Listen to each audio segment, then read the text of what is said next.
A new world came into existence, the Abyss. As time passed, it filled with all kinds of living beings, but survival came at a cost. War and bloodshed became a way of life. People fought monsters and each other, striking from the shadows if necessary. The only rule was to survive, and for those who did, great treasures awaited. In a certain era, a brutal war raged. A mighty dragon lay defeated on the battlefield, its massive body motionless.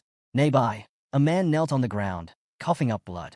Before he could recover, another dragon emerged from the shadows, its claws gripping him tightly. The crushing force made him spit blood again. Then, as if dismissing him, the dragon let go, leaving him to die. Gritting his teeth, the man whispered that these creatures lacked intelligence, sealing their own fate. Just then, a glowing sphere appeared in the dragon's mouth. He closed his eyes, thinking about the others, wondering if they had survived. At that moment, a radiant golden light flared. A hand clad in golden armor reached out, and a woman in gleaming battle gear stepped forward. "The last death squad has been wiped out," she declared. Turning to her remaining allies, she stated grimly, "That leaves just the four of us. The last hope of humanity." Keldien shut his eyes in silent resignation. Kang Tai crossed his arms, his expression unreadable. A short distance away, a lone figure sat in deep thought, his eyes closed. The weight of their survival, and the future of humanity, rested heavily on his mind. His name was Hansoo. Before them, the space-time crystal Okenial began to spin. A great, mystical sphere, it held the power to turn back time. Humanity's final chance after 50 years of despair in the abyss. Kang Tai straightened up, his voice steady. "Only one person can return to the past," he said, though in his mind, the answer was obvious. Kang Tai smirked, rubbing his chin. "Well, clearly, it has to be the strongest among us," he mused. Keldien adjusted his glasses with a sigh. "For once, I thought Kang Tai would say something useful," he muttered. "I regret wasting even a second expecting anything different." Air stepped between them, her voice firm. "Enough. Focus. Most of the Valkyries sent to fight the Golden Dragon have fallen. It's only a matter of time before it reaches us." She lowered her weapon, hesitating for a moment. It felt unfair, but they had no other choice. She turned her gaze forward, conviction in her eyes. "The only one who can return to the past is Hansoo."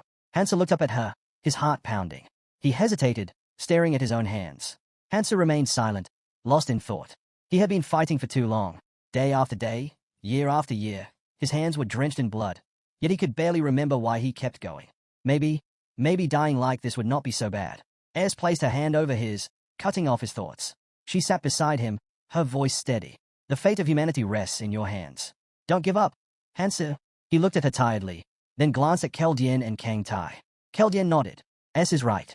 The fact that you're still here, even though you started 20 years later than Yin, proves why you're the right choice. If you had begun just 5 years earlier, things might have turned out differently." Kang Tai grinned. "They've got a point. Even I have to admit your skills are undeniable. But hey, if you really don't want to go, just say so."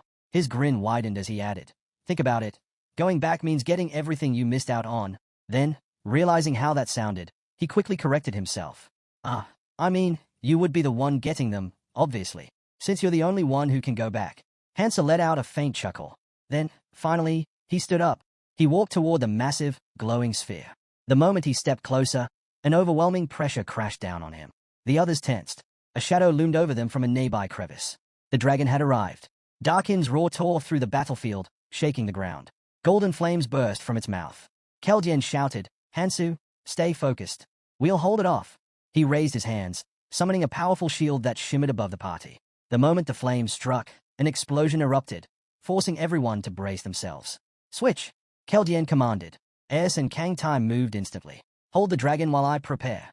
Kang Tai gripped his stone, his expression resolute. "Leave it to us."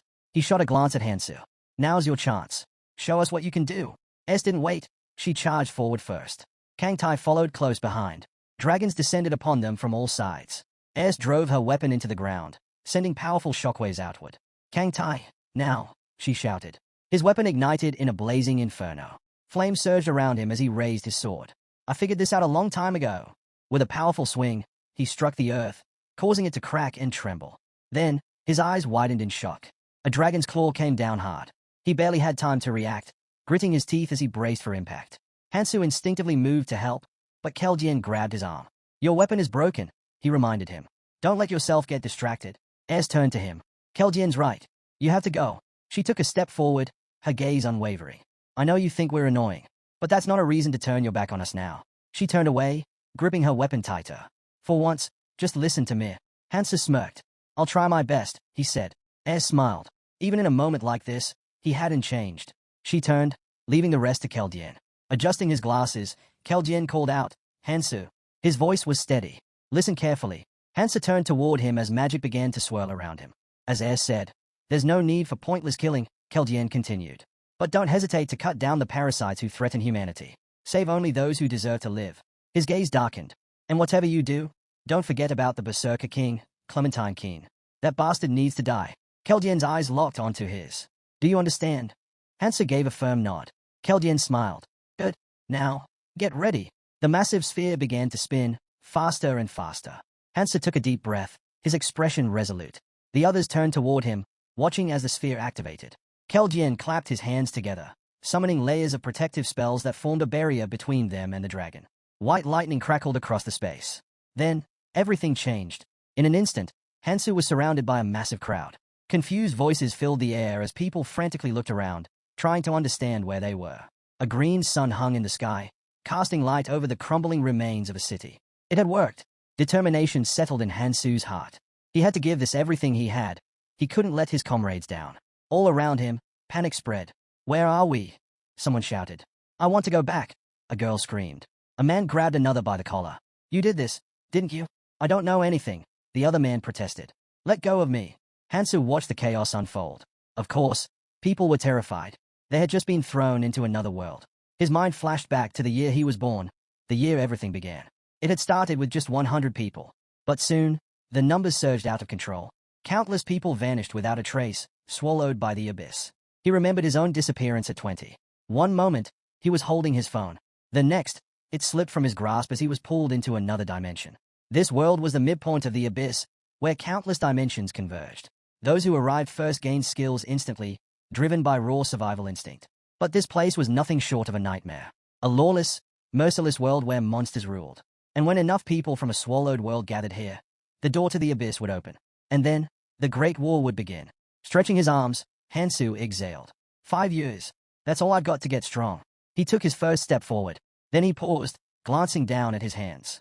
His strength, his skills, everything he had built up in the past, was gone. He clenched his fists. No matter what, he had to push forward. A sudden scream shattered the air. People gasped in terror, pointing toward the sky. It was splitting apart. A crack widened in the heavens, and something began to emerge. Then, it fell. With a guttural howl, a monstrous imp crashed into the crowd. The people around it froze in shock. The imp let out a rough cough, then straightened itself. Its glowing eyes swept over the crowd. And then, it grinned. The imp-like creature grinned, baring sharp teeth. Greetings, everyone. I am your fairy assistant. The crowd remained frozen, listening as the so-called assistant continued. I'm here to give you a short briefing. His eerie smile widened. So, listen carefully. Hansoo folded his arms, watching with a cold expression. A briefing? He scoffed internally. This was not an explanation. It was nothing more than a twisted way to push people into killing each other. Welcome to another world, the fairy assistant declared cheerfully. From this moment on, you've been granted an amazing opportunity. Enough nonsense. A man in the crowd suddenly shouted, pointing at the creature. What do you mean another world? Just send us back home. The fairy assistant's friendly demeanor vanished in an instant. His voice turned sharp. Wait until I'm finished, he snapped. The man hesitated.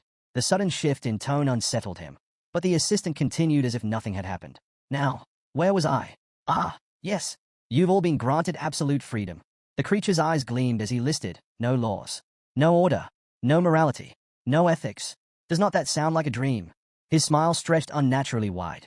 You are free from all those meaningless constraints. The tension in the crowd thickened. But that's not all, the assistant went on. All physical limits that once held you back, gone. And depending on your actions, you can grow stronger, infinitely. He chuckled, comparing it to the protagonist of a movie. Think of this as your chance to become the hero, or villain, you always dreamed of being. He tilted his head. Isn't that wonderful? Then, with a snap of his fingers, he added, let me show you how it works. The man who had spoken earlier suddenly began to glow. Before he could react, a chunk of his body tore away. Blood sprayed in every direction. A horrified silence gripped the crowd. Then, the screams erupted. The fairy assistant gasped dramatically, placing a hand over his mouth. Oh dear, how clumsy of me, he said with mock regret. I do dislike noisy talkers. Someone in the crowd shouted, run. Panic broke loose as people scattered in every direction. The assistant sighed in annoyance. I said I hate noise. With another snap of his fingers, a girl in the crowd froze, tears streaming down her face. She whimpered, pleading for someone to save her. The assistant's face twisted in irritation. Enough! If you want to live, put in the effort. Then, just as quickly as it had appeared, his anger vanished. A smile returned to his face. Ah, much better. Now, let's continue. A stone with an intricate rune materialized in his hands. This, my dear survivors, is a rune, he explained. You can obtain one by killing living beings. The stone shimmered faintly as he turned it in his hand. There are 8 other types, each appearing randomly. This one is colorless. But if you work hard and grow, you'll collect more and become even stronger. His gaze swept over the terrified crowd. Now, who wants it? A hush fell over the people. No one dared move. Then, one hand rose. Hansoo. He stood calmly, his expression unreadable. The assistant's eyes lit up with delight. Oh, how exciting. He immediately floated toward Hansoo, beaming. Such enthusiasm. I like you already. The monster extended its hand, and Hansoo followed suit. As their hands met, the fairy helper excitedly started rambling about how amazing runes were, how they could alter the laws of the world. The monster chimed in, stating that his muscle capacity had increased from 117 kilograms to 122.3 kilograms. But Hansoo remained unimpressed, already familiar with this concept. His indifference dampened the fairy's enthusiasm, who had expected a more dramatic reaction. Clearing his throat, the fairy continued explaining. He emphasized that runes had various effects depending on their type, granting abilities beyond the understanding of traditional science. To demonstrate this once more, he asked if anyone wanted to give it a try. However, he abruptly decided against it. Instead, he left them with an important reminder. Regardless of what attribute a rune enhanced, it would never be a disadvantage. If they wanted to grow stronger and survive, they had to collect as many runes as possible. Tension spread through the crowd. People grew restless, shoving and cursing as they scrambled for the runes. The fairy helper watched the chaos with amusement. He observed the one who had received a rune earlier and figured that most of them didn't need further instructions. Floating toward Hansoo, the fairy explained that touching one's right ear would reveal the number of runes they possessed. As he demonstrated, others instinctively reached for their ears, eager to check for themselves. With a smirk, the fairy noted that humans loved to quantify things. He then casually mentioned that an average person's stats were around 10, a basic benchmark. Hansoo glanced at his status and saw that his strength had increased by a single point. If he kept collecting runes after hunts, he could also enhance attributes related to mana and magic power. Runes could be obtained from any living creature. Prey didn't matter. The fairy's gaze lingered on a sullen-looking boy before shifting to a girl. He reminded her that this system was not much different from the world they had lived in before. Then, as if sensing the growing unease, the fairy helper decided to offer them something that might lift their spirits. Suddenly, objects materialized in their hands. Weapons. The monster told them to forget the past and focus on what lay ahead. The boy stared at the weapon in his grip as the monster's voice rang out once more, urging them to enjoy their new life. Once he was gone, training would begin, and they had better give it their all. A murmur spread through the crowd at the mention of training. But before anyone could process what was happening, a piercing scream tore through the air. Behind them, a swarm of monsters loomed, their grotesque figures illuminated by eerie, glowing eyes. They snarled and bared their teeth, their guttural growls sending waves of fear through the gathered people. Panic set in. Someone hesitantly asked if this was part of the training. The monsters advanced, their steps slow but deliberate. The people froze, paralyzed with terror. Just as the tension peaked, someone raised a hand and urged everyone to stay calm. A girl spoke up, telling them not to panic and to back away carefully. Hansoo planted his feet firmly, locking eyes with the creatures. He could feel the fear spreading among the people like wildfire. Someone tried to retreat but bumped into another man, who scowled in irritation. The first man, however, pointed forward, his voice uneasy. Something was wrong. A wall. They were trapped. He pounded on the invisible barrier, demanding to be let out, but there was no response. Others turned to stare in shock, only to realize that the walls were closing in. Their only way out was blocked by the snarling monsters. Then, chaos erupted. The monsters charged. Their shrieks filled the air as they lunged at the terrified people. Instinctively, those with weapons raised them in defense. A boy clenched his knife and yelled that he would not go down so easily. Then, something strange happened. His attention snapped to a man who had somehow slipped through the wall. The man scratched his head, baffled. He had no idea how he did it. He had simply walked through. Another voice spoke up, saying, 49. The number was decreasing. Realization dawned. Only 50 people could escape. Panic took hold. People shoved and cursed, desperately trying to reach the wall. Hansoo watched in disdain. There were 100 of them. If they just stood together and fought, they could win. Sure, there would be injuries, but the death toll would not be as high. Last time, around 40 had died to the goblins. That meant only 10 had survived after failing to escape. Not this time. Hansoo gripped his knife tighter. He was not about to let things play out the same way. First, he had to clear this area. Then, he would move forward. The goblins lunged. Screams filled the air. Some people begged for their lives. Others fought, their weapons slashing wildly. Blood splattered across the ground. A goblin swung its club at Hansoo. He caught it mid-swing. With a swift motion, he slit the goblin's throat. Hansoo hurled the monster aside and braced himself for the next attack. The boy took his stance while the onlookers watched in shock and fear. Hansoo, breathing heavily, finally stepped away, leaving behind a trail of goblin corpses. Wiping the blood from his cheek, he noted that his body felt just as it had decades ago, an unsettling realization. The boy crouched and gathered the fallen runes, considering himself lucky. His agility had improved by a tenth, but agility was not just about speed. It altered his perception of time, sharpening his reflexes tenfold. What once took moments now happened in an instant. A goblin suddenly hurled a dagger at Hansoo. Instinctively, he twisted, catching the blade midair before launching it right back. The dagger struck the goblin square in the head.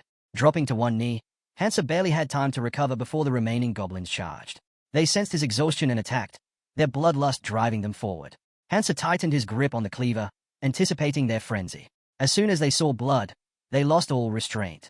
With a firm grip, he slashed through them, his movements precise and deadly. One goblin fell, its chest split open. Hansoo followed up with a swift elbow strike, then clenched his fist, feeling the surge of strength in his body. Someone in the crowd wondered aloud if he was really fighting alone. Inspired, the spectators rallied, cursing as they rushed to join the battle. Humans and goblins clashed in a chaotic melee. Hansoo fought without hesitation, knowing that reckless rushing was not usually necessary. But right now, there was no choice. Another attack came. He countered instantly, unable to afford distractions. He thought of all those who had been kidnapped, not just here, but across the world. The numbers were staggering. The first newcomers were protected in a training zone for 3 months, but after that, they were thrown into battle alongside those who had survived for years. Hansoo thought of those seasoned warriors as he drove his blade into another goblin. He spotted another rune, grasping it tightly. Every bit of strength counted. Keljian had made the right decision sending him here. The battlefield was littered with goblin corpses. Someone in the crowd gasped in disbelief at the sheer number of enemies Hansoo had slain. The boy stared at the fallen goblins, then at Hansoo, who stood before them, exhausted but unwavering. Murmurs spread through the crowd. Some called him a monster. A fairy among them watched in admiration, her voice barely above a whisper. Hansoo remained in the center of the shaken crowd, unmoved. The fairy observed the battlefield and nodded in approval. You all did well. It must have taken a lot of effort, she said, glancing at the survivors. And there are still plenty of you left. However, the people didn't share her sentiment. They glared at the strange creature with hostility. Behind her, the barrier began to shift, slowly opening. She smiled, unfazed by their anger. Now you understand how to survive here. Just keep going as you are. Without waiting for a response, she slipped through the gap in the barrier. I have other zones to visit, so I'll leave you to it. Good luck. But the crowd was not willing to let her off so easily. Shouts rang out as they tried to drive her away, but she was already gone. Hansoo exhaled, wiping the blood from his face. Opening his interface window, he assessed the situation. Compared to everything else that had happened, this was not too bad. He examined his stats, small gains, but still progress. For training purposes, it was decent. His eyes landed on the item in his hands. It looked useful, something worth keeping. A blade, perhaps a token of acknowledgement. He shut his eyes, lost in thought. His priority was clear. Find a way to grow stronger as quickly as possible. He slid his hand into his pocket, thinking back to his comrades. What would they do in his place? Then, a particular memory resurfaced, a conversation with a certain man. The guy had been drinking from a mug, casually mentioning something intriguing. Ever heard of a hidden dungeon? Hansoo had repeated the question back, intrigued. The man smirked, explaining that it was located in the training area, a dungeon of increased difficulty. They had clinked their mugs together, the man chuckling. Not gonna lie, I couldn't clear it. No one has. Hansoo took a sip, studying him. The man adjusted his collar with a proud grin. You're telling me you only made it halfway and got this strong? He scoffed. If I were a Valkyrie, do you think I'd still be here? Hansoo frowned at the remark, but the man continued. If this were the past, I'd definitely give it a shot. If I cleared it, I'd be strong enough to take you down for sure. One thing was certain, the greater the challenge, the greater the reward. The harder the battle, the more valuable the outcome. Does not it make you curious? The man had asked. What's waiting at the end? Now, Hansoo stared ahead, his expression serious. His next target was clear. Looking to the side, he considered what needed to be done before attempting the dungeon. The training process followed a set pattern. Hundreds of people grouped together, assigned to different zones, working in cycles. Each area was their battleground for a week, and after 3 months, the cycle would end. Before challenging the dungeon, he had steps to take, and he intended to take them all. Once the second stage of training ended, the safe zone would disappear completely. There would be no way to contact those who had arrived earlier. In the first stage of training, 2 hidden parts existed, but no one had ever reached the end. To clear the hidden dungeon, Hansoo needed to obtain both. This was the fastest way to grow stronger. For now, his focus was on finding the hidden part that was closest.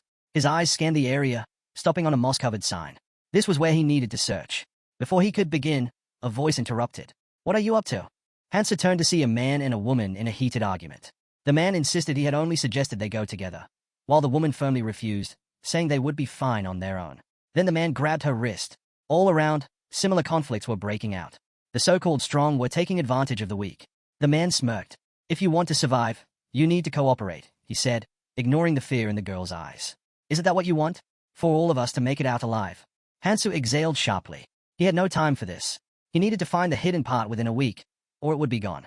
Just as he turned away, another voice called out. "Hey, wait!" Hansoo glanced over his shoulder. A guy with headphones hesitated before stepping closer. "What's your name?" he asked, looking unsure. Hansoo frowned. "Do we know each other?" The guy flinched but repeated the question, this time with unease. Before he could answer, another voice cut in. "Have you lost your mind?" A blond man stormed forward and threw a punch at Hansoo. "We were together before we got here. What the hell are you doing?" Hansoo caught the movement but didn't react. His eyes narrowed. These two knew his name. How? Then, it clicked. The blonde's furious expression, the guy with headphones. They were familiar. His classmates. Memories surfaced. They had started this journey together. But they had died. He had forgotten about them. Just then, the girl from earlier yanked her hand free, stepping toward the group with determination. Sunlight hit her face, and Hansoo suddenly remembered her name. "Yo, am I he?" She approached him hesitantly. Hansoo noted that with her appearance, trouble would find her sooner rather than later. The man in the jacket scowled, his face twisting in frustration. "You're seriously ignoring me?" he snapped. His eyes darted toward Hansoo, then to his own group. Sweat beaded on his forehead. He had seen Hansoo take down an entire gang of goblins single-handedly. But the man hesitated. Hansoo looked tired. Maybe. A glance at his gang confirmed it. They were thinking the same thing. If they attacked now, they might have a chance. Taking a step forward, he grinned. Raising a hand, he called out mockingly. "Where are your manners?" We weren't finished talking yet. His gaze settled on Hansoo. "So, who's this guy?" He eyed him up and down. "You look pretty rough. Think you can handle much in that condition?" The gang exchanged knowing smirks. Their leader chuckled, turning his attention back to Yo Mi He. "Come here," he said, his voice sickly sweet. "I'm asking nicely." His grin widened. "More is always better, right? So why don't you come to us, before we come to you?" Hansoo scanned the gang with a calm gaze before turning to the blonde. With a sigh, he muttered about how filth was everywhere. These guys were still high off their first victory, completely unaware of the real enemy they were up against. Their overconfidence blinded them to reality. As he stepped forward, the gang leader tensed, watching him warily. Hansoo's eyes darkened as he asked if the man even understood where this was all heading. Without warning, he shoved the leader back. His grip tightened around his dagger, veins pulsing with barely restrained anger. "Got anything to say?" he asked coldly. Before the gang leader could respond, another man, one in a red shirt, stepped in front of him, raising a hand. He told Hansoo to relax. Meanwhile, a large, shaven-headed man smirked. He assured Hansoo that they weren't bad people. They even called him boss. With an easy smile, the boss made an offer. Why not join them? Given the current situation, it was clear they all had a role to play. His eyes, however, held a sharp edge. Would not it be smarter to work together? He asked. Hansoo studied him carefully. This man had already adapted to this brutal world. He no longer hid his true nature. He thrived here, like a predator in its element. Hansoo clenched his dagger, debating whether to take him out right now. Then, Air's voice echoed in his mind. There was no point in spilling unnecessary blood, she reminded him. But she also warned him, never spare the parasites that would harm humanity in the Great War. She urged him to protect the people he encountered, to do what he could for them. Hansoo looked down for a moment, lost in thought. These guys? He didn't have time to deal with them now. Besides, people like them had a habit of destroying themselves sooner or later. Turning away, he dismissed them. Not my problem. Get lost. The boss watched him leave, his expression unreadable. When his assistant started to panic, he cut him off sharply. Enough with the hysteria, he said. They had more important things to focus on. He turned his gaze forward, toward the suffering people around them. In this twisted place filled with monsters, he had a vision, to bring order, no matter what it took. Hansoo recalled the fairy and scoffed, calling her a devil. Still, something about this place intrigued him. With a smirk, he muttered that the strong ruled here. so why not take advantage of the opportunity? The boss led his group in the opposite direction, the crowd following without hesitation. Watching them go, the blonde shook his head. How is it that people are scarier than monsters? He murmured. His gaze then drifted to Hansoo, who was walking away. Hansoo had always been a bit strange, but had he always been like this? Wiping the blood from his face, Hansoo barely noticed as someone caught up to him. It was the orphan, the boy with the dark, sullen expression. He hadn't paid much attention to him before, but now, the kid was looking at him intently. Why are you acting like you don't know us? He asked. Hansoo frowned, his gaze sharp. Memory loss, he said simply. His classmates exchanged confused glances. Minnie giggled. Why do you sound like some old man? She teased. Hansoo glanced at her, not sure what was so funny. Minhee, still laughing, blushed as she stole glances at him. He thought for a moment. She had a bright future ahead of her in their old world. But here, beauty was a double-edged sword. If used well, it was a powerful weapon. He could only hope she knew how to handle it. They walked through the ruins in silence. The blonde fidgeted, uneasy. We haven't said a word this whole time, she said, scanning their surroundings. Then she turned to Hansoo with forced cheer. So, where are we going? Hansoo didn't answer right away. Instead, he kept walking. You'll understand when you see it, he finally said. Up ahead, his first target came into view. They stopped in front of a subway entrance, Gangnam Station. The hidden section lay below. Minhee blinked. Wait, why are we here? Hansoo exhaled and rubbed his mouth. He didn't have time to explain everything. If not for S words, he would not have even brought them. He curled his fingers slightly, resigning himself to the situation. I have a feeling, he said. His voice was calm, but there was certainty in his words. I lost my memories, but in return, I gained power. His classmates stared at him, stunned. Hansoo was not sure why they were so shocked. After everything they had seen, a literal fairy, monsters, was it really that surprising? The blonde leaned toward her friend. Are we sure we should be following him? She whispered. Hansoo suddenly turned, cutting off any further doubts. I'm not forcing you. His tone was firm. I respect people's choices. If you don't want to come, step aside and watch from the sidelines. The blonde scowled. She was irritated by how smug he sounded, but something in his attitude made her uneasy. Did he really know something? With a deep breath, Hansoo stepped forward and began his descent. The blonde hesitated, her doubts gnawing at her. Still, she followed, as did the rest of the group. As they walked down, she tried to shake off her nerves. Flashing a nervous grin, she leaned toward Hansoo. Are you sure this place is safe? She asked. It feels creepy. Hansoo didn't break his stride. We're meeting some friends. The blonde blinked. Friends? Who the hell would live in a place like this? They reached the bottom. The air was thick with something unspoken. Whatever was down here, they were about to find out. Hansoo slid his hands into his pockets and suddenly came to a stop. His gaze dropped to the ground. Without a word, he pulled out his dagger. Minhee let out a startled squeal. The blonde spun around at the sound, eyes widening. Tai-sung, someone shouted. Hansoo's cold stare locked onto the trembling Tai-sung, whose face twisted in horror. But before anyone could react, Hansoo drove his dagger into a fang caterpillar. Blood oozed from the severed insect as Hansoo pulled out the blade. This dungeon is modeled after Gangnam Station, he said flatly. Those green bugs? They come out when they sense ground vibrations. The creature's remains twitched, then disintegrated into energy, leaving behind a small pebble. Hansoo picked it up, inspecting it as he continued. They hate sunlight, so they usually stay hidden. But if one of these things gets a bite on you, he turned to face the others. Your flesh will be torn apart in seconds. You won't even have time to react before you pass out and die. Fear crept over his classmates as they processed his words. Hansoo sighed. I'll show you an easy way to deal with them. Without hesitation, he plunged his dagger into another bug's throat. Knives were handed out, and soon, the group was slashing at the crawling insects. Hansoo observed them carefully. These four might actually be useful. His eyes landed on a trembling boy wearing headphones. He stepped closer. If you're not confident, step only on whole tiles, Hansoo instructed. If you see a crack with dirt inside, stab it, but keep your hands protected. Minhee, wiping sweat from her forehead, chimed in cheerfully. So basically, hit the spots where the ground rises. The blonde chuckled. Like a game of whack-a-mole. The boy in the headphones closed his eyes, gripping his knife tightly. He took a deep breath, mentally preparing himself. But just as he steadied himself, something burst out of the ground behind him. A beetle lunged at him with a screech. Before he could react, Hansoo shoved him aside and slashed the creature cleanly across its body. The severed pieces thudded to the ground at his feet. The boy blinked in shock, then quickly smiled in gratitude. Thanks, he mumbled. Hansoo barely acknowledged him. It was clear, this guy was not much of a fighter. He'd just end up being a burden. Without another word, Hansoo turned and kept walking. The boy lowered his head, frustration evident on his face. The blonde, still trying to process everything, stepped closer to Hansoo. You You knew this would happen, he said, narrowing his eyes. How? Hansoo glanced at him and smirked. Didn't I tell you? His voice held a hint of amusement. Then, with a satisfied grin, he added, it's my superpower. The blonde froze, momentarily dumbfounded. The others looked just as stunned. But Hansoo was not interested in explaining further. Let's focus on hunting, he said, moving forward without another word.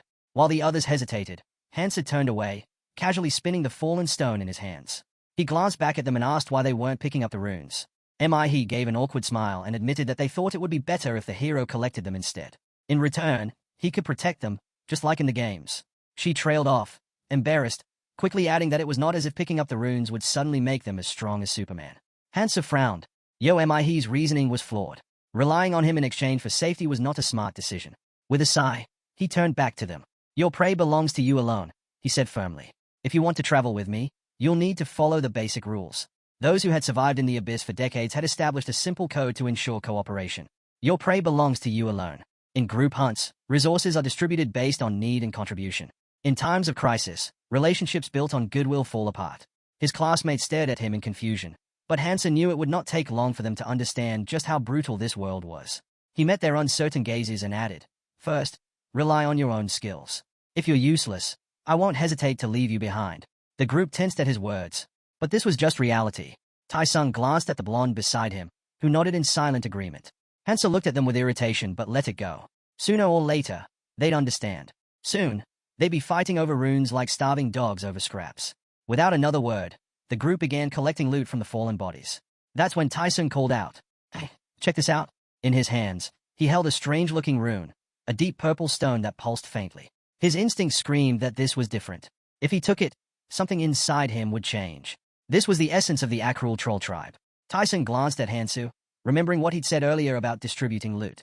If he made a big deal out of this, it could put him in an awkward position. Instead, he simply smiled and asked, since I found this, can I keep it? Hansoo gave a calm nod. That reaction caught Taesung off guard. He had expected some resistance, but the hero seemed unfazed. Hansoo studied the rune, recognizing its potential. A solid starting skill. It offered both defense and regeneration, two crucial survival traits. And since it was a passive ability, it didn't require activation. The only downside was an increased appetite. But that problem could be handled easily. As one's strength grew, so did the rune's power. Smart individuals with mastery over magic could gather hundreds of abilities. Keldian, for example, had acquired more than 1,000. And this was just the beginning. Hansoo silently observed the group, his thoughts racing. His eyes gleamed with understanding. His situation was unlike anyone else's. Scattered runes lay on the ground, and a hand reached for one. A bright light flared, making Hansoo squint. He clenched his fists. Ayres let out a sigh and said, as she suspected, the hero's skill limit was 7. Covering her face in frustration, she muttered that if they had known earlier, he could have chosen stronger skills. A limit of 7 was a fatal flaw for anyone else. But Hansoo was different. His strength far surpassed this restriction. The abilities he acquired weren't stagnant. They evolved endlessly. What started as basic regeneration from a lizard essence could eventually rival Kang Tai's legendary immortality technique. His speed-enhancing rapid dash could transform into something as formidable as Keldian's signature move, Rupture of Space. It was because of this ability that Hansoo had earned the nickname 7 Stars. While others spent 20 years honing their skills, he caught up in a fraction of the time. That was why he had been chosen to return to the past. A small smile crossed his lips before fading. He couldn't afford any missteps. His choices mattered now more than ever. Ayres warned him to be careful with his skill selection. If everything went according to plan, he would breeze through training like it was nothing. Meanwhile, Men examined Taesung's rune with fascination. He decided to take it. The moment he did, the rune melted, releasing a surge of light. The system displayed a notification. Physical resistance acquired. Taesung smirked, pleased with his decision. He checked his stats and saw a noticeable increase in several attributes. With a smug glance at Hansoo, he thought to himself, he would never pass up an opportunity like this. Curling his lips into a grin, he mentally challenged the hero. Just wait, I'll catch up to you soon. Hansoo simply waved and motioned for the group to move forward. Taesung slung an arm around his shoulder and warned that things were about to get even more dangerous. Let's stick together, he suggested. Taesung, meanwhile, turned to Yo-Mi, asking if she needed him. Yo-Mi blinked, confused. Why was he looking at her while saying that? Hansoo shot a displeased glance at the blonde. Does he really see me as his rival now? He wondered. The thought was almost amusing. Still, he wasn't going to entertain it. With a firm motion, he shrugged off the arm around his shoulder. Just because he found it amusing didn't mean he'd tolerate it. The group pressed on. As they walked, Hansoo's gaze shifted downward with concern. We need to go deeper, he said. The girl hesitated. Why? The subway, he replied. She stared at him in shock. Wait, the trains are still running. Hansoo simply said, you'll see for yourself, and took a few more steps forward. As he walked, his mind drifted to the past. There was someone who had never made a single mistake.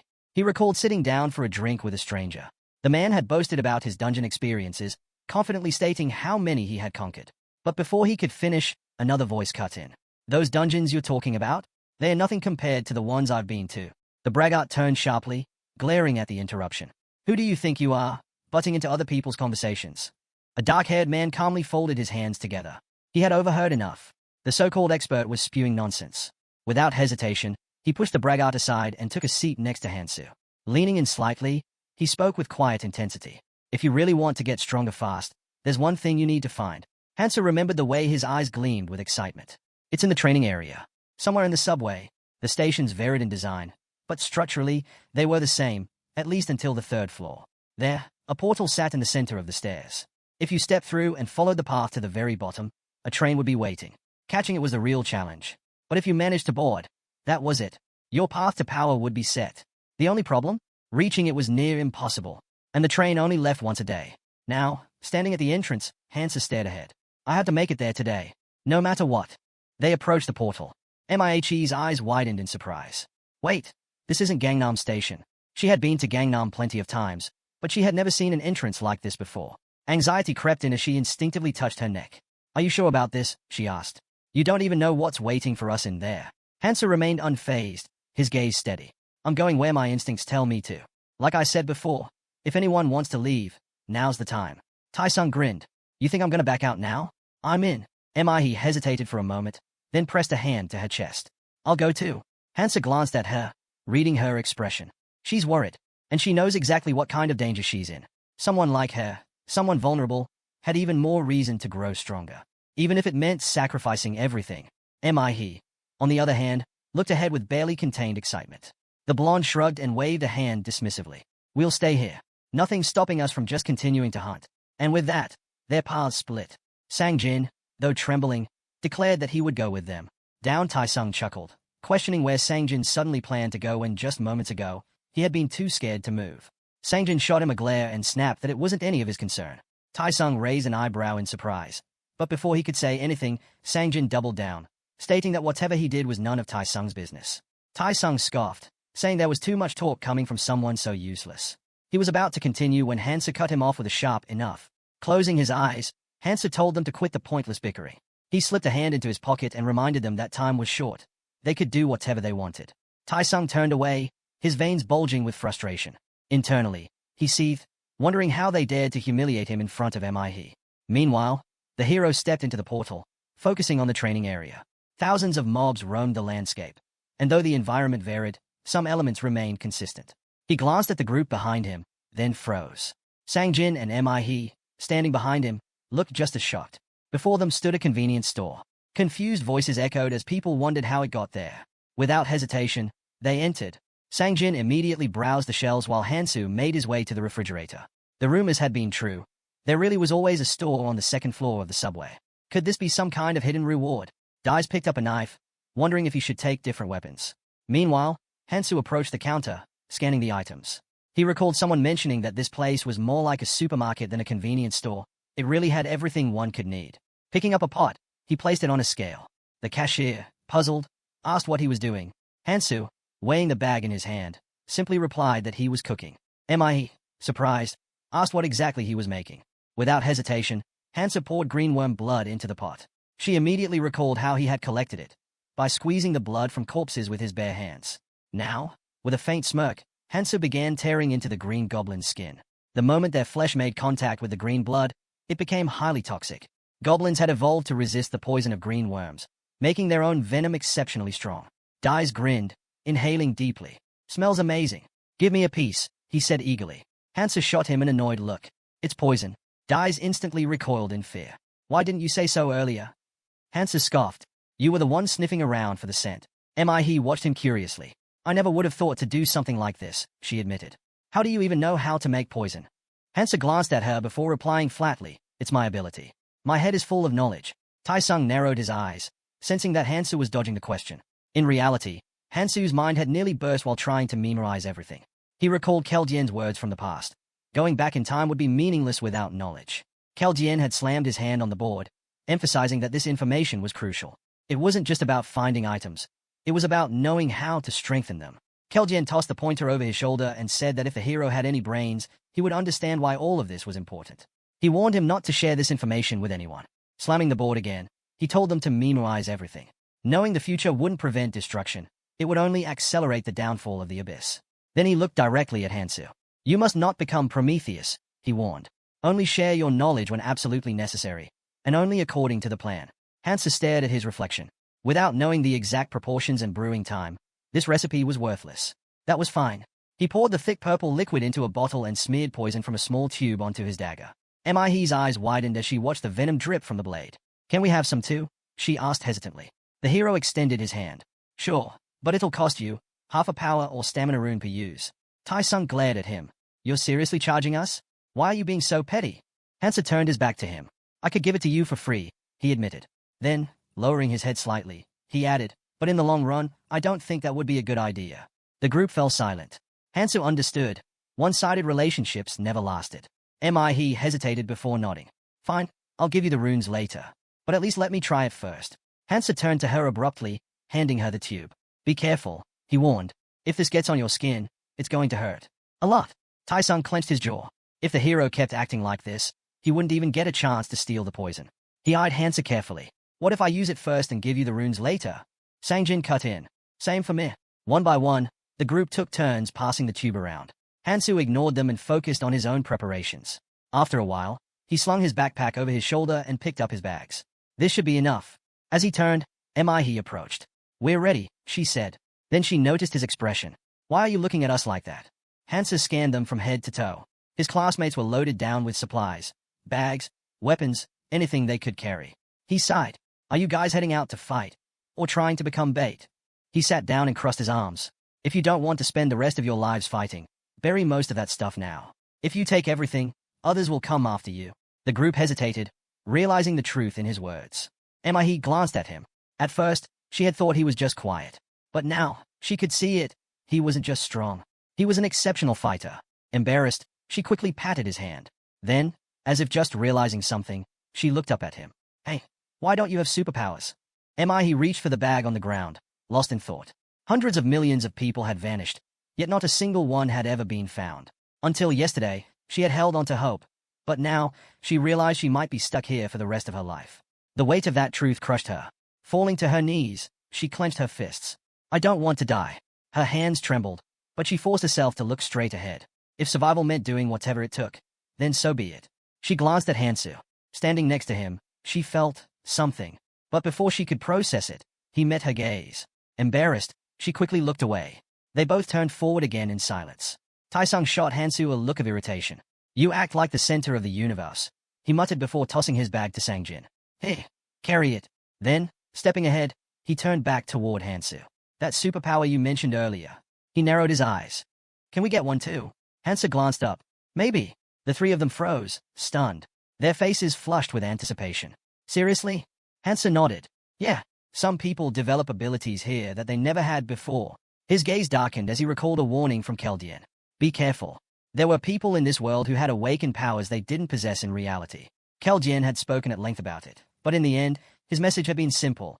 Eliminate anyone who becomes useless to you. Hansoo frowned, irritated by the memory. The weight of those words pressed down on him. Tai-sung sensed something was off. Watching Hansoo's expression shift, he smirked. You've gotten pretty cold, huh? He stepped closer. Still mad at me? You were pissed at me when we first got here. Hansoo didn't answer. He simply kept walking. He had nothing left to say. 4 or 5 years before coming here, he had fought an endless battle. The abyss had only grown stronger, its monsters increasing in number.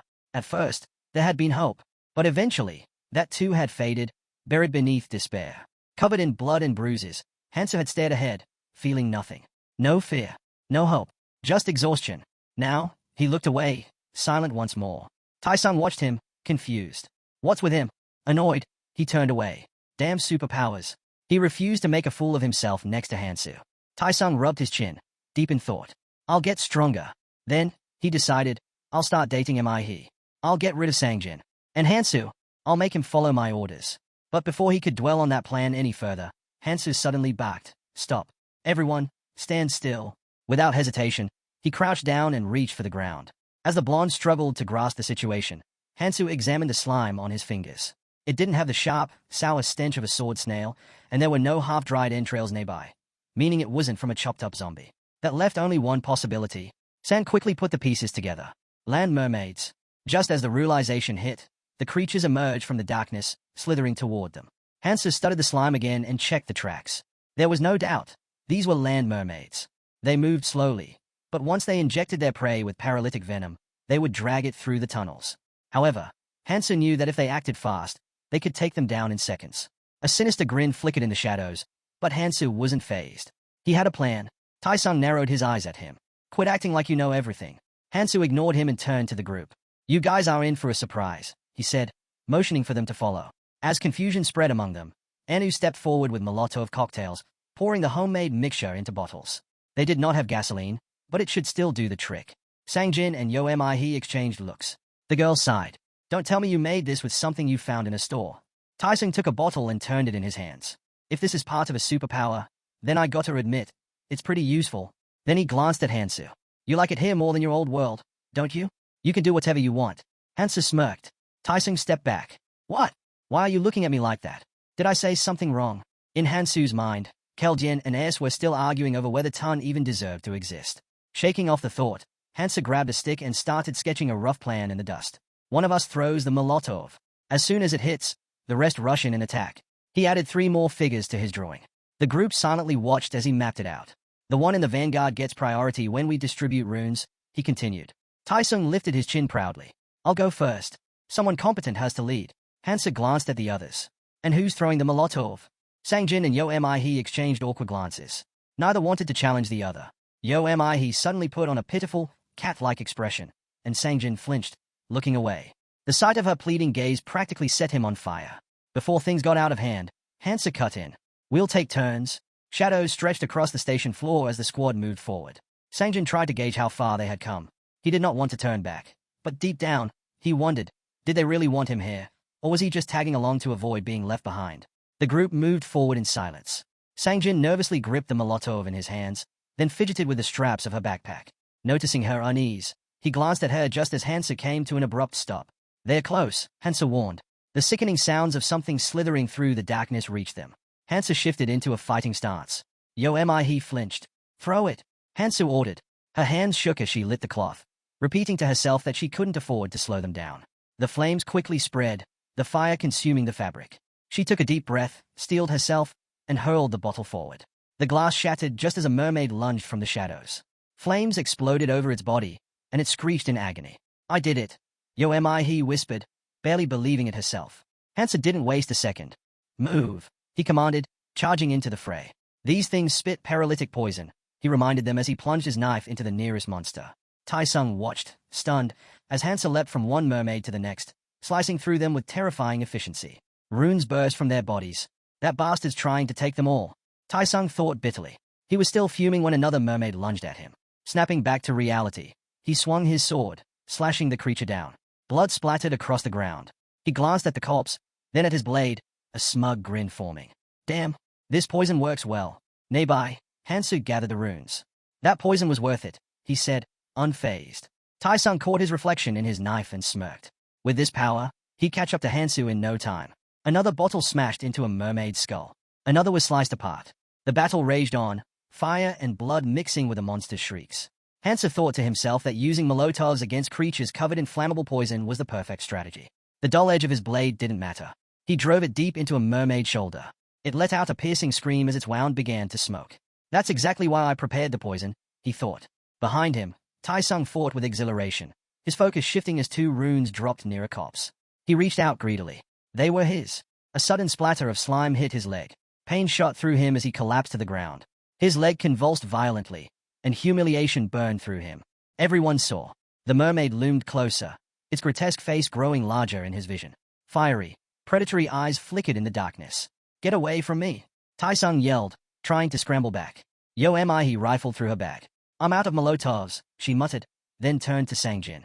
"We're switching." Sangjin's hands trembled as he flicked the lighter. The flame caught, but before he could react, the mermaid was already upon him. Sangjin screamed. The bottle slipped from his grasp. Taesung watched in horror as the life-saving Molotov shattered uselessly to the side. Fury exploded in his chest. "I told you to throw the Molotov, not take a piss," he roared at Sangjin. Panicked, Sangjin lashed out with his elbow, striking the mermaid square in the head. The monster collapsed, leaving him frozen in shock. A dagger flashed between them. "Calm down," Hansoo ordered. "Stick to the plan." His voice was steady, unaffected. He glanced at them before turning away. "Take a breather. Collect your runes." Taesung exhaled heavily, still shaken. "I thought I was dead for sure," he muttered. He glanced at his leg, now fully healed. "Guess my skill kicked in." Hansoo looked at him. "Boost your stamina. You'll recover faster." Then, with the same cool authority, he repeated, "Gather the runes." Quickly, Taesung stared at the measly handful in his palm, feeling a wave of frustration. This was all he got? Meanwhile, Hansoo controlled the distribution with an iron grip. Sangjin quietly picked up his runes. Taesung's gaze darkened. Towering over the smaller boy, he loomed menacingly, eyes locked on his prize. A slow smirk crept across his face. "Sangjin," he called. The boy hesitated, sensing danger. Taesung scoffed. "Does your whole family have no shame?" Sangjin's fists clenched, ready to protest. But before he could speak, Taesung grabbed him by the throat and lifted him with terrifying ease. A wicked grin spread across his face. "Listen up," he sneered. "You can't even throw a Molotov properly. Did you already forget how you nearly got me killed?" Sangjin choked, hands clawing at Taesung's grip, trying to break free. His eyes filled with panic. What are you doing? Let go." Taesung shoved him back. Sangjin hit the ground hard, his headphones flying off. Clutching his chest, he gasped for air. Taesung crouched beside him, grabbing a fistful of his hair. "Not long ago, you were crawling around like a pathetic weakling. Looks like you've forgotten your place." His voice was laced with mockery. "Just stick to following orders for the rest of your life, like your father. Stop pretending you're anything more." He turned away, reaching for the runes. A dagger stabbed into the ground between his hand and the pile. Taesung froze. Hansoo's voice was calm but firm. "Those aren't yours." Taesung clenched his jaw, eyes flickering with disbelief. "You're seriously giving them to him?" His voice rose. "You might as well be throwing them in the trash." Hansoo didn't react. Taesung's frustration boiled over. What did he even do to deserve them? He gestured wildly. "We could split them. We don't need him." His breath hitched. His voice wavered. Teeth grinding, he spat. "Tell me I'm wrong." Hansoo remained calm, simply stating that the distribution should be fair, but it wasn't his place to interfere with how others survived. Taesung scoffed, calling it nonsense, and warned him not to regret his decision later. Hansoo turned to Sangjin and advised him to learn how to protect what was his. As the others hurried to claim the remaining rooms, He stood back, watching the hero. She hesitantly approached, fiddling with the strap of a backpack, and asked if they were bothering him. Given the situation, she figured he might be annoyed watching them argue. Hansoo kept his gaze forward and said it was fine. He wouldn't judge them for struggling with something they weren't good at. He caught up and asked if that meant he planned to stay with them until the end. She got the feeling Hansoo acted like he could leave them at any moment. Hansoo stopped, looking ahead. He reminded them that they were the ones who chose to follow him, and they were doing fine, so there was no need to worry. Then, his eyes lingered on the hero's back with a hint of sadness before he continued walking. As he passed the corpses of the mermaids, he noted how most of the runes they dropped focused on strength and endurance. It made sense. Physical stats were impossible to ignore now. It wasn't a bad investment either, considering how crucial they were for survival. The hero picked up one of the runes, recognizing that those were the exact traits he needed. He used a single rune, and his stats increased. Ahead, a bright light flickered. Then, a fairy appeared. She announced that the hero's total stats had surpassed 50, triggering his first achievement. Voices behind him questioned what kind of creature she was and why she had returned. The fairy pointed at him, declaring that he was the traveler who had raised his hand first. She had been curious about who was the fastest among them, and it seemed she had found her answer. Circling around him, she mused that they always admired those who put in the effort. She lightly touched his head, smiling, and said she had a small gift for the most active traveler. Then, she turned her gaze toward Mihe and asked if the hero was curious about what it would be. Mihe's hand trembled as she muttered that it wasn't fair. They hadn't started with the same stats. The fairy chuckled, telling her not to worry. It wasn't like she would even touch her. But then, the fairy suddenly darted toward Mihe, her grin turning sharp. She bared her fangs, her presence growing menacing. "There are exceptions," she murmured. "You could be one of them." Mihe froze in terror, but just as quickly as the tension spiked, the fairy leaned back and laughed. "Just kidding." She gave the girl a playful push on the shoulder. "Forget about fairness. You have your own strengths, don't you?" Mihe realized the fairy was pointing at her. The creature smirked and remarked that she wasn't in a hurry to get rid of her. If she wanted to catch up to the others, she'd have to earn it. The Abyss assistant chuckled and said life had never been fair. Then, she fluttered up to the hero, grinning. It's time for your reward, she announced. He already had an idea of what it might be. The fairy's smile widened as she explained. For reaching a certain threshold in your combined physical stats, you get to choose 3 runes.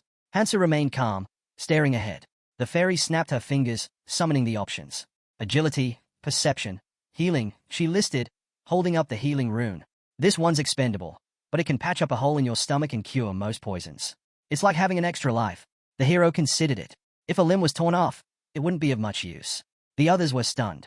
A healing rune, something that could bring someone back from a near-death state. It was a chance to survive even the deadliest situations. While they silently hoped the hero would use at least 1 rune on them, Hansoo studied the fairy and asked, "Do you have a rune that grants immunity to magic?" The fairy froze for a moment before revealing another set of runes. "There is one," she admitted. The group exchanged glances. The hero didn't seem particularly interested. Was this really such an ordinary choice to him? Hansoo examined the options. Healing was valuable, but immunity to magic and physical damage was much rarer in the training area unless someone got extremely lucky, like Kangtai. Increasing stamina only affected endurance and recovery, but resistance to attacks, especially magic, was a far more fundamental defense. Physical attacks could be managed with experience, but magic was a different matter. He scratched his cheek, deep in thought. Finally, he checked his stats, deciding that what he had should be enough to keep him from dying right away. The fairy opened a swirling portal in the air. "Well, my job here is done," she said. Then, with a playful wink, she blew a kiss toward the hero. "Keep up the good work." Her words left the others speechless. Hansoo turned to his companions, noticing their shocked expressions. "What's with those faces?" he asked. After some time, Mihi was locked in battle with a mermaid. She wiped the sweat from her forehead, realizing that fighting was becoming easier. Then, out of the corner of her eye, she noticed the hero at work again. She pressed a finger to her lips and froze, watching him. Hansoo turned around as someone questioned him. They asked why his movements hadn't changed despite collecting so many runes. Another person stepped forward, pointing out that his speed was the same as before. Hansoo raised his hand, revealing a glowing inscription. "This is the reason," he said. The others exchanged confused looks. "What is that?" someone finally asked. Hansoo explained that it was a way to store runes. He told them to extend a hand and focus on storing a rune. It was that simple. Someone asked how he even knew about this. Adjusting his sleeve, Hansoo smirked. "It's thanks to my ability." He leaned closer, intrigued. "Then I should try it too." Hansoo immediately shut that idea down. "Don't." "Why not?" she asked, frowning. Glancing at the scattered runes, he explained. "For starters, it slows down the hunt. I can't store just any rune." He held up one. "And if I die, the runes I stored this way will drop." Sangjin furrowed his brows. "Then why collect them at all?" Hansoo answered matter-of-factly. "I plan to trade them. Right now, it's difficult, but once the rules settle, they could work as a currency in the training area." He turned to the others. "You shouldn't do the same. Just use them as you get them." Tai-sung scoffed, raising his hand in frustration. "And who put you in charge? Just because we listen to you doesn't mean you get to look down on us. Why can't I do whatever I want?" Hansoo exhaled sharply. These people still didn't understand the reality of where they were. He figured they'd only come to their senses when they hit rock bottom and suffered for it. His eyes fell to the dull blade in his grip. Scanning the group, he made a decision. They needed restructuring. Everyone watched him cautiously as he finally spoke. "Listen carefully." The hero's gaze was sharp as he laid out their options. "Follow me or collect runes. Do whatever you want. I don't care." Then, with a cold glare, he threw the blade at his feet. His tone dropped, menacing and firm. "But for now, hand over your weapons." Tai-sung let out a bitter laugh, his expression twisting in disbelief. "Are you serious? You want to rob us?" He gestured at Hansoo's own weapons. "You already have yours. Why should we give you ours?" Hansoo gestured toward the blade at his feet and scoffed. "We can't fight with this." He shook his head. "It's too crude, useless, really. And I need extra weapons." That set off Tai-sung, who exploded in frustration. But Hansoo remained calm, his voice unwavering. "Do you understand me?" The boy clenched his fists. "You think I'll just let this slide?" he shouted. "What are we supposed to fight with if you take all our weapons? We're not just going to stand here doing nothing." His voice was laced with anger, but his smirk carried a challenge. "Or do you expect us to stand around sucking our fingers while you handle everything?" Sangjin hesitantly reached for Hansoo, his voice wavering. "I'll give you everything because—" "Shut up," Dai's cut in sharply, stepping between Hansoo and the others. He locked eyes with Hansoo, standing his ground. Hansoo observed him for a moment before asking plainly, "Do you want to fight?" Tai-sung forced a grin, though it was clear he was nervous. "Why would not I? I have nothing to be afraid of here." His voice dropped, bitter. "I've always hated that arrogant look of yours." Hansoo scratched his cheek, unimpressed. He had expected the guy to back down, but he was not entirely surprised. He does not even know what's down there. His gaze turned cold as he made up his mind. Raising a finger, Hansoo laid out two choices. 1. You leave and handle everything yourselves. Then he pointed at the group. 2. You step aside and watch me do it alone. His tone was icy. Your call. Sangjin fidgeted with his hands, looking uneasy. I'll step aside, he murmured. Yo am I? He hesitated but eventually nodded. Me too. If the hero says it's dangerous, then it must be. Taesung glanced between them, his frustration growing. That's exactly why we should fight together. His voice was desperate, sweat beading on his face. He just wants to leave us behind and take all the rewards for himself. He turned to the others, eyes blazing. Are you really going to let him do that? Hansoo studied him, unbothered. He didn't care that Sangjin was a coward, but yo am I? He stepping back complicated things. He looked away, lost in thought. Friend. That's a nice word. He smirked to himself. If Keljin were here, this guy would already be wandering lost in some no man's land. But Hansoo couldn't waste any more time. He needed to move. Hands in his pockets, he turned toward the entrance. We'll settle this downstairs. If you can fight, I won't stop you. Taesung glared at him, suspicion creeping into his mind. If he's so eager to go alone, does he know something we don't? His gaze shifted toward the dark passage leading into the depths. Only a fool would pass up an opportunity like this. And with that, the descent began. All three of them burst onto the surface, gasping for breath. They squinted against the sudden light, their hearts pounding. Yo am I? He clutched her chest, her voice shaky. I knew it. It's too dangerous down there. Just moments earlier, they had all stood frozen in horror. A monstrous snake, far beyond anything they had faced before, loomed before them. Its massive form coiled in the darkness, unblinking eyes locked onto its prey. Taesung could hardly tear his gaze away. He glanced back, disbelief flooding his mind. Is he really going to fight that thing alone? It was insanity. But Hansoo was not hesitating. He stood firm, eyes locked on the beast. The snake hissed sharply, then shot upward, its body towering over him. Hansoo tensed, anticipating its attack. Without warning, the creature opened its maw, an ear-splitting beam of energy erupted forth. Hansoo barely had time to react, diving behind a nearby column as the powerful blast struck. The impact sent cracks splintering through the stone. Dust and debris rained down. Peering from cover, Hansoo checked his stats. As expected, his magic immunity had kept him standing. Even the sound waves, amplified by the beast's magic, couldn't break through. Still, he knew better than to underestimate it. The snake, assessing the destruction it had caused, slammed its tail against the crumbling column. Hansoo seized the moment, dashing forward. This was not an opponent he could take lightly. The creature's tail lashed out again, barely missing him. But he knew its weakness. His eyes locked onto the small gaps between its thick scales. A perfect opening. With a swift, precise motion, he drove his blade into one of the unprotected areas. The snake let out an agonized screech. Dark blood sprayed from the wound. Hansoo leapt back, his knife still embedded in the creature's flesh. The snake twisted in fury, its tail lashing out again. He dodged, but the beast rose above him, mouth gaping wide. Another beam fired. This time, it struck him head-on. Pain shot through his body as he gritted his teeth, sweat beading on his forehead. Before he could fully recover, the tail came swinging toward him again. The impact sent him crashing backward. Hansoo pressed against the wall, catching his breath. So, it's finally regenerating.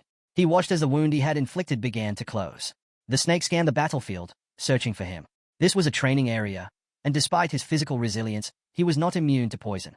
Blood trickled from the beast's injury, but it was not enough. He knelt, gripping another blade with trembling fingers. 5 left, but 1 or 2 would not be enough to end this fight. He steadied himself. Then, with cold determination in his eyes, he launched forward once more. The snake lunged, fangs bared, another attack incoming. The ground trembled from the force of their battle. Meanwhile, He stared anxiously into the tunnel's darkness. Even from this distance, the echoes of the fight reached them. She clenched her hands, worry clouding her expression. Taesung turned to her, frowning. Why did you stop? His voice was tense. We don't even have a single weapon. We should head back to the store. A flicker of doubt crossed He's face, but she shook it off. Without another word, she took off running. I have to check on him. Taesung gritted his teeth in frustration. Taesung's scowl deepened as he watched her go. He had been ignored since the moment they arrived here, and now, once again, he was left behind. Still cursing under his breath, he ran after her.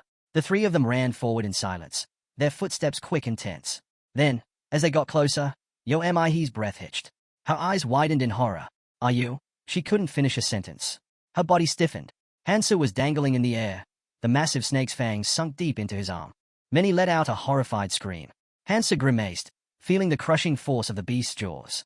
I wasted too much time. He steadied his breathing, glancing at his clenched fist. But in his free hand, he still gripped a knife. Without hesitation, he drove the blade straight into the snake's mouth. The monster screeched, its jaws snapping open in pain. Hansoo fell, landing with a controlled roll as the massive creature writhed. 3 daggers were now buried deep in its flesh, and though the fight was over, his arm throbbed from the bite. He glanced at his torn sleeve and sighed. I'll need to change. Still, thanks to his stats, it would heal soon enough. He knew that as monsters evolved, they gained resistance and enhanced regeneration. Poison became ineffective, and relying on skills too much only made things harder. But at earlier stages, paralyzing toxins worked well. Without that, I would not have lasted this long. Adjusting his grip on his knife, Hansoo watched as the snake's body finally collapsed. Its glowing eyes dimmed and faded to black. He was the first to rush forward. Are you okay? Hansoo barely spared them a glance as he walked past. You're still here? He hesitated before frowning. I was worried about you, but I guess I didn't need to be. She eyed his arm. How bad is it? Hansoo exhaled. Just a scratch. Already healing. Taesung stood frozen, staring at the dead snake. His mind reeled. He took that thing down alone? He had always known Hansoo was strong, but this was something else entirely. The gap between them was overwhelming. How am I supposed to compete with that? Meanwhile, Hansoo crouched beside the monster's corpse, his lips curling slightly in amusement. He reached down and plucked something from its remains. Taesung stepped forward. What's that? Hansoo held up a rune, letting the dim light reflect off its surface. He examined it, recognizing the power it held. A shockwave rune from a needle snake. Not a bad reward. He slipped it into his pocket. It would be useful, but only if he had a magic rune to activate it. Taesung watched, clearly impressed. That rune must be valuable, considering the size of that viper. His voice carried a hint of envy. You planning to use it? Hansoo shook his head. No point. His skill limit was 7, and this was not something that fit his style. He preferred abilities that were unconventional. Before he could pocket it fully, Sangjin suddenly stepped in, eyes glinting with interest. Then give it to me. Taesung drove his elbow into the guy's chest and warned him not to even think about using it. He would not be able to anyway. Instead, he demanded the hero hand it over to him. Sangjin rubbed his sore chin and pointed out that Tun was already there. Annoyed, the blonde turned to him. You really think you'll be useful with this? Have you already forgotten your mistakes? Sangjin lowered his gaze, embarrassed. He muttered that with a powerful rune, he could match, even surpass, him. Taesung immediately shot back, rejecting the idea. He stepped in, trying to calm things down. Hansoo, irritated by their argument, finally spoke up. What are you two doing? He raised his hand, revealing the rune.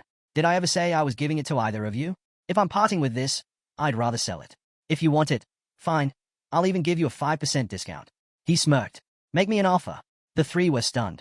Taesung hesitantly asked if they could pay in installments. Hansoo shrugged. If someone's willing to vouch for you, sure. You can guarantee it for each other. He turned away for a moment before stepping forward. I'll take it, she said, placing a hand on her chest. That was expected. None of them trusted each other, leaving her as the only reasonable option. Hansoo handed her the rune. Earlier, he had noticed her quietly picking up a rune of magic. She hadn't needed to hide it. After all, she was the one who had taken down the monster. But it was not surprising. In a world like this, the more cards you kept hidden, the better. As the rune exchanged hands, Hansoo observed He more closely. She was far more ambitious than she let on. She turned to him. There are 3 runes for agility and perception, and 7 for strength and endurance. Hansoo nodded. I'll take 6 strength runes, with a discount, of course. He smiled, thanking the hero. You're generous. Then, he turned back to the others. Don't take this the wrong way, but if you get used to getting things for free in a place like this, you won't last long. Nothing comes without a price. His gaze fell on the rune in his hand, but there was no time to dwell on it. They had to move. As they walked, Hansoo's eyes landed on a cluster of deuterium deposits. He approached the strange growths and broke off a piece for himself. The others watched him closely, trying to figure out if he was using his ability again. He and Sangjin flanked him, observing his every move. Hansoo suddenly straightened and stepped back. Without a word, he drew a knife and turned his attention to the massive snake they had taken down. He and Sangjin watched, mesmerized by what he was doing, while Taesung, confused, asked what the two were staring at. Hansoo didn't answer. With precise movements, he sliced open the snake's body. Its organs spilled onto the ground. Taesung watched the hero in confusion as he pulled out the pot once again. Someone asked if he was planning to make another poison, but this time, it was something different. Hansoo gathered the materials, scaled from the needle snake. They were tough, but not strong enough to be used as weapons on their own. That meant he had to create one himself. There were 134 possible weapon combinations using monster materials from the training area, but only 11 were practical for actual combat. The needle had limited range, making it difficult to inflict lasting damage like bleeding. However, if he targeted weak points precisely, he could turn that flaw into an advantage. He examined the needle. The tip was slightly dull, but since it was handmade, there was no other choice.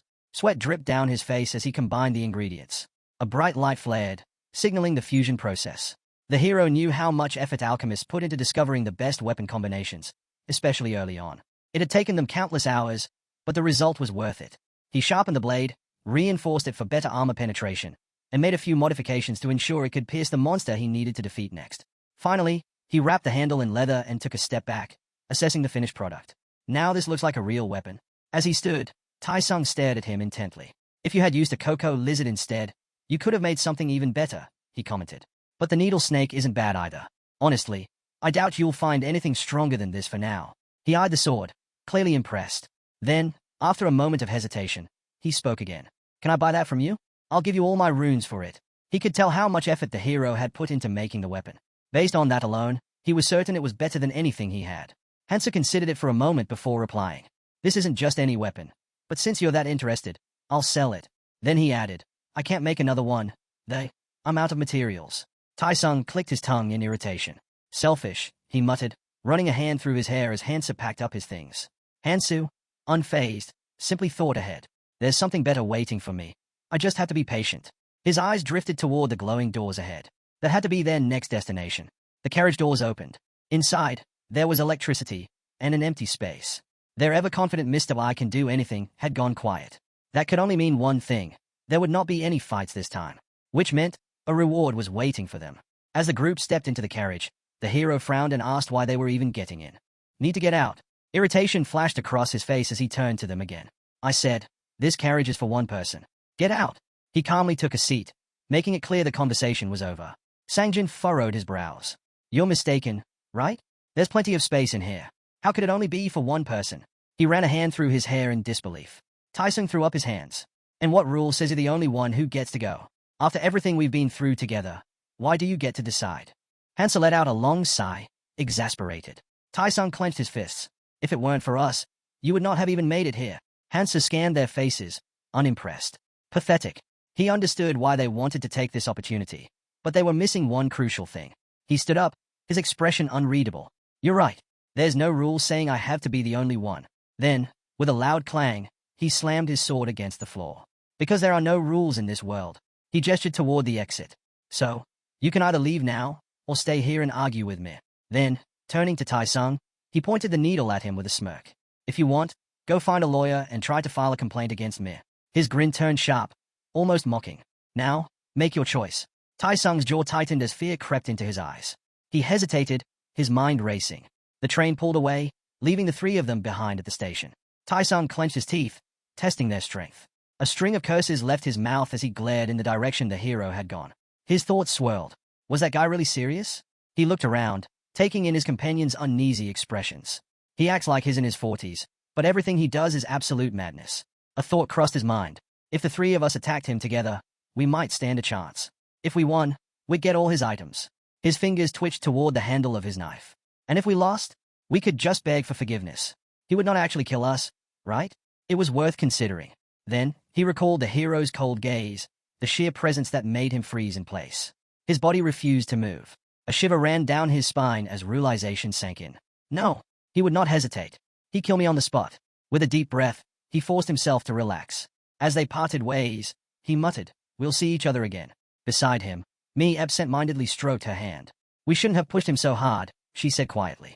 She adjusted her hair and sighed. And we definitely shouldn't have provoked him. He's been helping us all this time. Then, without looking back, she turned toward the exit. Let's go. Tai-sung stared ahead in silence, his thoughts firm. There was nothing wrong with wanting to grow stronger. If anything, it was necessary. The man before him was consumed by negativity. But was not that the whole point of coming here? To push past limits? Tai-sung resolved to strengthen himself no matter what. Piecing together everything he had learned so far, the structure of this place became clear. First, the train made stops at 20 stations. Second, each stop held a random artifact. Third, there was no turning back. Once a station was passed, it was gone for good. Hansoo sat with his hands folded, deep in thought. The entire system seemed designed to create psychological pressure. Even if he made it to the final stop, survival was not guaranteed. Caution was essential. When he opened his eyes, he had already arrived at the 12th station. A quick inventory check: Laroon circlet, kettle claws, steel glove. 8 weapons in total. Decent for a beginner, but not particularly useful to him. The Laroon circlet, combined with perception stats, could pinpoint monster weak spots, but Hansoo no longer needed it. He already knew them all by heart. He stepped onto the platform, his mind shifting to a different priority: mobility. If he could find an artifact that enhanced movement, his combat efficiency would skyrocket. That was his focus now. Then, he saw it. His eyes widened. Resting atop the monument was the Cloud Maniac's neck. He hadn't expected to find something like this here. One drag from it would instantly boost all stats, and as long as he kept smoking, the effect would continue to grow. A single cigarette granted a 20% stat increase for 10 minutes. A smirk crossed Hansoo's lips. This was exactly what he needed. It would not work outside the training area, but within these limits, it was an unmatched artifact. He picked it up, murmuring that it had been a long time since he last saw cigarettes. A memory surfaced. Someone had once scolded him for smoking. Again? "You're aging faster than you think," she had said, taking the pack from his hands. She had smiled, warning him that he'd ruin his face if he kept at it. Lowering his hand, Hansoo silently reassured her. This time, it was different. The train doors slid open, pulling him back to the present. He returned to the Snake's Court core, scanning his surroundings. Were they really gone? He had 4 days before another hidden artifact would appear. In the next 2 days, he had to make a decision: focus on hunting and collecting runes or complete the remaining tasks. The choice was obvious. His gaze landed on a pot. He had completed a few tasks on the journey, so why not see what rewards awaited him? Slipping it into his backpack, he made a mental note. He didn't know what he'd get, but some rewards were worth the effort. One particular task caught his eye. The reward was promising, and it would not take long to complete.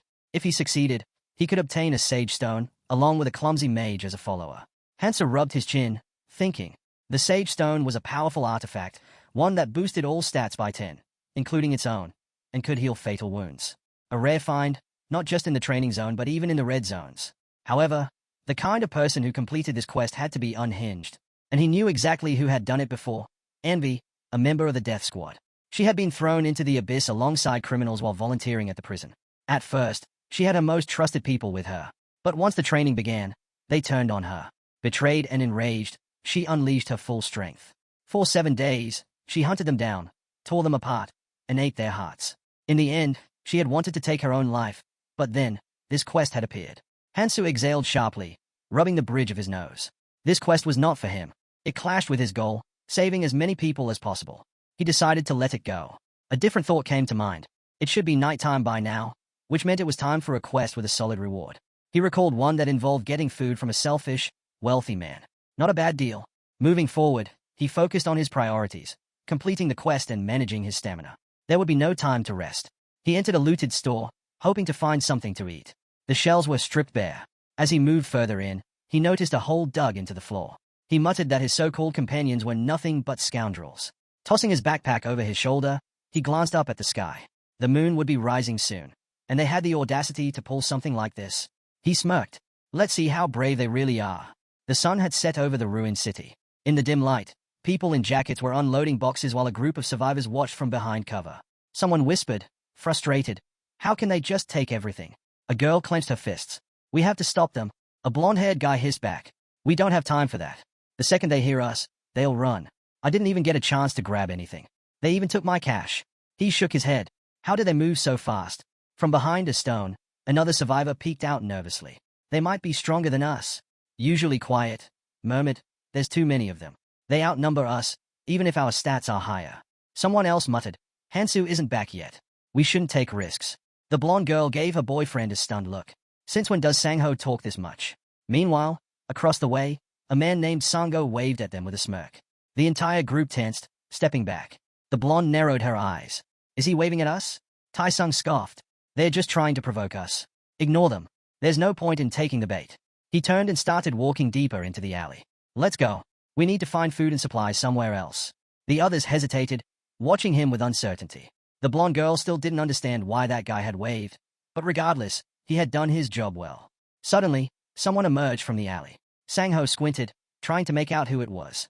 Before he could react, Tai-sung spoke up casually, saying the group needed food. He suggested checking the subway, flashing a smile as he added that they should grab supplies before anyone else got there. Offering to show them the way, he seemed confident. "CHP 11 done." The blonde, however, was not convinced. If Hansoo had to fight those guys for food, it would not be an easy battle. They were too many. Maybe asking for help was the better option. Sang-ho grinned. And why should we trust you? He accused the blonde of trying to manipulate them into fighting. Taesung's patience snapped. He stormed up to him. Do you even understand the situation we're in? Sang-ho bristled in anger. But before he could respond, bam, a fist slammed into his face. He hit the ground hard, yelling in pain as blood trickled from his nose. The attacker smirked. Why would I need to set a trap for weaklings like you? Sang-ho gawked at the cocky blonde, stunned. Taesung stepped back, unfazed. I'm giving you a chance. Think about it. Meanwhile, the group of heroes had taken shelter inside a building. The door creaked open, and the girl gasped as she saw Hansoo walking toward them. Her cheeks flushed. He had only just returned, but she already felt relieved. Taesung smiled to himself, satisfied. No need to be nervous. No one knew he had orchestrated this, and even if he was caught, he'd find a way to slip out of trouble. Hansoo entered the building. The girl quickly explained the situation. People had looted the convenience store. Hansoo nodded. I saw them on the way here. He walked over to the table. How much food do we have left? A small handful of supplies sat in front of him. We tried to gather as much as possible. Someone started, but Taesung interrupted with a slight smirk. Things happen, but now that you're here, do you think we can get everything back? One of the guys shifted uncomfortably, swaying slightly. It won't be easy, but I can help. Hansoo, unfazed, pulled out a chair and sat down. Let's eat first. A vein twitched on the blonde's forehead. Did Hansoo just snort at them? Frustrated, he loomed over Hansoo. This does not feel right. His smile turned nervous. Do you really have no shame at all? Hansoo shot an irritated look at the hero, but the blonde stepped in, arguing that they had risked their lives for this food. So why shouldn't they ask for something in return? Turning to the hero, he demanded a trade. If the hero had something valuable, then maybe, just maybe, he'd consider sharing.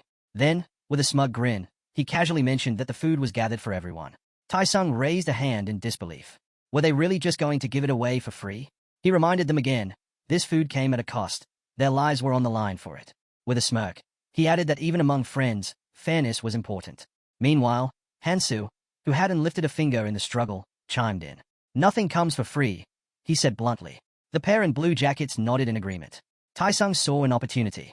If he could rally everyone to his side, the hero would be outnumbered. He glanced at the hero, who remained silent and brooding. With a sarcastic sigh, Hansoo scoffed.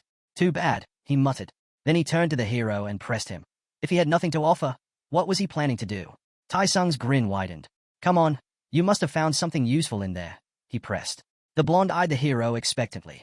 Taesung made his move, pointing out that the hero had just walked out of a hidden area. Surely he had something worth sharing. Right? He added, feigning innocence. Taesung chuckled and tossed the hero a chocolate bar. No need to drag this out, he said smoothly. Let's be reasonable. Hansoo stared at him, silent. He let out a deep sigh. Looks like you've learned your lesson, he said. The guy frowned. What are you even talking about? Just answer me already. The hero abruptly stood up. This guy needs to be more subtle. Then again, it was not surprising. Everyone was just looking out for themselves. Taesung watched the hero, confused by his sudden change in demeanor. But the hero's mind was elsewhere. He never brought these people along because he needed them. He didn't even care about their runes. Hansoo turned sharply as the blonde called after the hero in frustration. Where do you think you're going? The hero remained quiet, thinking back to the reason he had come here in the first place. He had done everything he could. His gaze dropped, remembering the furious Kang Tai, who had once sworn vengeance on his enemies. How could someone say something like that so easily? Shame crept in. Without another word, the hero pushed open the door. Take care of yourselves, he said. Save your strength for what's ahead. Then he left. He and Sangjin remained tense and silent, the air between them heavy. The blonde stepped in, trying to defuse the situation. She reminded everyone that they'd managed just fine until now. There was no need to make things worse. With a determined look, she turned to her friend and suggested they go after the hero and bring him back. Taesung ran a hand through his hair, unimpressed. If he wants to leave, let him. Why should we stop him? Hansoo silently stepped outside. The blonde mentally scoffed, wishing he'd just disappear already, arrogant until the bitter end. He glanced at the girls following after the hero and smirked. Putting on a show, huh? If you give him anything for free, he'll come crawling back sooner or later, he sneered. Then he turned to Mi. We don't need that idiot. We can handle things just fine on our own. Mi hesitated, her body frozen in place as Taesung kept pressing her. But then, suddenly, she bolted out the door. Catching up to the hero, she looked at him desperately. Can I come with you? She asked. His gaze was cold. I can't take you, he answered firmly. She reached out to him, her voice trembling. But didn't you say? He looked away. People make their own choices, he said. For a moment, her face lit up, a soft smile forming as her cheeks flushed. But before she could respond, the blonde's voice rang out. You can't leave. She turned toward Tai-sung, who glared at her with barely contained anger. You didn't even get your runes, he spat. Maybe he gave you his, but definitely not Sangjin's. No one is leaving, especially not you. Before she could react, Sangjin stepped up from behind. It's fine, he said calmly. Tai-sung's eyes narrowed as Sangjin moved closer. I'm going with them, he added. A laugh erupted from Tai-sung as he clapped Sangjin on the shoulder. You sure about that? Do you even get what you're saying? Sangjin's expression darkened. You really think your father's gonna let this slide? Tai-sung jeered. He clapped him on the shoulder again, harder this time. You pick up some stray dog and now you think you can just walk away. His voice dropped, laced with mockery.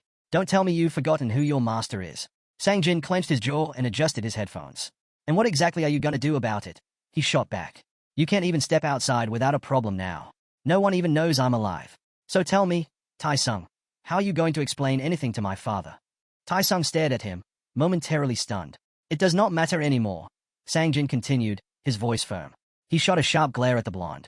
I don't have to listen to you anymore. Tai-sung's eyes widened. Even after everything, after all he had done to break him, Sangjin was still walking away. You think things will be different out there, he shouted after them. We have all the food. You'll be back sooner or later. His fist clenched as he watched them disappear into the night. But the three of them didn't look back. They kept walking, their figures fading into the city's darkness. Sangjin glanced at the girl, his expression filled with concern. We don't have that many supplies left, he murmured. Hansoo walked over to a jacket hanging nearby, hesitating for a moment before slipping it on. Does not matter, he muttered. The boy and girl exchanged confused looks. Adjusting his new jacket awkwardly, Hansoo shrugged.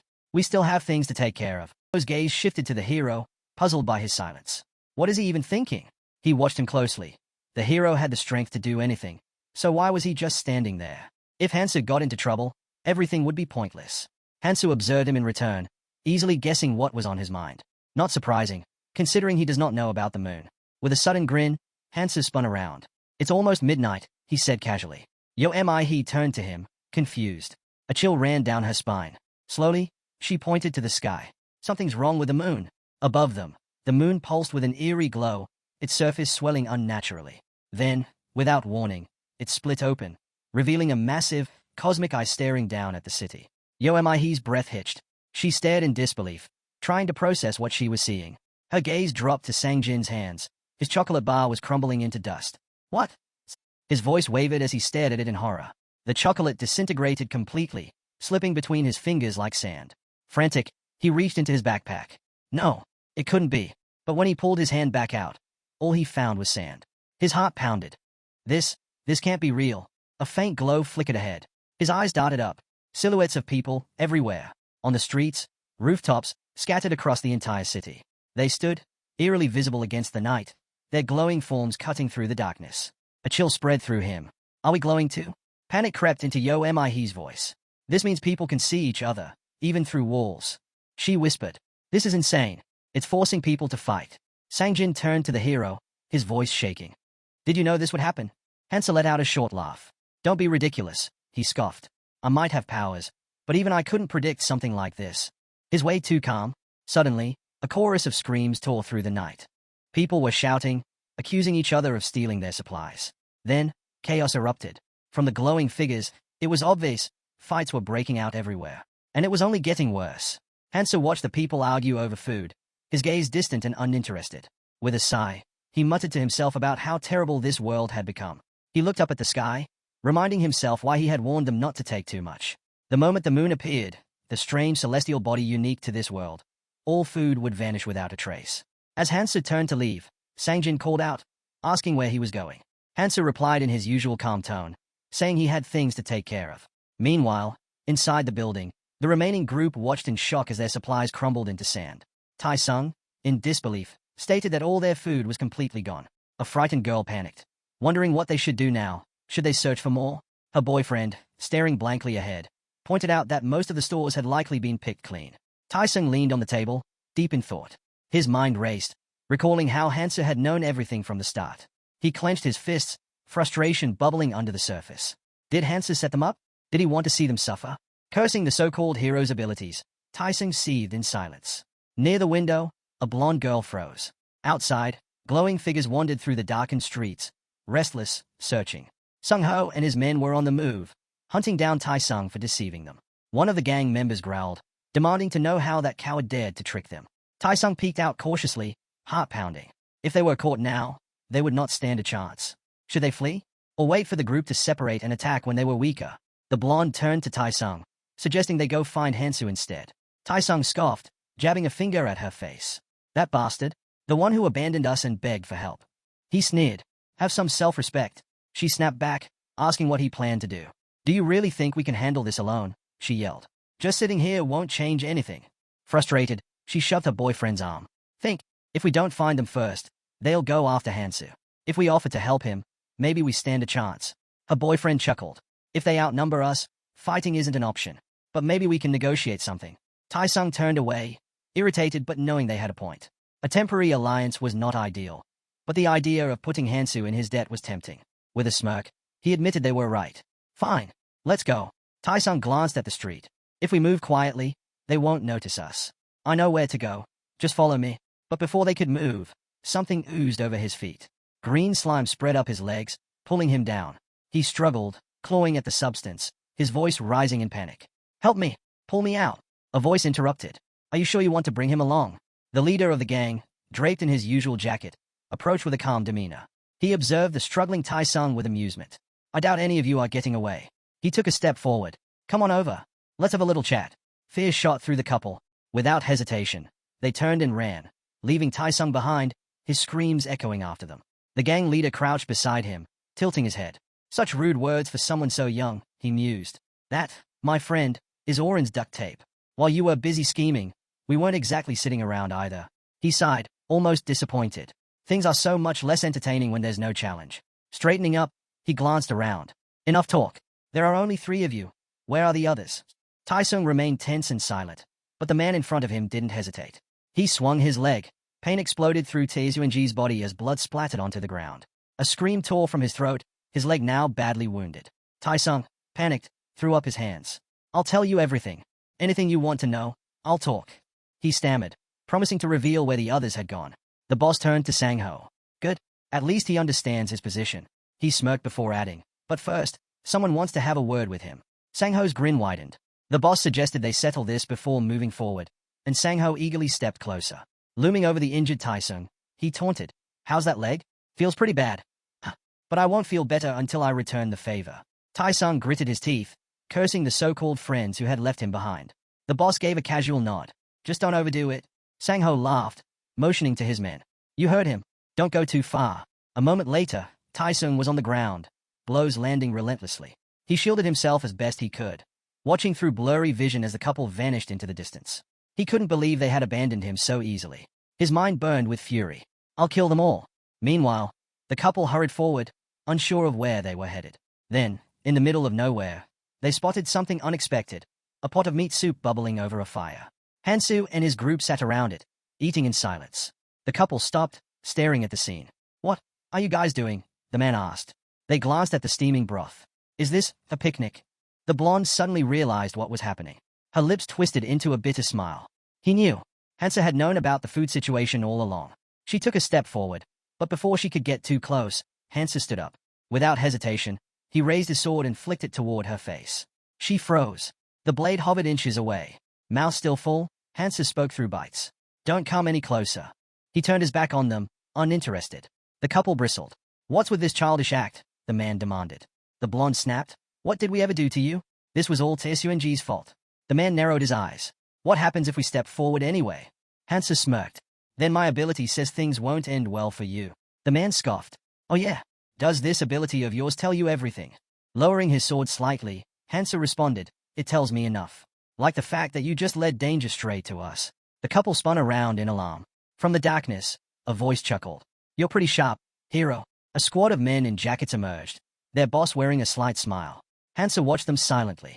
The blonde trembled, sweat dripping down her face.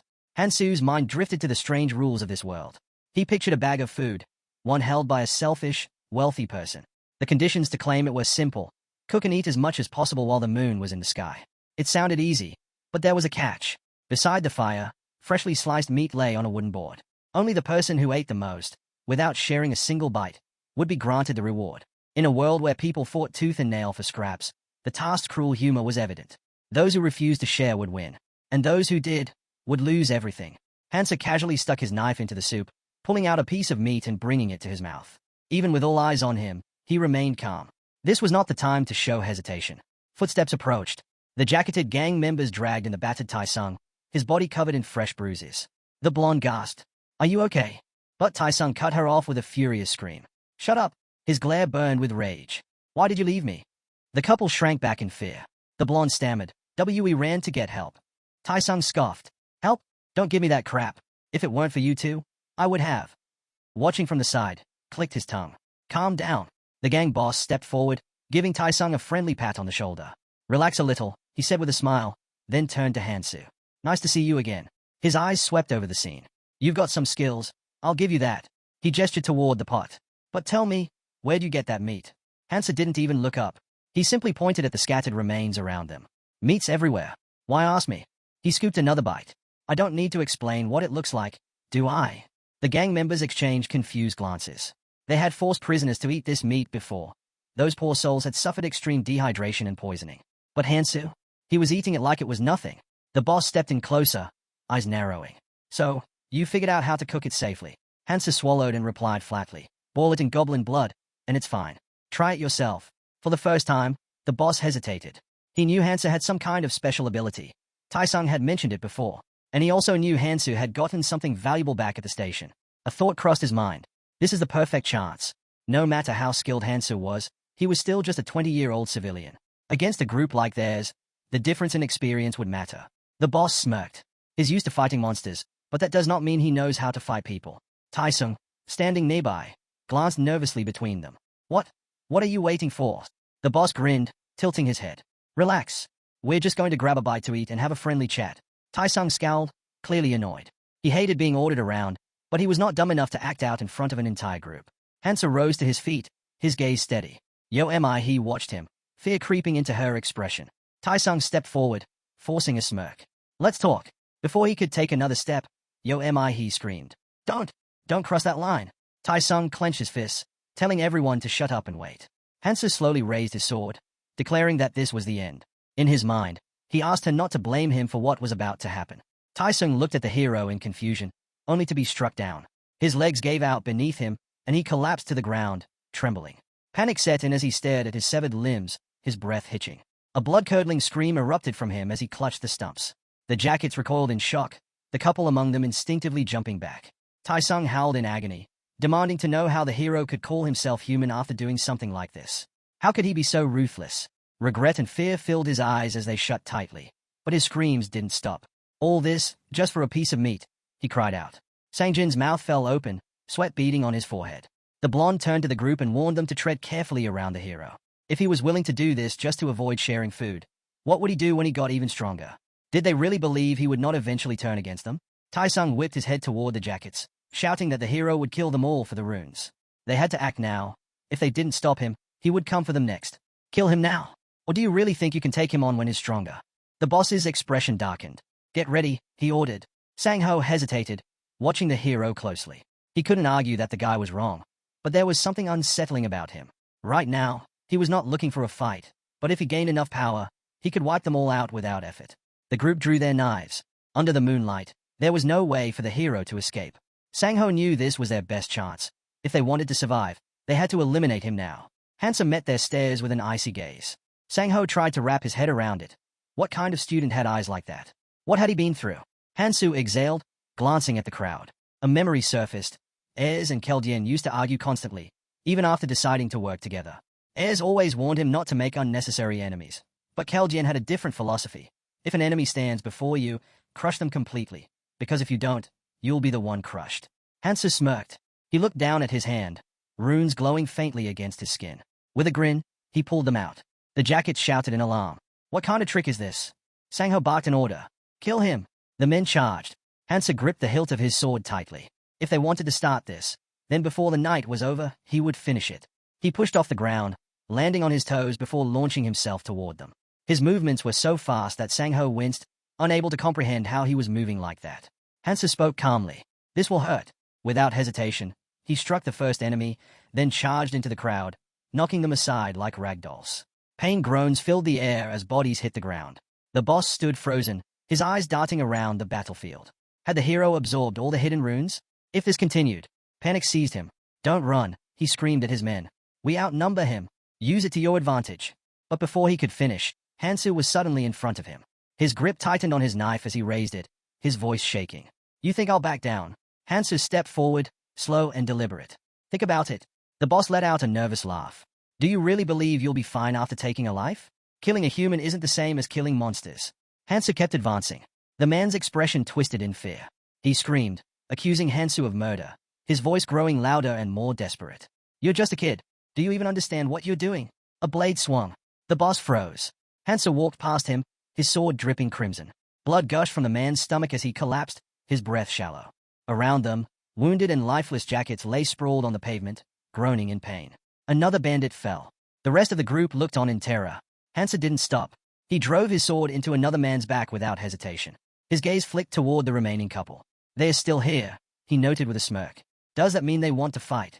The couple exchanged frantic glances, then bolted. Hansoo flicked the blood off his sword, sheathed it, and walked toward the abandoned meat. He crouched down, blew on it, then took a bite. Chewing leisurely, he glanced at his companions. "What's with those faces?" No one answered. He looked away, confused. "Everything's fine." Then, stretching his legs, he sat comfortably on the ground. Sangjin remained silent, struggling to process the scene before him.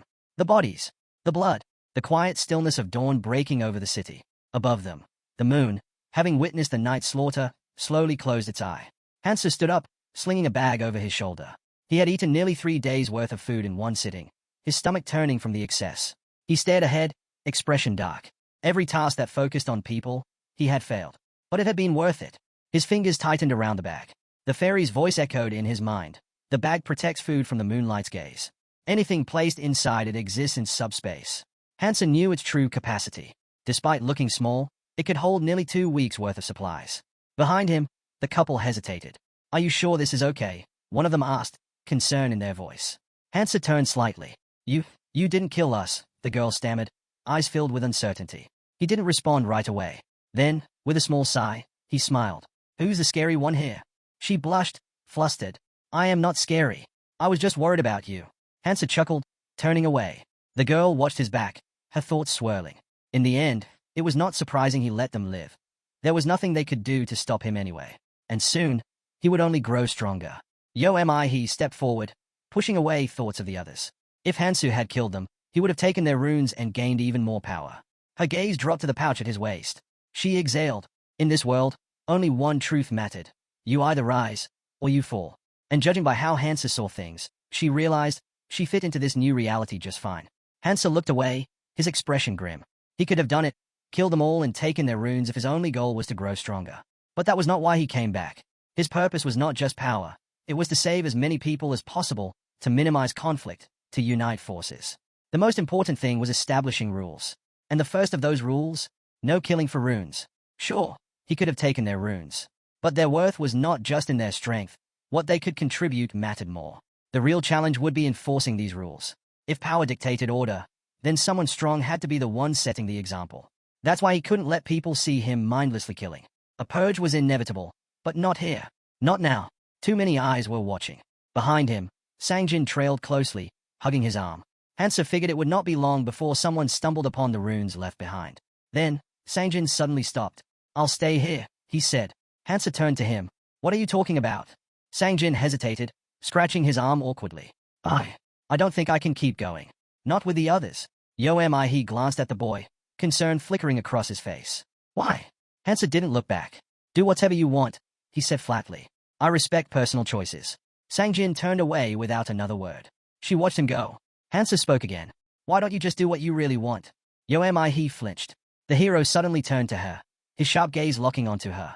She froze. "Are you not afraid of me?" he asked coldly. He looked away.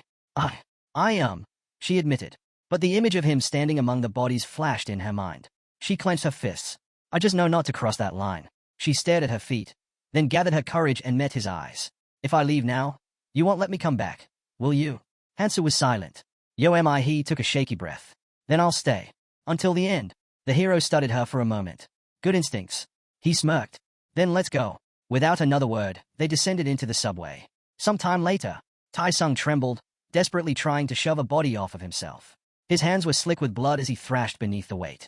Damn jackets, all they do is yap, he spat, voice filled with rage. He should have just killed them all. The hero made a mistake. Taesung's wounds were already closing. Soon, he'd be fully healed. And when that happened, he'd make them all pay. Gritting his teeth, he dragged himself forward, every movement sending sharp pain through his body. But he didn't stop. He would follow the hero. He groaned, panting, dragging himself inch by inch. His anger burned, searing hotter than his wounds. How dare they abandon me? Yo am I he? Yo am I he left him too. His vision blurred with fury. I won't let him get away with this. I won't be left behind. A shadow loomed over him. Combat boots stepped into view. Taesung's body tensed. He slowly lifted his gaze. Sangjin stood over him, staring down in silence. Taesung blinked. Confusion flickered across his face. Then realization. This is my chance. He forced a weak smile. Pick me up, he said. Sangjin didn't move. Taesung's smile faltered. Didn't you hear me? Pick me up. Still, nothing. Sangjin just stood there, looking down at him. His eyes were empty. Something dark lurked beneath them. Taesung's expression twisted. Are you seriously going to leave me here? After everything? Sangjin said nothing. His fingers slowly reached down. Taesung scoffed. What? Trying to look intimidating now. Don't make me laugh. Sangjin grabbed a knife from the ground. Taesung's breath hitched. The blade glinted in the dim light, the metal radiating an unsettling chill. And Sangjin's eyes. They were terrifying. Taesung smirked at the boss while Sangjin silently observed his enemy. Just as Taesung turned away, Sangjin slowly closed the distance between them.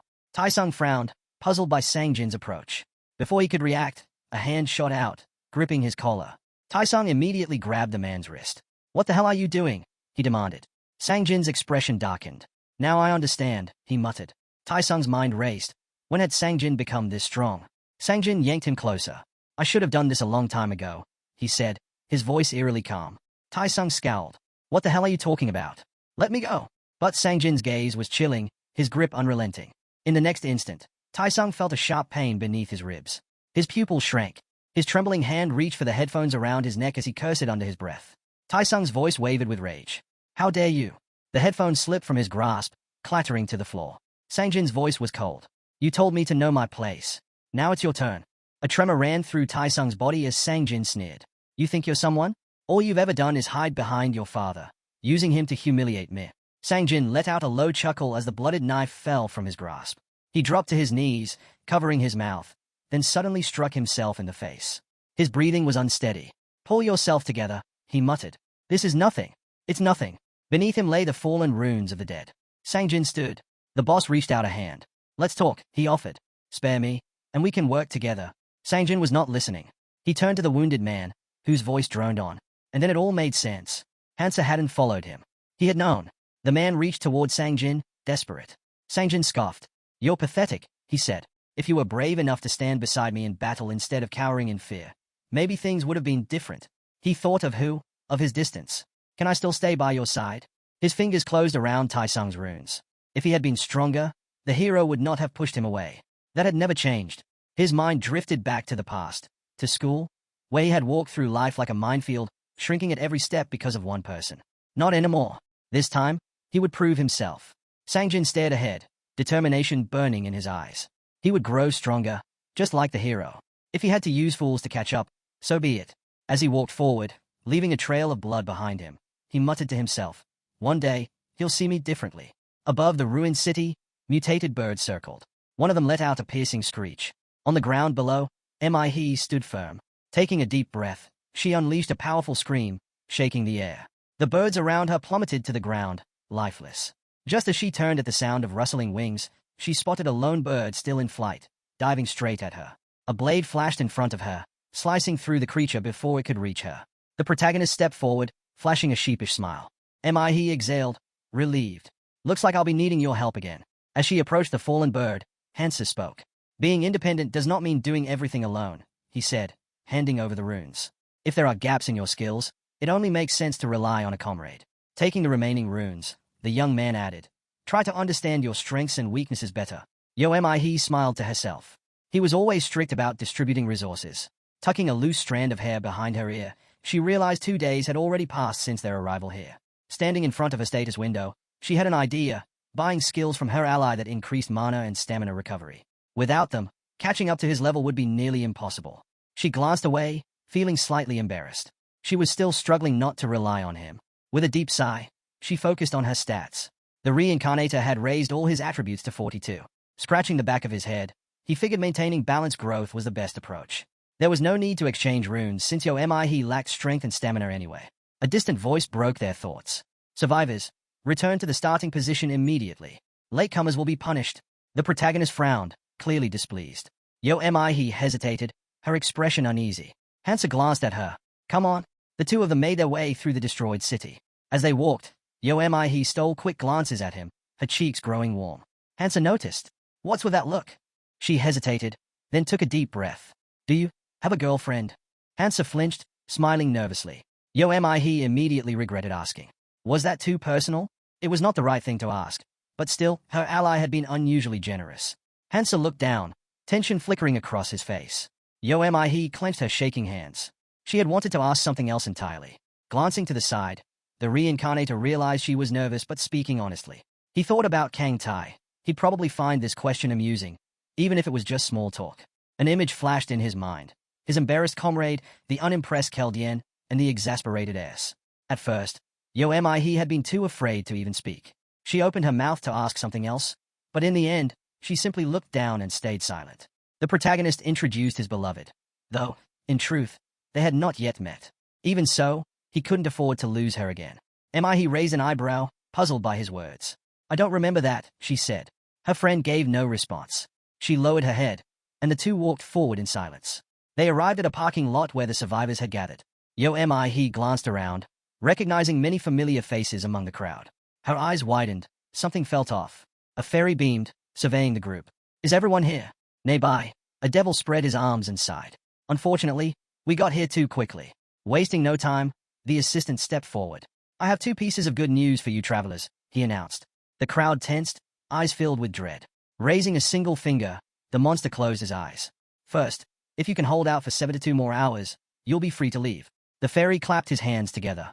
Wonderful news, isn't it? His voice was bright and cheerful. The survivors, however, stood frozen in horror. The devil's gaze darkened. Why aren't you reacting? With their faces pale and eyes wide, the people hesitantly started to clap. The assistant smirked. Ah, that's more like it. I'm glad to see you all so happy. Then, with a snap of his fingers, he declared, Now, it's time to introduce tonight's star. The ground trembled. Pebbles scattered across the pavement. The crowd stiffened as a massive shadow loomed over them. A monstrous altar towered over the ruined city. He's eyes widened in shock. What is that? A massive claw struck the bars of a cage, rattling the structure. The monster inside let out a deep growl. The fairy grinned. A very cute little creature is waiting for you inside. Spreading his wings, the devil gestured grandly. Do you see it? Behind him, an enormous eye opened, unblinking and hungry. The assistant chuckled. This little guy is a carnivorous beast. Gasps filled the air. The fairy continued with a playful lilt. For your sake, we haven't fed it all day. The survivors paled. It's very eager to be let out. The altar walls shook violently. The devil slammed his fist against the barrier. It may look sturdy, but I promise, it's not as strong as you'd hope. A deafening roar split the air. The beast bared its fangs. The assistant tilted his head. Now, tell me, how many of you will survive when it gets out? Someone in the crowd murmured. Do we have to fight that thing? The fairy smirked. Let's not get ahead of ourselves. There's still one more piece of good news. Casually, the devil lay his head on a pillow. There's a way to make it fall asleep. If we do that, it won't even try to break free. Blowing a kiss to the crowd, the assistant teased. Anyone want to guess how? Silence. The survivors' expressions remained grim. The monster scoffed, tossing the pillow aside. You're all such boring actors. Then, baring his fangs, the fairy grinned. The method is very simple.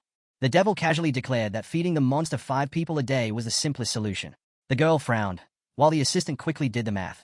3 feedings would be needed to last 72 hours. Standing before the anxious crowd, the protagonist took a quick count. Only a little over 60 people remained. That meant nearly a quarter of them would have to be sacrificed just to keep the beast asleep.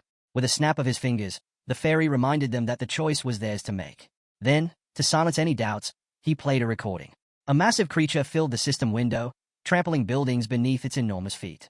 Its eyes burned with a crazed fire as terrified screams echoed through the air.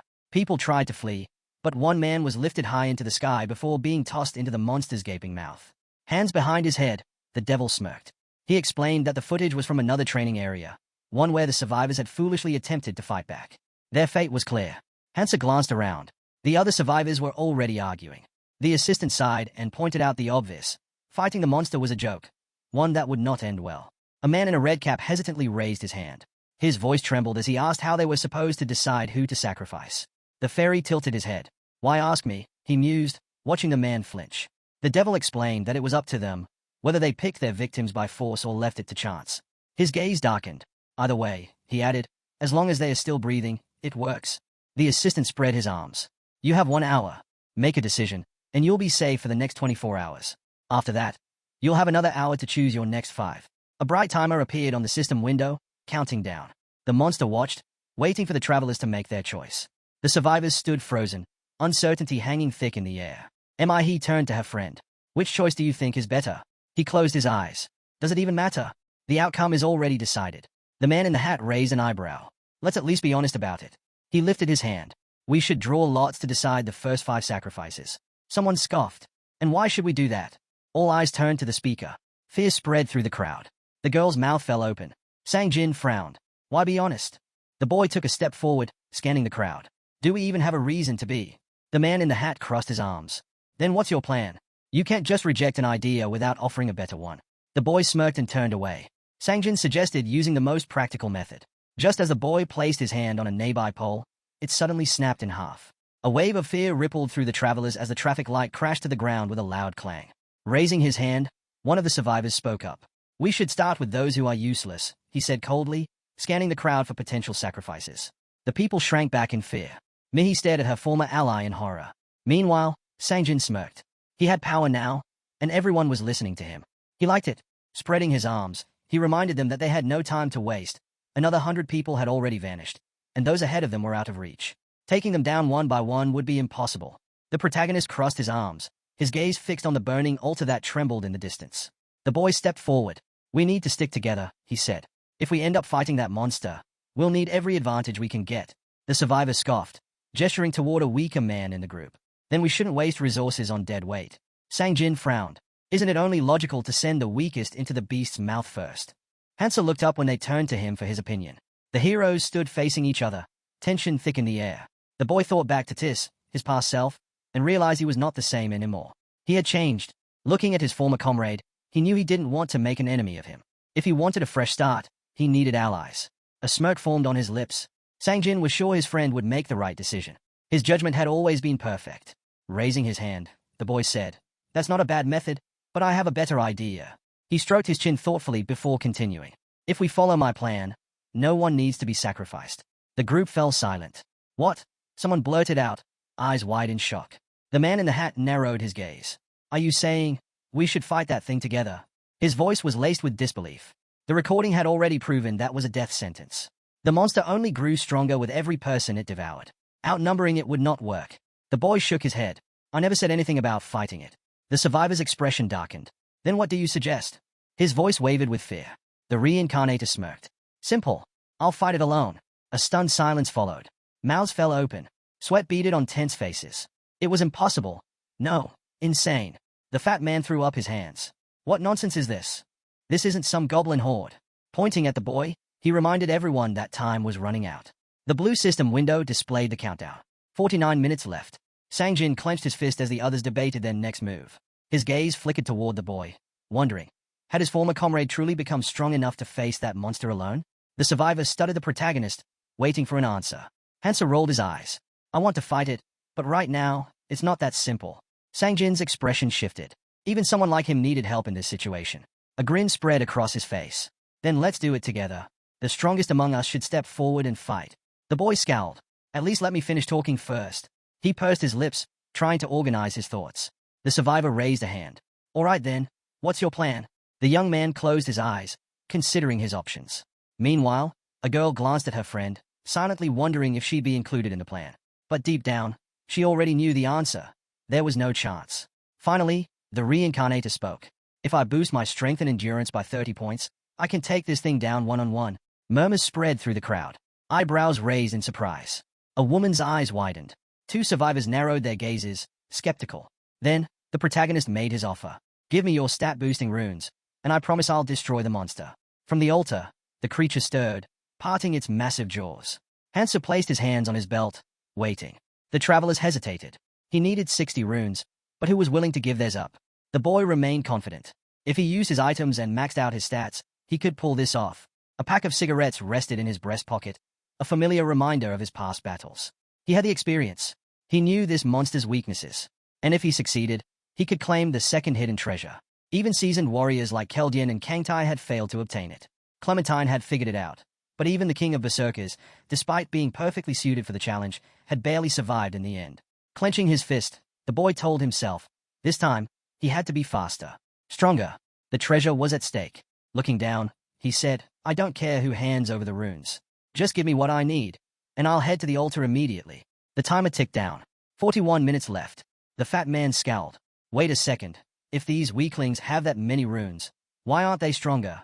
The survivor spread his arms. Then let's settle this. Everyone, hand over your runes. If we can't agree, we'll draw lots. The tension in the air thickened. Someone scoffed. Selfish bastard. The survivor turned sharply toward the voice. A man stepped forward, his eyes cold. Why should we just hand over our runes to you? If we start with the weakest, you'd be the first one gone. A woman approached, sizing him up. The gap between the strong and the weak was staggering. Smirking, she tilted her head. Or is it just because you don't have that many runes to begin with? Her words hit their mark. The man gritted his teeth, his brows furrowing in frustration. How dare you talk to me like that? Resting her hand on the knife's handle, the stranger warned him not to overstep his bounds, threatening to break every bone in his body and toss him into the altar. Covering his face with one hand, the survivor grasped the reality of the situation. It all came down to strength. He reminded them that elders deserved respect, his voice trembling with fear. Desperate, he asked if they didn't live in a democracy. Clenching her fist, the girl smirked and suggested they vote, since they were in a democracy. After all, her grin widened as she gave her comrade an ultimatum. Hand over the runes and live or refuse and be eaten. The mention of an anonymous vote sent a wave of horror through the crowd. Eyes widened, and a fat man raised his eyebrows in fear. Stepping closer to the young man, someone pointed out that he had the power to take runes from others. The survivor coldly added that killing strong opponents would make it even easier. Anger flared. Someone struck him across the face. A man in a hat grabbed him by the collar, demanding to know if he had a death wish. The fat man, shaking, pleaded that he had to survive. His family was waiting for him. But the crowd had already made up their minds. Voices rose, calling for him to be thrown into the altar. The protagonist checked the timer. Hansoo exhaled heavily, watching as chaos unfolded.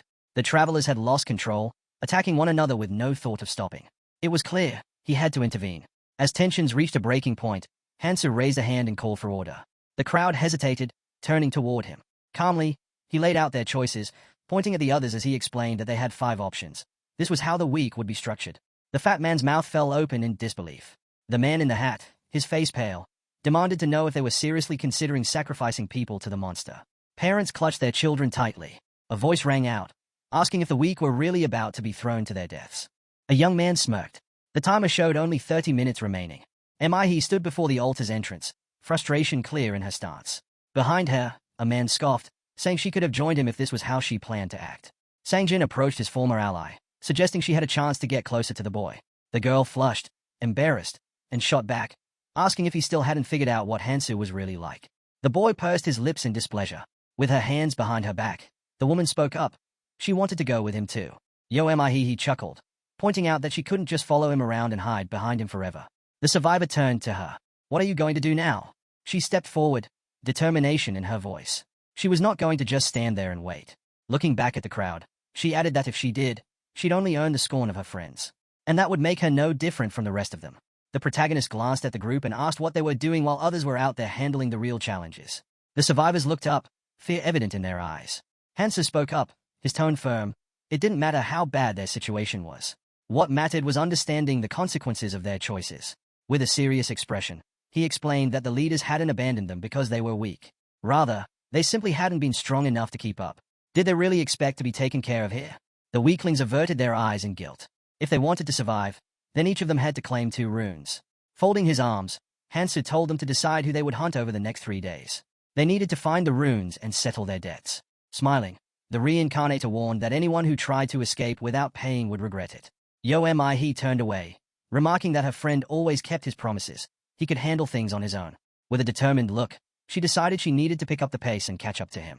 Sangjin, watching her, invited her to join him instead. He assured her that the rest of the team would be glad to have her. The girl flinched at the offer, then smiled warmly, thanking him. She told him she'd give her answer later. Yo am I he turned and walked away. As he watched her leave, the boy didn't need to see her in action to know she had grown stronger since their last meeting. Her hair fluttered in the wind, and clenching his fist, the survivor knew he had to prove himself. What he had now was not enough. Narrowing his eyes, he resolved to show his worth. A stranger pointed at him, saying they needed to talk. A smirk played on her lips as she raised an eyebrow. Sangjin asked what she wanted. Resting a hand on shoulder, another man chimed in, asking what was bothering her. A man named Suyol extended his hand and introduced himself, explaining that his friend was just shy. Gesturing toward a nearby group, a formally dressed man explained that the leaders of two different teams were about to have a conversation. The boy blinked in surprise. He hadn't expected to be called a leader. He shook Suyol's hand and admitted that his friends were just following him. Suyol chuckled, saying that was exactly what leadership was. Then, as if remembering something, he noted that the survivor knew Hansoo. Raising an eyebrow, he suggested they talk about him for a bit, if that was all right. Sangjin smiled nervously but agreed. Inside the altar, a purple portal flickered to life. A dispenser sat on the floor. Goblin poison would not work against a carnivorous beast. Gripping his sword, the protagonist realized he had to use paralyzing poison instead. Slipping on his rosary, he prepared for what was ahead. Hansoo considered the effects. It restored stamina and enhanced strength, making it a valuable asset, even if it was only obtained through hunting.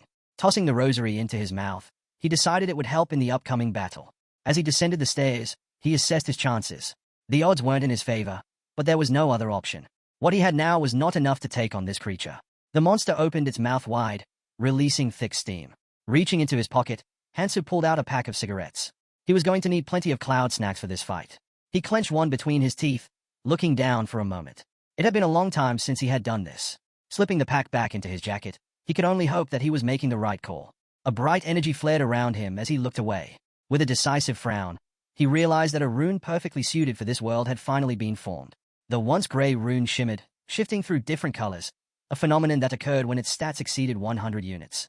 Colorless turned red, red became orange, and orange shifted to yellow. A status window appeared. According to the inscriptions, cloud snacks boosted stat values by 20%. Although the gap between regular runes and colorless runes at 100% was small, as their level increased, the difference became significant. The monster's eyes gleamed with awareness. This carnivorous beast was not like the monsters released in the first training round. A colorless rune would be necessary to take it down. Stepping forward, Hansoo thought that things would move along much faster if he had the essence of a troll. If that were the case, the Berserker King would go mad. Coming to a halt, he recalled that only one person had ever managed to find the hidden treasure. Lightning crackled from his eye. The more impossible a task seemed, the greater the reward in this damned world. The monster turned, sensing his presence. Hansoo tightened his grip on his sword and charged. The air above was filled with enormous creatures, each possessing racial skills. This carnivorous beast was born with two of them. It slammed its hand against the ground, shattering it on impact. Hansoo remained calm, eyes locked on his opponent.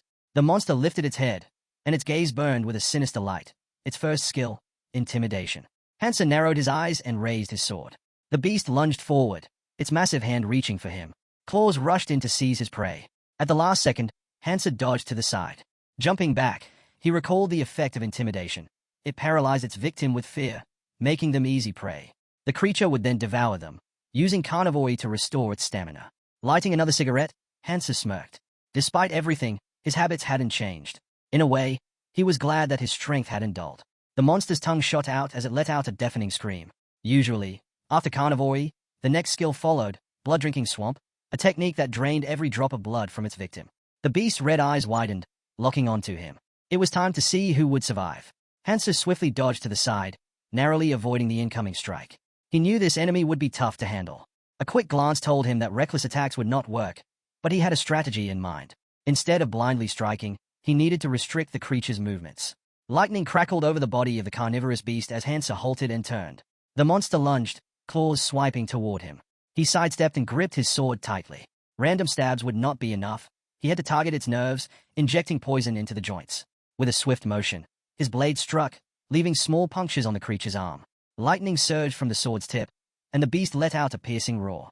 Hansoo leaned on his weapon, watching and waiting. The poison needed time to work, 12 minutes, according to the timer. Just then, a brilliant light illuminated the altar. The monster struck again, forcing him to retreat. Dust billowed from the ground as he landed lightly on his feet. The beast snarled, locking eyes with him. But suddenly, its pupils darted wildly. Hansoo lit another cigarette and took a slow drag. The monster swung at him again. His unique skill, intimidation, depended on the target's willpower, and against a weaker foe, it could be devastating. A surge of energy flared around him, his magic immunity offering an extra edge. Holding his sword before him, he scoffed. This creature was nothing compared to the real threat ahead. He exhaled smoke and flicked away the spent cigarette. Another attack came, but he dodged effortlessly. Years of experience had honed his instincts, sharpening his awareness in battle. He smirked, recalling KNGTAE's words. Anticipation is the key to survival. Pulling another cigarette from his pocket, he felt a strange sense of amusement. He could now predict every movement of his opponent. The beast twisted its head, attempting another strike. Hansoo followed its gaze and instantly knew where it aimed. Looking down, he admitted that the fight was still challenging, but his increased strength and endurance allowed him to react faster. Fighting inside the altar had been a good decision. Plus, he still had time. And snacks. From a tower above, a woman crouched, watching intently. She marveled at the fact that he was fighting alone. Smirking, Seol thought he had to be crazy, or just extremely confident, to take on such a foe so casually. Meanwhile, Sangjin observed from a distance, listening to the others speculate. They believed Hansoo had stolen their runes intentionally, not because he needed them, but because he simply didn't care. Turning toward the stairs, Sangjin reminded them why they had come. It was time to do their part. But before they could leave, a voice called out. A boy raised a hand to his mouth and shouted. They were here to help. Hansoo turned, surprised. Looking down at the survivor, he hesitated as the boy urged him to wait while they made their way down. The group leader furrowed his brow and asked what was going on. Placing a hand on his shoulder, he reminded them to move quietly. If they made a sound, the monster would notice. Sangjin, however, insisted that their comrade needed to know they were here. Spreading his arms, Seol countered that if the boy knew, the beast would know too. The younger one scratched the back of his head, realizing his mistake. With a nervous chuckle, he admitted he hadn't thought about that. The older man laughed, shaking his head. It happens, he said before turning away and calling his comrade an idiot. The survivor looked back, apologizing. From the altar, Hansoo caught the exchange and smirked. His low chuckle carried through the air. The group leader's expression darkened. There was no way they could afford to lose because of someone else's mistake. But in truth, there was no immediate danger. The spiral staircase led downward, where another fierce battle was raging. CHP 19 done. As they descended, Seol muttered his plan. Once the beast was dealt with, they'd take care of the boy. When the adrenaline wore off, Hansoo would not have time to notice them closing in. However, as he observed Hansoo's battle, his unease grew. This man was dangerous. Standing in the center of the altar, Hansoo's posture was tight, his movements sharp and precise. To the guild leader, he didn't seem like a person. He was more like a predator that remained calm only when fully satisfied. A bead of sweat rolled down his cheek as a memory resurfaced. That night, Hansoo had fought an entire crowd alone, cutting through them without hesitation. Worse, he looked like he was enjoying it. Seol clenched his teeth as he climbed further up the stairs. He couldn't allow someone this dangerous to grow even stronger. If Hansoo continued to gain power, he'd dominate everyone, including him. Turning back, he ordered his ally to go check on the situation below. Down below, Hansoo's battle was shifting. The carnivorous beast was slowing, its attacks growing sluggish. Watching from the staircase, Sangjin's mouth hung open in shock. But then, unexpectedly, he grinned. A woman beside him frowned, sensing something was off. Why'd he go quiet all of a sudden? She muttered. Before anyone could respond, a deafening roar shook the tower. The ground trembled, and the spiral staircase quivered beneath their feet. A massive explosion erupted above them, obliterating the structure. The force sent them flying. In midair, the woman gasped. What the hell? Crashing to the ground, she groaned and struggled to stand. The realization hit her immediately. They had been exposed. However, the monster's movements had become sluggish. It snarled and swung its tail violently. Bracing itself, the beast planted a clawed hand into the ground, its bloodshot eyes flickering with rage. The onlookers clutched their heads as an overwhelming pressure bore down on them, far greater than what they had felt before. Then, the beast's gaze shifted. It had noticed them. The monster's jaws parted, its breath heavy and menacing. Gritting his teeth, Seol reassured himself that even though their surprise attack had failed, everything would be fine. Hansoo was still here. From the staircase, the woman caught sight of him. What are you doing there? She called out. Turning slightly, the man shrugged. Shouldn't we focus on taking this thing down? If we work together, we can handle it. The group leader tensed, worried that their comrade might abandon the fight when they were so close to finishing it. Meanwhile, Hansoo, cigarette hanging from his lips, exhaled a thin stream of smoke. His gaze shifted back toward the monster. You idiots just ruined everything, he muttered. Now it's going to recover all its stamina. His ability to dodge the creature's attacks had only been possible because of the cloud snack. But now, things had taken a turn for the worse. The group flinched at his words, their faces tightening with fear. Nearby, Suyol clenched his jaw, fingers twisting the bottle of paralyzing poison in his grip. Hansoo watched them for a moment before sighing. If the beast finished dealing with these travelers, continuing the fight would only get more complicated. Hands on his hips, he decided on a new approach. Well then, he said, why don't you all try handling it yourselves? The woman's eyes widened as he turned away. Rushing toward the stairs, she snapped, are you seriously planning to run away? Her brow furrowed in frustration. Your friend is still here. Hansoo didn't respond. Glaring, she turned back toward the others. Would he mind if we used his friend as bait? She muttered coldly. Descending a step, Sangjin tilted his head. Who are you looking for? Before she could answer, the boy grinned. Oh, didn't you notice? You all fell down the stairs. Her body stiffened. The realization hit her like a brick. His smug expression, the broken stares. He had overheard everything. And he had done this on purpose. You bastard, she seethed. I'll kill you. Not happening. The survivor cut in, his voice eerily calm. He lowered his gaze. You don't have the time. The monster licked its lips, watching its prey with delight. The travelers stood frozen, trapped under its massive shadow. It relished their fear. Suyol's voice broke through the silence. If this thing recovers, we're dead. He gritted his teeth and narrowed his eyes. They had no choice but to work with Hansoo. There was no other way to survive. We need him, he muttered. Without him, we're done for. Scanning his surroundings, Hansoo smirked. There was no longer any need to worry about the stairs. He turned back toward the group. Tell me, he said. Did you all come here just to sacrifice yourselves? The group leader stiffened. What? What are you talking about? Suyol trembled, flashes of a past conversation flooding his mind. The fairy's grin haunted his memory. She had told him the truth. 5 people had to be sacrificed every day. A chilling scream tore through the air. The monster's tongue lashed out, dragging a stunned man into its gaping maw. The others could only watch in horror as the beast's jaws snapped shut. Hansoo remained silent, watching the scene unfold. Then, he gave a small nod. Thanks for the noble sacrifice. As the protagonist made his way toward the exit, Hansoo called out, demanding to know why he had done it.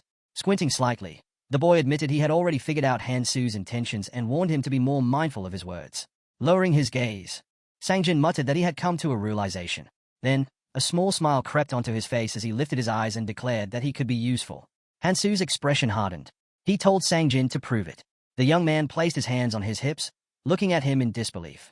And why would I do that? He asked. Sangjin responded calmly. He knew Hansoo's goals were different from others. The Reincarnator took a slow drag from his cigarette, eyes shadowed as he regarded his friend. He pointed out that Hansoo was always thinking several steps ahead, never hesitating, something that had become clear in the fight against Song and the bandits. Despite their overwhelming victory, the wounded enemies lay scattered across the battlefield, alive. Hansoo had chosen not to finish them off, even though it could cause trouble later. His gaze darkened as he recalled the moment when the altar loomed over the city. Hansoo had the strength to eliminate every rival, yet he didn't. Instead, he had raised his hand, calling for a truce. Frowning, Hansoo's voice sharpened as he questioned the logic behind it. Why spare them? He asked. It's not like you. Sangjin held his gaze in silence before extending his hands. Then stain them with blood instead of me, he offered. The boy then asked Hansoo to take him along, to travel together. Closing his eyes, Hansoo let out a small smile but said nothing as he walked past. He admitted he had no answer after everything that had happened. Clenching his fists, he justified his past actions. There had been no other choice at the time. That was why he had been caught. But next time would be different. He vowed never to let it happen again. Watching him go, Sangjin made a silent promise. There would always be obstacles in Hansoo's path, but he would eliminate those Hansoo couldn't, ensuring he could pursue his goal without hesitation. With a stern look, Hansoo resolved to follow him, to grow stronger. His gaze remained fixed on his friend's back, willing to do whatever it took to walk beside him and understand his true purpose.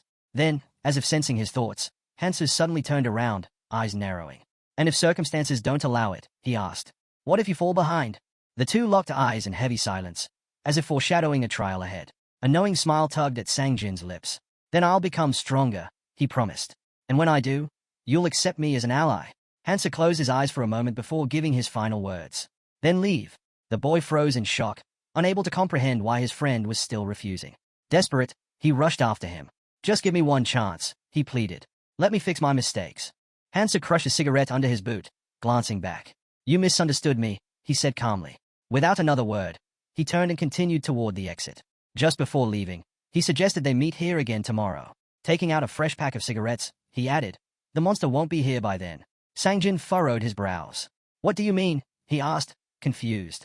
Hansoo didn't answer directly. Instead, he looked down at his cigarettes, then told Sangjin to take the leftover runes from the fallen enemies.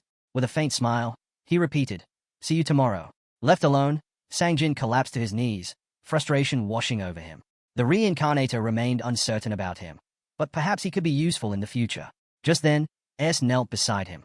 She reminded him of his past mission, the one that had once mattered above all else. "Your duty was to save humanity," she said. Her long hair covered her eyes as she warned him that many would try to stop him.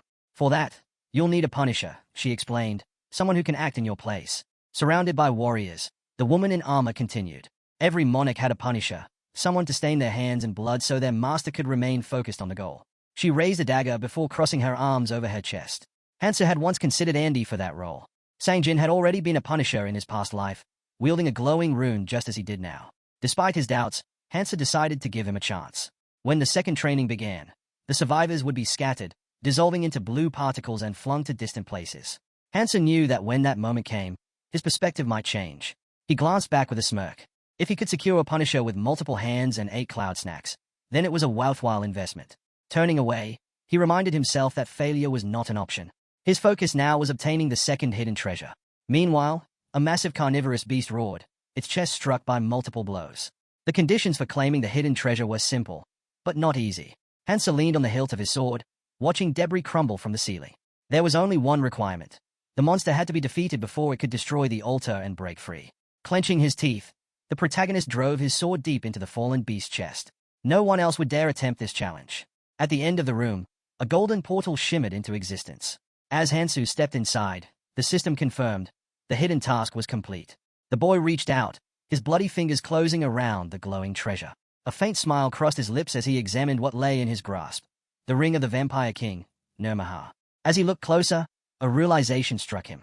He now understood how the Berserker King had obtained it and why no one else had ever managed to claim it. A brilliant white gemstone shimmered on the ring's surface, its radiance undeniable. Beyond it, space was littered with floating artifacts, each classified by color, an essential indicator of their value. In general, ordinary artifacts could never surpass superior-colored ones. But there were always exceptions. Multicolored runes flickered in the air. Over time, as travelers evolved their runes, certain artifacts could absorb them, changing their color in the process. The most coveted among all were single artifacts. A sudden flash erupted from the pedestal, followed by a burst of flame igniting in the boy's palm. Number 9. The Manhwa ring. A symbol of Clementine himself. The Berserker King had once concealed his face behind his hand, the weight of his power evident.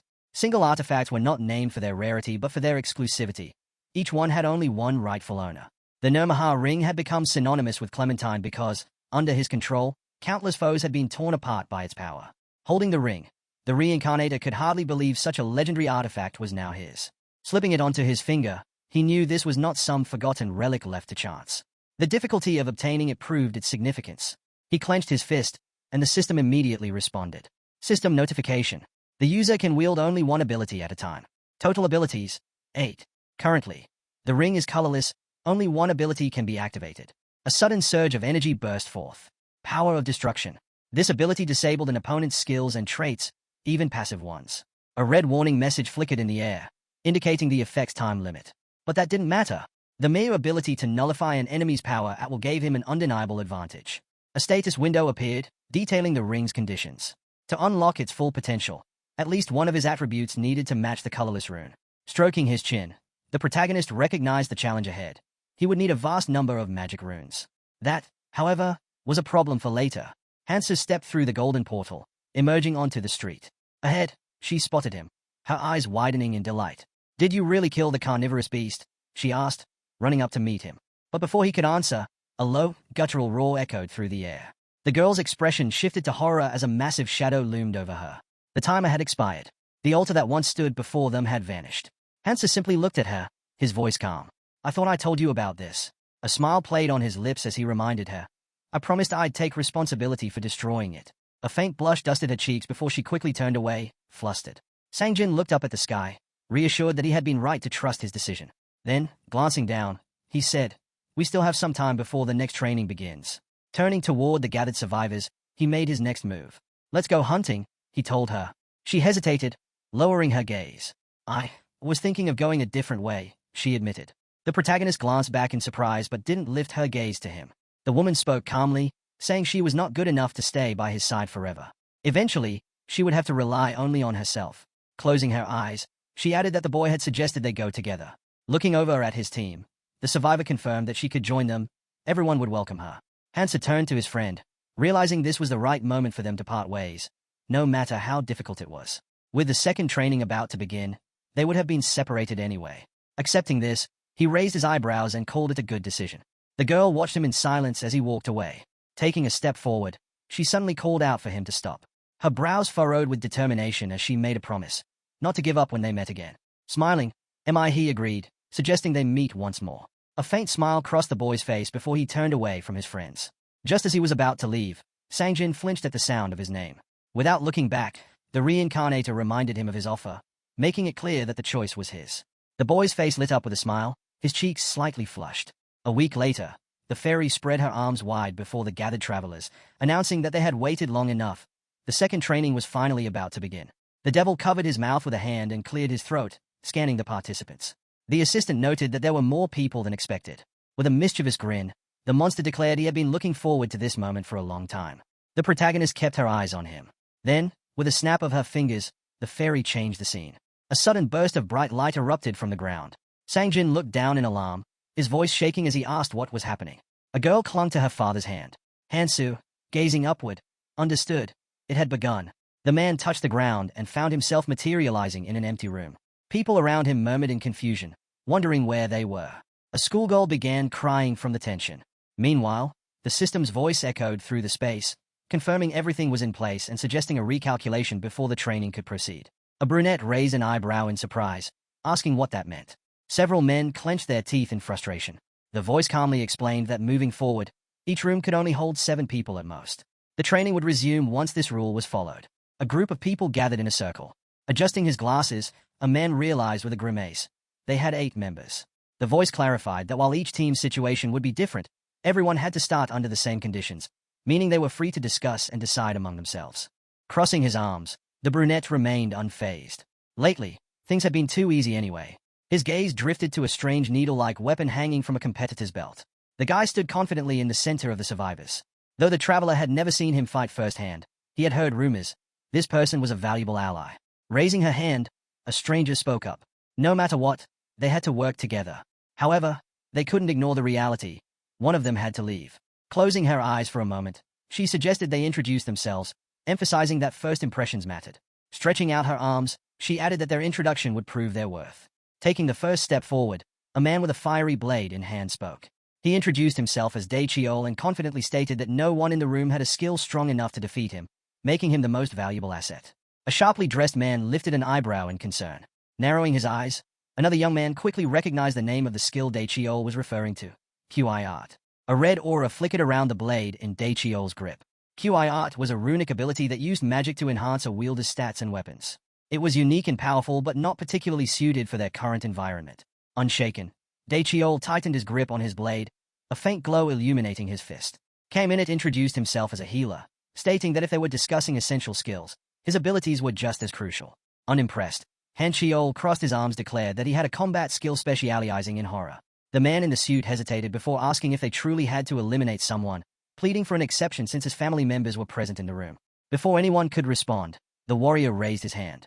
Daecheol's gaze shifted to another person who had yet to introduce themselves. He suggested that she set an example for the others.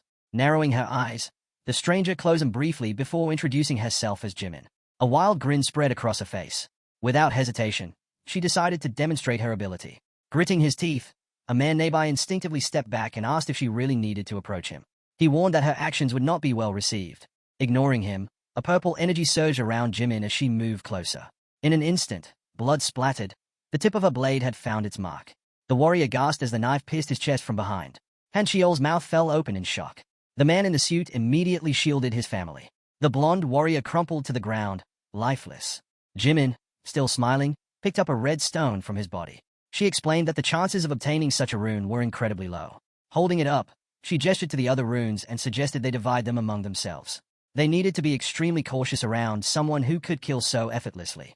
Meanwhile, the protagonist crossed his arms, looking off to the side. This woman had just made things easier for those without skills. A mother held her frightened daughter close. In their past lives, they had died here. But now, the future had shifted. Hansoo, smirking, found himself intrigued. Events were only becoming more interesting. Just then, the fairy peeked out from a rift, announcing that they were the first group to reach the required 7 members. She then proceeded to explain the next phase of their journey. The heroes found themselves on a floating island. A chain of islands, connected by suspension bridges, formed a path leading upward. Their mission was clear. Over the next 3 months, they had to ascend to the dormant volcano at the center of the 2nd floor. That was their first goal. Pointing upward, the devil declared that once they completed this stage, a world of adventure would open before them. The assistant wished them luck. The group tensed as they looked ahead. Without hesitation, they stepped onto the suspension bridge. Hansoo, smiling, remarked that since they would be together for a while, they might as well become friends. Then, frowning, he asked where their ally was rushing off to. Suddenly, the man's eyes widened in horror. He shouted for everyone to stop. The bridge behind them began to collapse. Realizing the danger, the team bolted forward, barely avoiding the fall into the abyss. One of them glanced back, watching as the rest of the squad caught up. Overhead, the fairy appeared again, warning them that as time passed, sections of the lower islands would break away, causing the bridges to fall even faster. Gritting his teeth, a man muttered in frustration. Couldn't they have been warned about this sooner? Shaking off his irritation, he got back on his feet and asked again where their ally was heading. Frowning, the soldier accused him of being antisocial. Jimin, still smiling, suggested they follow him.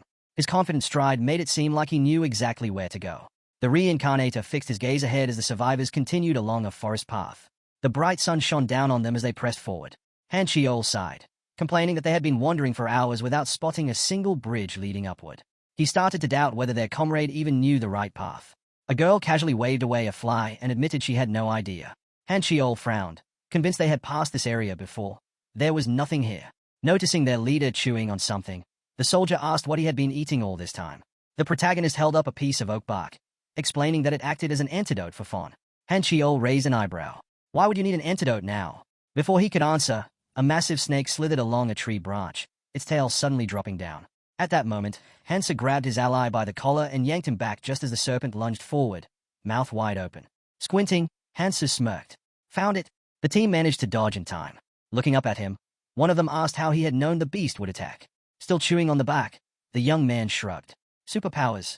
The soldier raised his eyebrows in confusion. What is that supposed to mean? Before he could finish, the snake sank its fangs into his hand. With a grunt, he shook it off and hurled it away. A knife embedded itself into the reptile's neck, causing it to thrash violently. The rune snake's mouth gaped open. The system's voice echoed, explaining that the nature of these creatures depended on the ever-changing patterns on their heads. Glancing at his bite wound, Hansoo realized that the enemies weren't giving them a moment to recover. If this kept up, his body would not last. His gaze shifted to a couple with their child. Frustrated, he asked why they weren't fighting and told them to stop hiding behind others and join in. Tension flickered in the man's expression as he adjusted his suit. I have people to protect. I can't risk my life for strangers. The soldier clenched his fists. That shouldn't matter. We're all just trying to survive. He turned toward his comrade standing by a tree and scowled. And what about you? You don't have families. So what's stopping you? K-Minute adjusted his glasses, his voice calm. If something happens to me in battle, how do you plan to heal without my help? Hansoo scoffed. You think I carry this sword for decoration? Raising a single finger, the healer stated his price. 3 power runes or 1 magic rune per treatment. Hansoo's eyes widened in shock. That's insane. Jimin, unimpressed, turned toward the group. Are we really just going to stand here arguing about payment while others are fighting? The soldier gritted his teeth. Was he the only one who thought this whole situation was a mess? The man with glasses raised his hand impatiently. Less talking, more moving. Hansoo narrowed his eyes. Getting cocky just because you can heal? Huh. Before he could respond, a voice called out to them. How do you like the place? The soldier glanced down and sighed. Better not talk about it. Then, he asked, how's it going on your side? An icon of 2 machine guns flashed in the air. A voice responded, not too bad. We've got a rescuer up here. Another voice chimed in. Keep an eye out for useful recruits on your way. We need to expand our ranks. Hansoo scratched his head in frustration, unsure of what to do. He wanted to go forward, but bringing along a man who claimed to have superpowers felt like a risky choice. Ahead of them, Jimin raised her sword, holding it steady. The cunning doctor averted his gaze, while a woman gently stroked her daughter's head. A man nervously scratched his neck as a voice echoed in his mind, reminding him that survival was the only thing that mattered. It promised they would meet again. Hansoo turned back, noticing the symbol on his ally's hand. He thought about how little time had passed, too little for a monarch's traits to fully awaken. A golden crown shimmered in the air. Monarchs, like the king of the berserkers, all had distinct personalities that made them natural leaders. A girl stood before a crowd, raising a flag. Monarchs granted their clans a unique symbol. Some received rings, others magical marks. Those who bore these symbols shared a deep connection, allowing them to communicate telepathically. A sword plunged into a snake's body. There was a limit to how many people a monarch could mark, which was why they carefully sought out the most worthy individuals. Picking up a rune from the ground, the young man resolved to grow stronger. If he ever had to compete with them, he would need to be prepared. Looking to the side, the Reincarnator realized that a leader needed power. Only then would people follow. The ground was littered with the corpses of snakes. Taking a step forward, a squad member hesitated. Had they truly left the monster's territory? It didn't seem like it. If anything, their numbers had only dwindled. Pushing aside a bush, the protagonist's eyes narrowed. Ahead, the mutated snake's lair awaited. In a small clearing, a fallen tree lay in the distance. His goal was close. Wrapped around the tree was a massive runic snake, its face marked with a strange symbol. Just as he took a step, a man in a suit raised a hand, urging him to stop. "Do we really need to fight that thing?" he asked. "We could just slip past without being noticed." Lifting an eyebrow, the young man responded coolly, "I'll handle this alone. If you want to move ahead, go on without me." His ally turned away in frustration. "That's not what I meant," he said. "Why would you do something so reckless? We're supposed to move together." The Reincarnator's gaze darkened. "I never planned on going with you in the first place," he stated. Moving through the bushes, he added, "You were just heading in the same direction as me. Now it's time to go our separate ways." Jimin closed her eyes. There was no point in arguing. The suited man's eyes widened in shock. Hansoo watched his ally closely, his hand resting on his chin. He couldn't just leave him behind like this. Clenching his jaw, he considered dragging the boy along by force. "Why?" he asked. The doctor scoffed, his lips curling in disdain. "Because," he said, "he's the only one who never once asked me for healing. People like him, those who are used to the battlefield, don't listen to anyone." Kamenet turned away, his tone indifferent. "People like him don't last long," he added. Hansoo glanced back, frustrated. Losing someone that talented was a shame, but controlling him would have been just as difficult. Meanwhile, the devourer snake sank its fangs into a tree trunk, its jaws stretching wide. The beast moved cautiously, avoiding its enemy whenever a certain magic rune was active, yet attacking when others were in effect. The only exception was agility. When that rune activated, the symbol on its forehead shifted. Seizing his chance, the protagonist struck several times with his sword. Standing before the bloodthirsty creature, Hansoo noted that while this snake was faster and stronger than ordinary reptiles, it was still no match for a true carnivorous beast. As it retaliated, its resistance rune activated, dampening the damage. Lighting a cigarette, the boy exhaled slowly. A drawn-out fight would not put him at a disadvantage, but it would cause unnecessary trouble. The rune snake bared its teeth. The key to victory was clear. Instead of focusing on the monster, he needed to target the trees in the center of the clearing, its lair. Without hesitation, he dashed forward. The moment he attacked the lair, instinct would drive the snake to defend it, leaving itself open. As predicted, the beast abandoned its defense, lunging after him. Hansoo stopped abruptly. A flurry of blows struck the giant reptile. Moments later, he turned away smugly as the massive corpse slumped to the ground behind him. It ended faster than he expected. Among the fallen leaves, an egg lay trembling, the egg of the rune-eater snake. He picked it up, pressing a rune to the shell. Cracks formed. A tiny eye peeked through before a newborn snake emerged, its small body nothing compared to its adult kin. But this one was different. Its eyes shimmered as runes fluttered around it. The little creature swallowed a rune, then immediately spat it out. That was its ability. After consuming any 3 runes, it could spit out 2 of the owner's choice. Some might call it wasteful, trading 3 for 2, but Hansoo didn't hesitate. Carefully stroking his new companion, he decided that obtaining the right runes was far more important than hoarding them. Strengthening his magical and physical resistance came first. Looking down at the tiny beast, he gave it a simple command: rest. He had a goal to achieve, and with this creature's help, he'd get there. It was time to move forward. "Nearby," a girl asked. "Where do we go from here?" A man holding a map replied, "Be patient."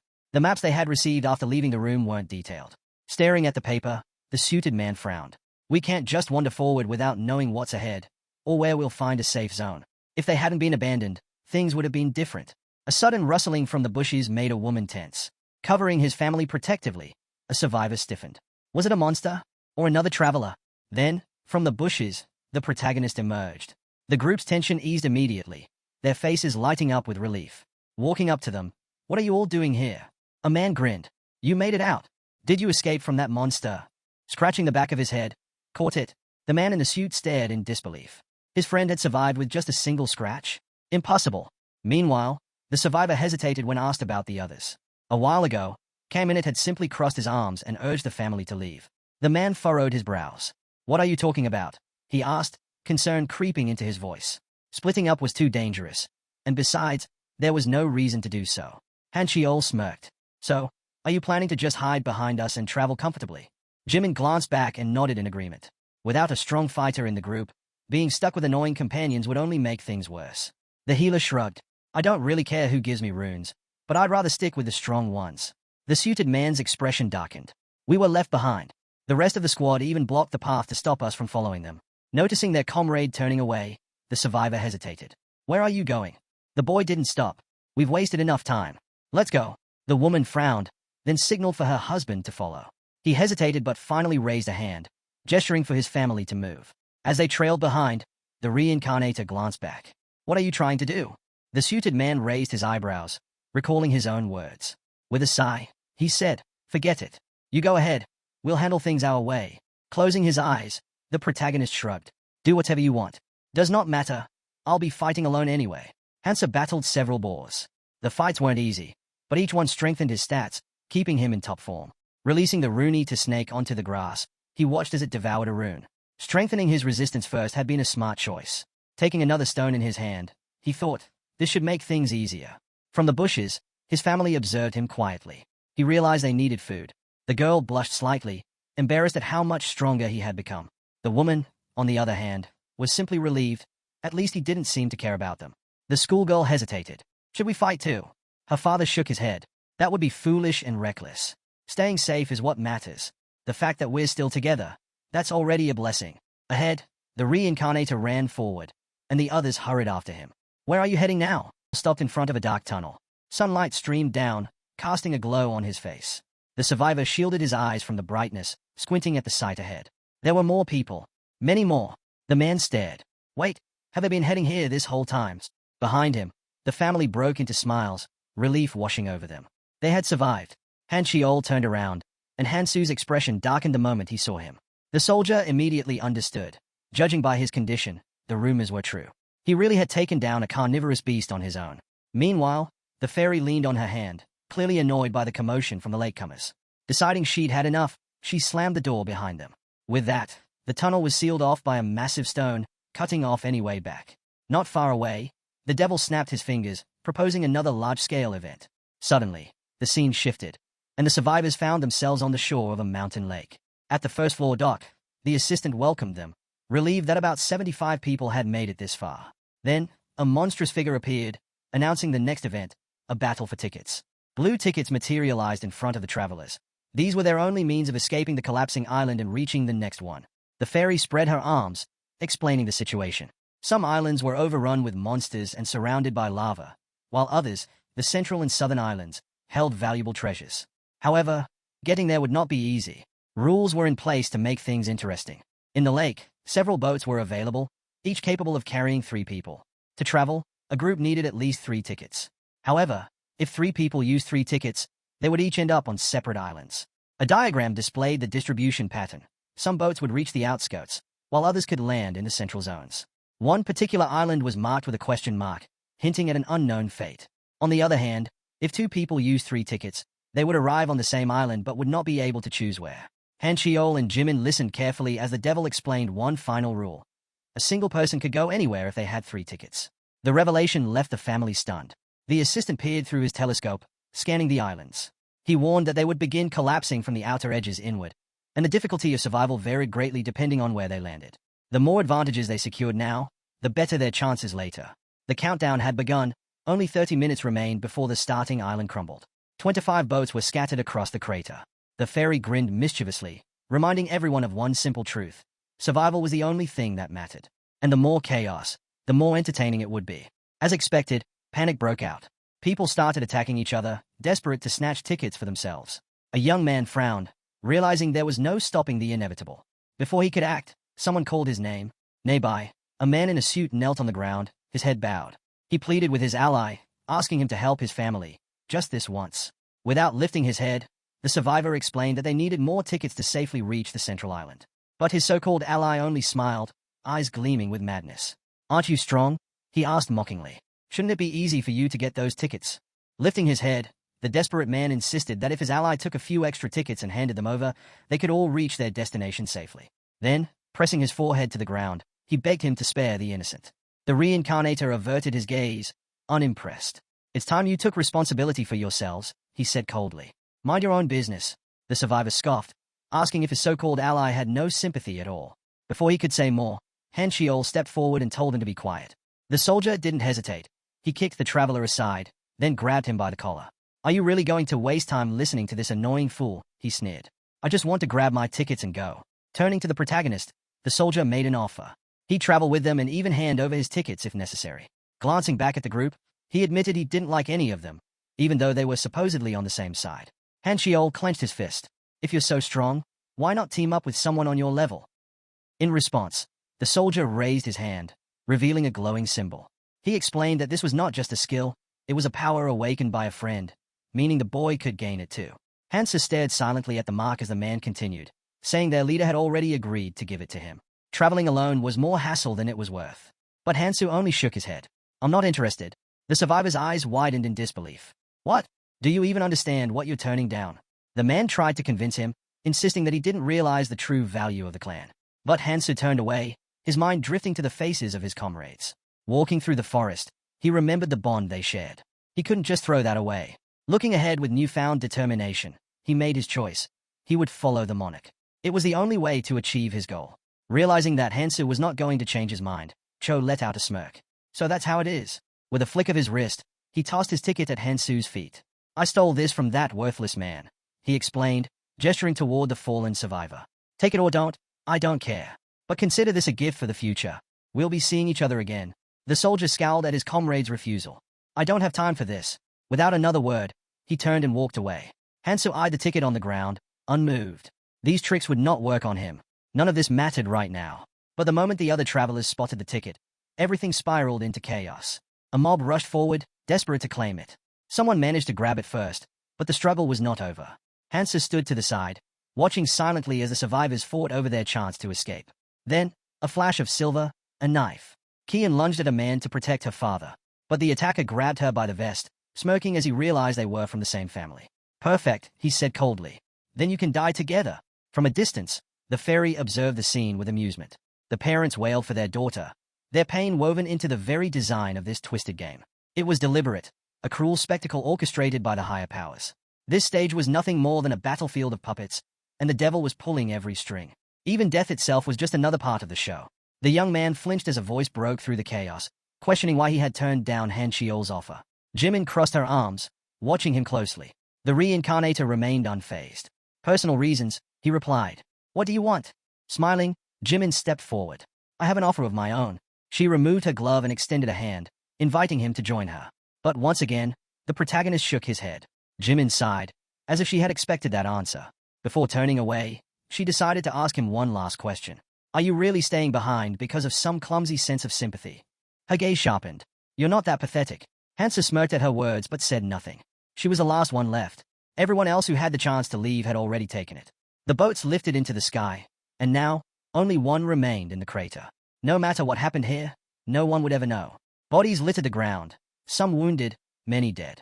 Those who remained barely had the strength to defend themselves. Shadows loomed behind the boy, voices trembling as they pleaded for salvation. He wanted to help them all, but he knew it was impossible. Here, in the training area, the fairy's power was absolute. Above them, the devil circled lazily, watching the unfolding scene. Turning away from the desperate faces, the boy steeled himself. He had no choice. If he failed here, everything would have been for nothing. Gripping his sword, his hand trembled. "Forgive me," he whispered. He already knew the fate of those left behind. The remaining travelers plunged into the river of acid, their screams piercing the air as they begged for help. The fairy, perched above, watched with delight as their bodies dissolved. Hansoo spread his arms. "Complain all you want," he said, his blue eyes glowing. Instead of leaving them to suffer for his assistant's amusement, he had shown them a different kind of mercy. Above him, islands hovered in the sky. A snake coiled on his shoulder, devouring runes as it watched. "Fascinating," the boy murmured. But the moment was fleeting. It was over too soon. Crossing his arms, the assistant nodded approvingly. "As expected from a rising star," he remarked. "We never just talk for fun." Grinning, the devil hovered nearby. "I'll be looking forward to our next meeting." Hansoo glanced downward, his expression unreadable. He had no regrets. He hadn't come back to save everyone. He had come to win. Hesitation had no place in this world. Looking toward the sky, he refocused on his next goal. The central island. The last boat drifted into the air, carrying him forward. In the heart of the island stood a towering clock tower. The system announced its congratulations to the nearly 1921 travelers who had made it this far, welcoming them to the land of opportunity. Above the grand castle with its striking red roofs, a clear blue sky stretched endlessly. On this central island, three things were crucial: protecting the crystal housed within the castle, growing stronger through the region's unique dungeon, and preparing for the incoming wave of monsters. The enormous pink crystal gleamed under the sunlight, while the castle's wooden doors stood slightly ajar, allowing beams of light to spill into the hall.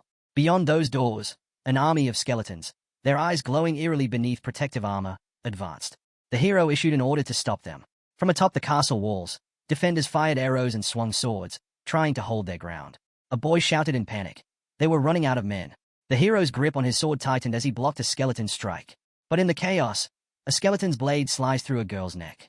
The hero let out a desperate cry, declaring that if they could endure just a little longer, they might survive another day. One of the fighters, his eyes dark with exhaustion, stretched his hand forward. He shouted that lasting another month was impossible. They needed reinforcements. The hero barked another command, ordering everyone to maintain formation. Suddenly, bright energy crackled in the air, lifting small debris from the ground. A piercing scream echoed across the battlefield. Inside the castle, a boy slammed his palm on an ornate table, insisting that rules needed to be established. The hero rose to his feet, frustration evident in his voice. Their defenses had collapsed on the very first day, and the damage was severe. How much longer could they afford to wait? Jungwook frowned, warning that if things continued like this, they wouldn't just fail to protect the crystal. They'd all be slaughtered. And Juyun clasped her hands together, suggesting they wait for the other monarchs before making a decision. Xia, unimpressed, crossed her arms. The strongest are already here, she said. The rest don't matter. Li Guktai raised an eyebrow. So, what's your plan? Jungwook spread his arms. The biggest issue is the lack of protectors.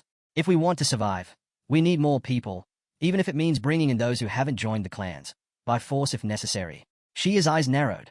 And how exactly do you plan to control these unaligned travelers? The man frowned, his expression grim. We'll have to put pressure on them, he said. But I doubt words will do much in this lawless mess. Leaning both hands on the table, he reminded them that the next attack was coming in just 3 hours. And this time, survival wasn't guaranteed. The hero's voice cut through the tense silence. Are we just going to sit back and let it happen? Li Guktai raised an eyebrow. And what if the clan alliance joins forces with us? Can you guarantee that we'll make a difference? The hero exhaled sharply. Sending more people into the dungeon is a serious decision. From the window, the gathered heroes could be seen seated around the table. A voice noted that with their growing numbers, they now matched the clan alliance. A new faction had formed, a ragtag group calling themselves the Basement Alliance. They were unpredictable, operating outside anyone's control. The real question was whether the clan alliance, which had focused solely on defense until now, could actually handle them. A vision formed in his mind. Rows of people standing before a wooden gate. Jungwook turned away, visibly displeased. Send the clans from the front lines into the dungeon, he suggested. And Juyun immediately shot up. Then who's going to defend the castle? A girl spoke next. If we're doing that, then the smaller clans should go first to minimize losses. Xia closed her eyes, frustration creeping in. This discussion was going in circles. Everyone was just voicing their wishes without any real plan. Biting her finger, she looked away, lost in thought. If only all 1,900 people focused on defense. At first, survival had been a shared goal. But that changed when someone returned from the dungeon wielding powerful artifacts. One by one, the clans abandoned their posts, seeking strength instead. Near a large sword, a group of battered and bruised warriors stood. A girl clutched a precious stone, while a boy gripped a golden necklace. Xia absently bit her nail. How are we supposed to protect the crystal for an entire month? Just then, the door swung open. A girl entered the room. Xia tensed, grinding her teeth as she raised a hand. I don't have time for your games. Jimin smirked. Not here to mess around. I got news. Xia narrowed her eyes. This better be good. Jimin's voice was urgent. Some lunatic is fighting the Basement Alliance right now. Xia's eyes widened. What? How is that even possible? A distant voice yelled for help, his words frantic. I never promised I wouldn't go. The heroes turned in surprise. A young man collapsed to all fours, panting as he lifted his head. I'll hunt for 2 more days, he muttered, struggling to his feet. Then I'll come back. I will join you. But first, I need to get stronger. Around him, the others froze. Their eyes locked on the shimmering energy trailing through the air. A sudden impact. The guy staggered backward, gasping. His shoulder burned where he'd been struck. His mouth opened, but no words came out. From across the room, a hero exhaled a thin stream of smoke, cigarette in hand. You're done. Starting tomorrow, everyone fights upstairs. No more sitting around. The young man instinctively stepped forward. The hero raised a hand. Don't come any closer. But the dark-haired boy took another step. Something wasn't right. He could feel it. The hero's raw strength, his art characteristics, were lower than his own. And yet, there was no way he could beat him. His fingers twitched as he stretched out a hand. I need my weapon. A ripple of unease spread through the onlookers. Someone frowned. Who does this guy think he is? The hero answered with action. A flash of silver. His knife cut through the air, glowing with streams of energy. He lunged straight at the young man, his blade deadly. The boy spun, his thoughts racing. That knife, it has a skill that enhances its cutting power. He opened his palm. The dark-haired guy extended his palm, analyzing the blade in front of him. Not bad for a colorless rank artifact. Without warning, he lunged forward, gripping the hero by the throat. The surrounding crowd erupted into shouts, urging him to finish the hero off. But he frowned, teeth clenched. The knife skill hadn't activated. The blade hadn't pierced him. Does he have some kind of defense? The dark-haired hero smirked. Is it my turn now? A sharp impact. His fist slammed into the guy's face, leaving bruises and scrapes.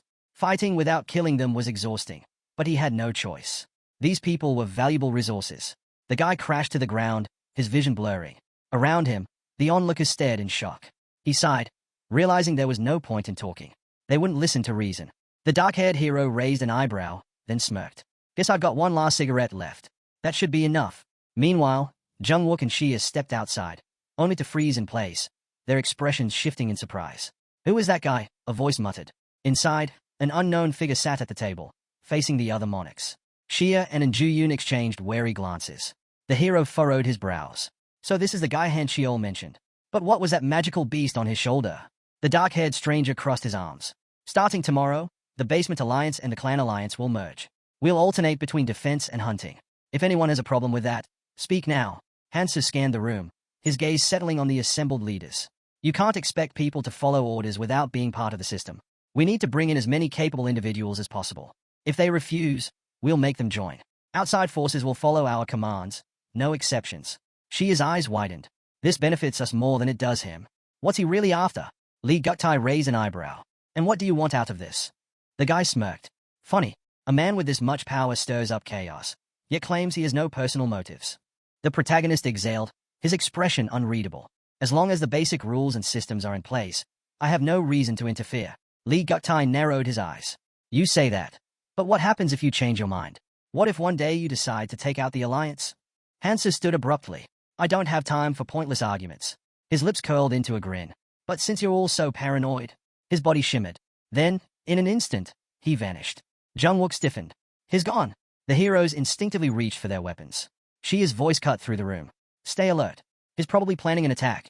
Lee Guktai scowled, drawing his sword. It's just a basic invisibility skill.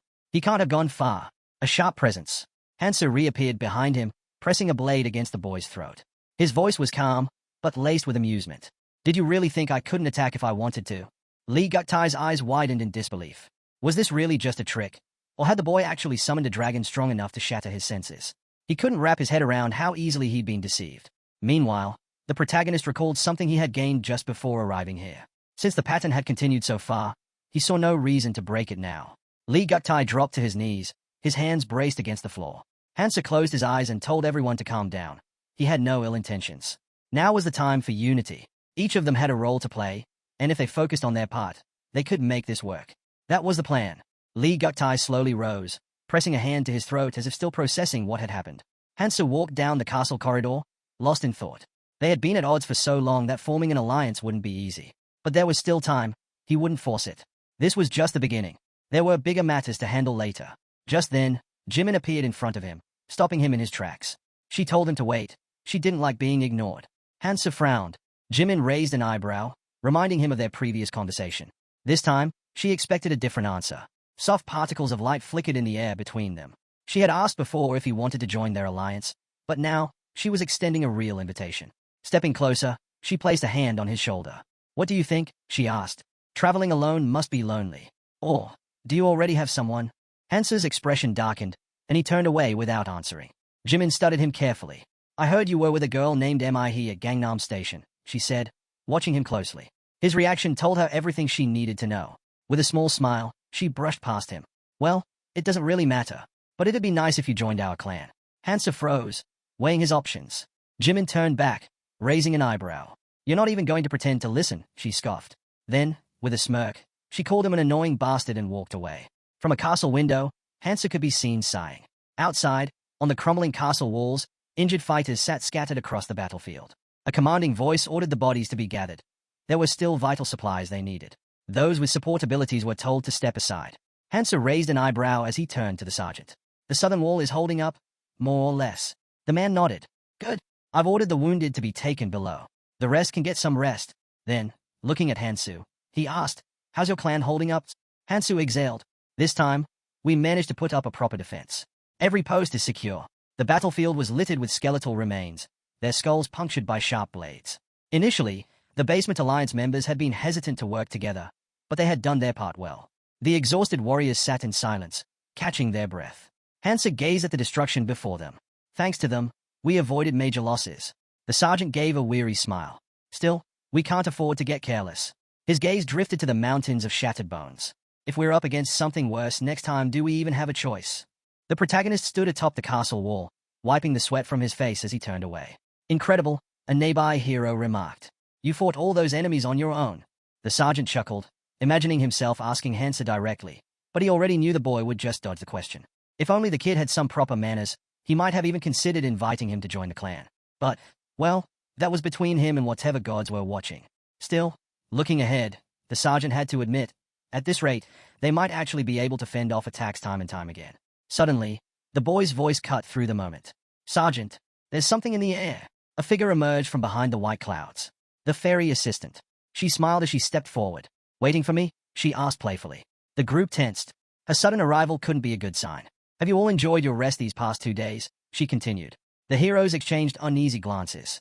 Surprise flickered in their eyes as they raised their heads, realizing that whenever she showed up, it only meant one thing, trouble. Sensing their tension, the fairy let out a soft giggle. Oh my, you all seem so bored. Let's change that, shall we? With a clap of her hands, a mischievous smile spread across her face. Starting today, demons will be joining the battlefield. The announcement sent a wave of unease through the group. These creatures are far stronger than the undead you've faced so far, she admitted. But don't worry too much. Unlike the undead, demons will give you something valuable when you kill them. She waved a hand, conjuring an illusion, an enormous, menacing demon surrounded by glowing gems. These, she said, pointing to the bright crystals at the demon's feet, can be exchanged for incredible artifacts. There's even a shop exclusive to this place. Murmurs spread among the group as system pop-ups appeared before them. The heroes gawked at the windows flashing before their eyes. Hansoo's eyebrows lifted as he scanned the options. The fairy, noticing his reaction, added, oh, and there's more. These crystals aren't just for artifacts. You can also buy escape tickets to leave this place. Hansoo's gaze flickered to an icon in the shop menu. A running figure. The cost, 600 crystals. The fairy's voice rang out again. So, do you all want to get out of here quickly? The boy frowned. Wait, so if we gather enough crystals, we can just leave.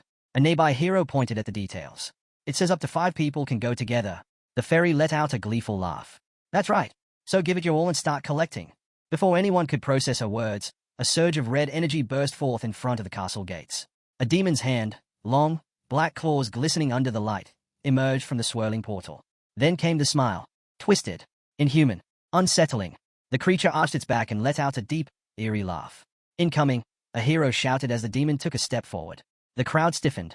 No one moved. Someone had to face it first. But how strong was this thing? They all wanted those crystals. But was it worth the risk? Through the stunned crowd, Hansoo stepped forward. His voice was firm. Step back. Hansoo pushed off the castle wall, launching himself into the air with a sharp sword in hand. He shot straight toward the demon, swinging his weapon in a powerful arc. The demon raised its hand, effortlessly stopping the attack. A grin spread across its face as it gathered bright energy in its free hand. Hansoo barely managed to jump back as the demon's arm swung forward, sending a shockwave through the air. He exhaled sharply. This was expected, even if the creature was a degraded version of a true demon. He narrowed his eyes. Normal attacks won't be enough. And worse, he was out of cloud snacks. His defenses were solid thanks to the rune-eater snake, but his attack power was lacking. The demon's grin widened. Bright streams of energy surged from behind its back. Hansoo suddenly felt power surging around his feet. He glanced down as a system notification popped up. Light boots of a scoundrel. Speed increased for 1 minute. A smirk crossed his face. Speed? Huh. He could work with that. In a flash, Hansoo moved, A zigzagging trail of light followed behind him as he accelerated toward the demon. He appeared behind the creature in an instant, blades swinging. The demon reacted fast, spinning around and raising both hands to block. The air crackled as Hansoo's sword struck over and over, leaving bright slashes hanging in the air. With a sharp swing, he finally sliced across the demon's chest, leaving a glowing wound. The creature's bright eyes widened. Its hand shot forward, releasing a blazing energy attack. Hansoo braced himself, gripping his sword and blocking the incoming blast. A brilliant explosion erupted across the battlefield, sending stone fragments flying. From behind his sword, he frowned. His Namaha's ring of destruction had activated. Any skill or power that touched his weapon was instantly neutralized. From the castle walls, the soldiers looked on in shock. Is he really fighting that thing alone? One murmured. The sergeant's brows furrowed. Just how much stronger has he become? Next to him, a soldier turned to Hansoo. We can't let this chance slip by. Hansoo looked up. You're saying we should join the fight? He hesitated. Is that really a good idea? Jungwook frowned. If we don't, others will. Do you really want to sit back and watch? As if on cue, warriors leapt from the castle walls, shouting. There's only one demon. We're not standing around for this. Jimin raised an eyebrow. Not really my style, she muttered. Then she turned to Xia. What about you? Xia folded her arms. We wait. Jimin's brows rose. Oh? So you do want to see what Hansoo can do? Down below, a group of heroes rushed toward Hansoo, weapons drawn. He turned his head, glancing at them. His eyebrows shot up. Impudent. This wasn't a normal fight. The demon could activate its racial skill at any second. If they interfered now, they'd only make things worse. He didn't have time to deal with reckless travelers. The protagonist stood firm before the towering demon, its glowing eyes piercing through the darkness. Observing closely, he suspected something was off. The creature hadn't used any abilities yet. That meant either hesitation or a hidden limitation. The demon arched a brow, watching intently. The hero recalled that demons possessed unique racial skills, unpredictable and varied. His mind raced. Did this one have an area of effect attack? As if to answer, streams of bright energy gathered in the demon's palm. Without hesitation, the protagonist turned to his allies. Fall back. You won't survive if you stay too close.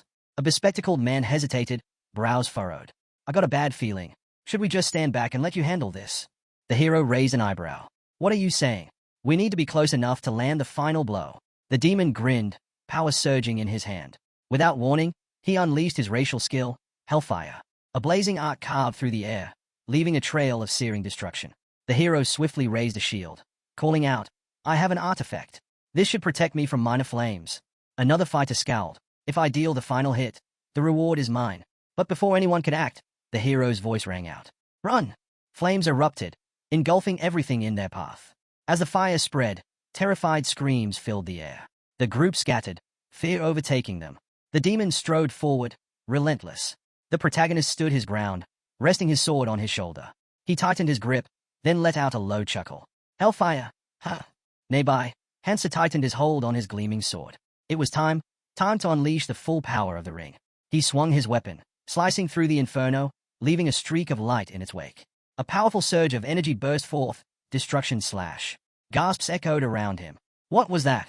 He cut through the flames. Hansoo narrowed his eyes. The battlefield was scarred with deep craters, fire still smoldering on the scorched earth. A shiver ran through him. This wasn't just any enemy.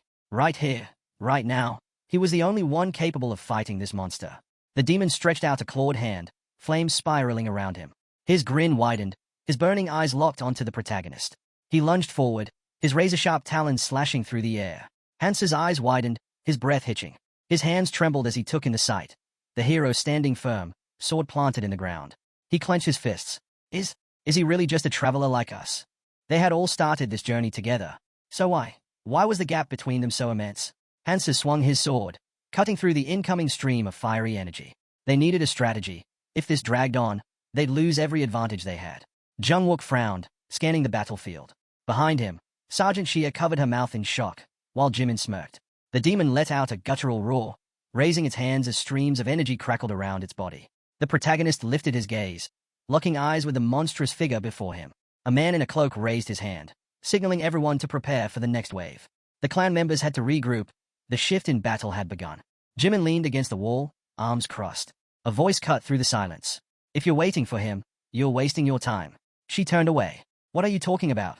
Hansoo sighed, rubbing the back of his head. I'm saying it's pointless. I've waited here before, and it never led to anything. Jimin glanced at him. Who exactly are you waiting for? Hansoo's eyes narrowed. Hansoo. Who else? Hansoo closed his eyes. So, were you sent here by the monarch? The hero's expression shifted. Be honest with me. We're alone here. You know as well as I do that the clan alliance is on shaky ground. His gaze sharpened, and I'm sure you know why. Jimin studied him for a moment. Why are you telling me all this? Hansoo gave a small shrug. Isn't it obvious? I wanted to present you with an offer from our side. Before he could say more, his eyes flickered to the side, suddenly on edge. He turned away sharply. Jimin raised a brow. What's wrong? I thought I was being watched. Lee Guktai stood by the window, observing the city below. It's been a while since Hansoo monopolized the demons. And yet, he hasn't made a single move. A boy standing nearby narrowed his eyes. No reports either. We've had the clan members keeping tabs on him. But something doesn't add up. A girl beside him nodded. Aside from defending the fortress, hunting demons, and occasionally diving into dungeons, he barely does anything else. Thanks to him, our defenses have improved, but... She turned to Guktai. There's still another problem. The independent fighters, those who refuse to join any clan, are constantly clashing with the clans. Guktai stroked his chin in thought. I figured this would happen. With someone like him refusing to align with any faction, trouble was inevitable. His expression darkened. Even the clan alliance is forced to follow his lead. He exhaled sharply. That's why I made preparations. A group of people stepped forward. Lee Guktai smirked. If our power weakens, we'll lose control. And if that happens, our future plans fall apart. We cannot let that happen. Among the gathered crowd, a hero in a red robe stood tall. Lee Guktai glanced at the newly arrived warriors, his eyes gleaming. You came just in time, he said, spreading his arms. Let's talk about the future of the clan alliance. Meanwhile, on the battlefield, swords and spears jutted from the fallen monster's corpse. The protagonist stood motionless, gripping his sword tightly. He lowered his head. This was meaningless. The spear clattered to the ground. Hansoo exhaled slightly, stretching out his hand. The white snake coiled around his neck flicked its tongue as he counted. This was the 60th. He had finally gathered the amount he needed. High-level artifacts were available in the crystal shop. In the glowing display, icons of a shield, potion, sword, and axe flickered. Most were exclusive to clans, each with incredible effects. If the clans got their hands on these crystals, fierce competition would break out. Hansoo couldn't let that happen. He had to act before things spiraled out of control. His eyes flicked to the system window before him.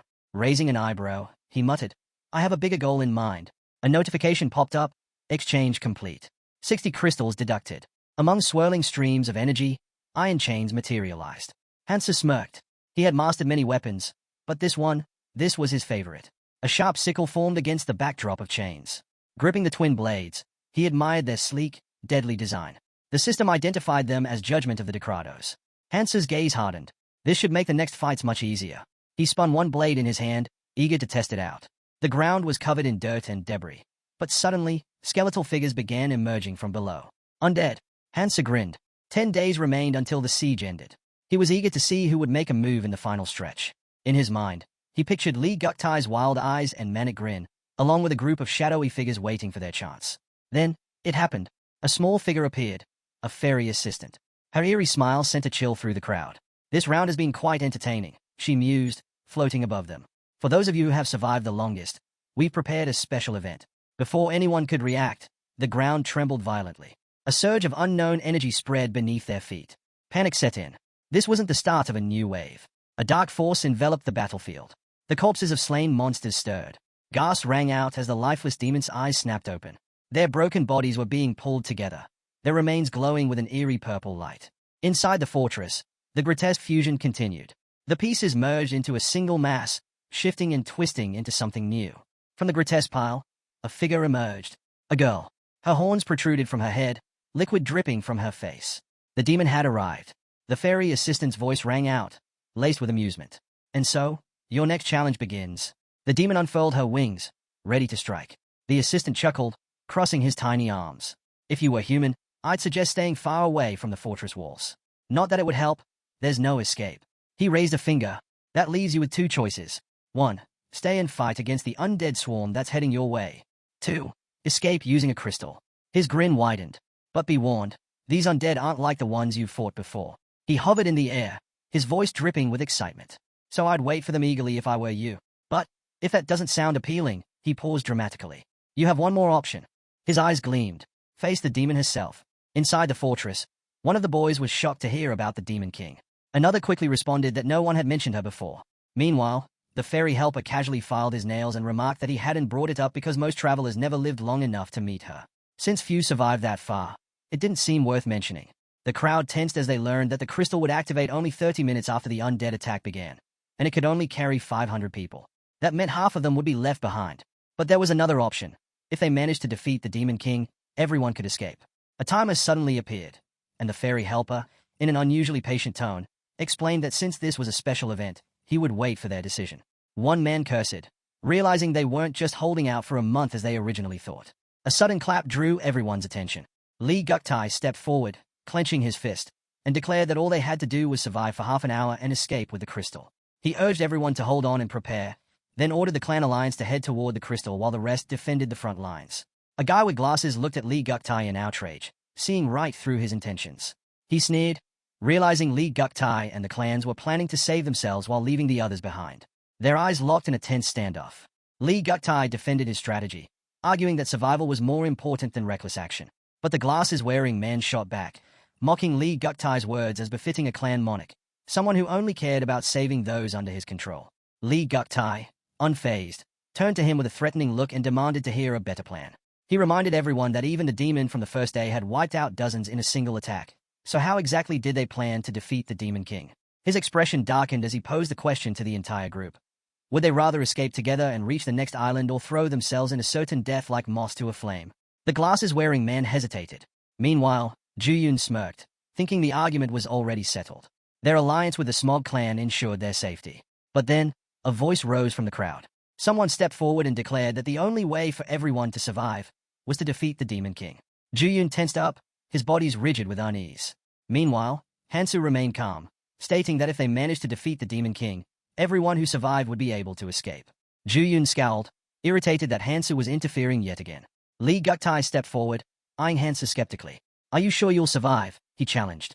Hansoo simply shrugged. Who knows, he said indifferently. Then, he pointed out the harsh truth. If they made a run for the crystal, far more than 500 people would die. Maybe even all of them. A girl in the crowd smirked and said that in that case, she'd rather follow him. She added that trusting the so-called clan leaders was out of the question, so siding with them made no sense. Turning to Hansoo, she asked for his thoughts. People around them started raising their fists in support, eager for a way out that didn't rely on abandoning half their group. Seeing this, Ju-Yun and his clan quickly decided to join in. Soon after, Shia announced that they would also fight alongside Hansoo.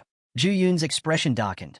If things kept going this way, Hansoo would have to be dealt with, by force if necessary. He glanced at the convoy, realizing that they needed to break their morale now. If a battle erupted, everyone would fight for their own survival, making it the perfect moment for an ambush. But before he could act, Hansoo shot him a menacing glare. Save your plans to kill me for later, he warned. In a flash, Hansoo attacked. His weapon crashed into the ground beside Ju-Yun, the impact sending a tremor through the floor. Then, with a swift motion, he pulled it back, the blade gleaming. You sure you can handle the consequences? He asked. Ju-Yun flinched, realizing he had just barely escaped death. Lee Guktai quickly intervened, suggesting they bide their time and wait for the right moment. There was still time, after all. He thought to himself that, for now, they would have to follow Hansoo's lead, but the chance to escape would come later. The decision was made, but before moving forward, Hansoo stepped toward the crystal. Let's make sure we're all committed, he said. With a powerful swing of his weapon, the chain wrapped around the crystal. He yanked hard, and cracks splintered across its surface. A moment later, the crystal shattered into countless shards, and Ju-Yun and Lee Guktai froze, their faces pale with shock. A panicked cry erupted from the crowd, demanding to know what Hansoo had done. He turned to them, his voice firm. We're heading to the fortress. We don't need the crystal anymore. The thought of escape will only make us weaker. The words sank in, and murmurs of agreement spread. The hesitation in people's eyes faded, replaced by a single, focused determination. Raising their hands high, they shouted in unison, Follow Hansoo. Kill the Demon King. But Hansoo held up a hand to stop them. Don't follow me, he said. Look ahead, for your own sake. As the timer hit 0, the massive doors to the fortress groaned open. A thin strip of light spilled into the hall, illuminating the path forward. One of the men muttered in disbelief. This fortress didn't feel like the same place they had seen before. The atmosphere had completely shifted. As they walked through the dimly lit hall, flickering candles with eerie purple flames cast long shadows on the walls. At the far end, the light faded into an unsettling darkness. The group hesitated, glancing around warily. Then, at last, he appeared. The Demon King's voice dripped with amusement as he lamented how long it had taken them to arrive. You've come all this way for some fun, she teased. I can't just let you leave now. Before anyone could react, the massive doors behind them slammed shut. A crushing force pressed down on them, forcing the men to their knees as a system message confirmed. The fortress was now sealed. Without warning, the ground beneath them began to crack. Rocks tumbled to the floor, and as it collapsed, the men screamed. A horrified voice shouted a warning. Something was crawling up from below. Then they saw them. Grotesque creatures with gaping mouths full of jagged fangs let out piercing screeches. One of the men echoed their screams, his voice laced with terror. A demon lunged at him, its claws slashing toward his throat. But a chain shot forward, intercepting the attack. Hansoo tightened his grip on his weapon. Stop panicking, he commanded. These things aren't any different from the monsters we've fought before. He turned toward the frightened man, his gaze sharp. Pull yourselves together. He knew the real battle wasn't with these creatures. It was with the demon himself. As if to reinforce that thought, the ground rumbled. Rocks lifted into the air, and towering pillars of fire erupted throughout the hall. From within the flames, armored demons emerged, their glowing eyes brimming with magic. Someone shouted for everyone to move as the purple flames spread. Hansoo braced himself, deflecting the attack with his chains. We have two enemies here, he barked. Split up and deal with them. He quickly issued orders. Support units were to fall back, range fighters should step up, and those unable to hold the flanks needed to stay out of the way. Jungwook hesitated, warning that a reckless charge could put them at a disadvantage. But Hansoo wasn't listening. Without waiting, he launched himself into battle. Left side, I'm going in first. His mind analyzed the enemy in front of him. This gatekeeper demon was modeled after the Abyss's guardian, meaning it was far stronger than most, but its movements were predictable. Hansoo smirked. That was all he needed. His chains twisted and lashed out, striking with crushing force. He didn't stop. Blow after blow rained down on the demon as he thought about something far more important. This was his chance to unleash the full power of Judgment of Kratos. His chains extended, stretching for tens of meters. With a precise movement, they wrapped tightly around the demon's massive sword. As they glowed with an eerie light, a powerful force surged through them.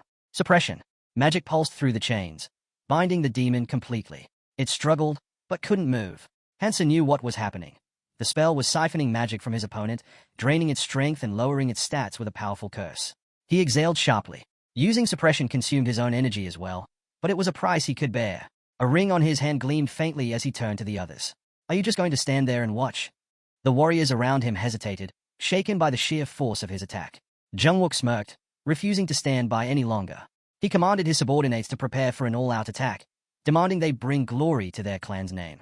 Xia quickly turned to her own forces, instructing those with weaker resistance to support from the rear. Without hesitation, the warriors charged forward. Explosions erupted across the battlefield as both sides clashed. The demons didn't remain idle either. Hansoo suddenly realized they were attempting to summon hellfire. Cracks split open in the ground, and blinding light burst forth. Hansoo's chains rattled helplessly as the demon broke free from his shackles. Hansoo immediately ordered the attack to continue. He knew they wouldn't last long if the demons landed a solid hit. But if he could predict their movements, he could manage. With renewed determination, he launched another strike, sending his chains hurtling toward the demon. Just then, a searing beam of demonic flame nearly knocked him off his feet. One of his allies shouted a warning. The hellfire would make his attacks useless. But Hansoo refused to back down. He leaped toward the demon, knowing he had to eliminate it himself. His gaze locked onto the source of the hellfire, the ignition crystal. With immense effort, he reached into the flames, grabbed the crystal, and yanked it free. Grinning, he crushed it in his palm. As the fire surrounding the demon flickered out, the onlookers gasped, questioning what had just happened. Hansoo simply reminded them of his earlier words, then ordered them to keep fighting.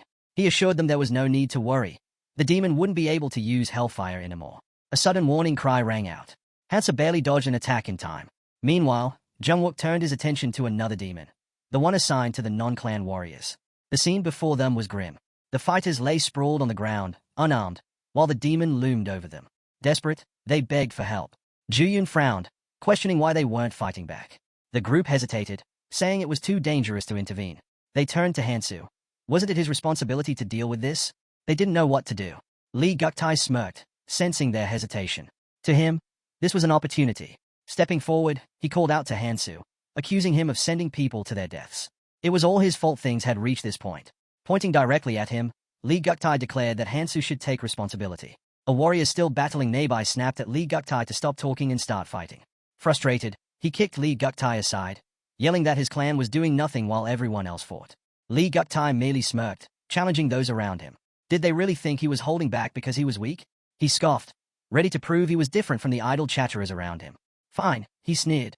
Let's see the true power of the special forces. His warriors raised their bows, arrows aimed at the demon. With precision, they attacked, striking repeatedly. Swords and arrows tore into the demon's flesh. The spectators murmured in disbelief. Then, at last, the demon collapsed to its knees. Hansoo turned to Xia and Jungwook, telling them to head to the other side. He'd handle this. Without hesitation, he lunged forward, his daggers slicing through the air as his chains whistled. Wrapping the chains tightly around the demon, he swung his blades with precision, severing its tendons. And Juyun watched in shock. A monster that would have taken dozens of their warriors to bring down. Hansoo had handled it alone. Frustrated, he turned to Guktai and demanded he finish things already.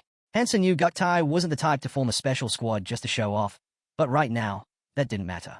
He needed to stay focused. His chains lashed out again, tightening around the demon as he unleashed another relentless assault. Meanwhile, Juyun gritted his teeth and struck his opponent with his sword. From the side, Hansoo observed the battle unfold.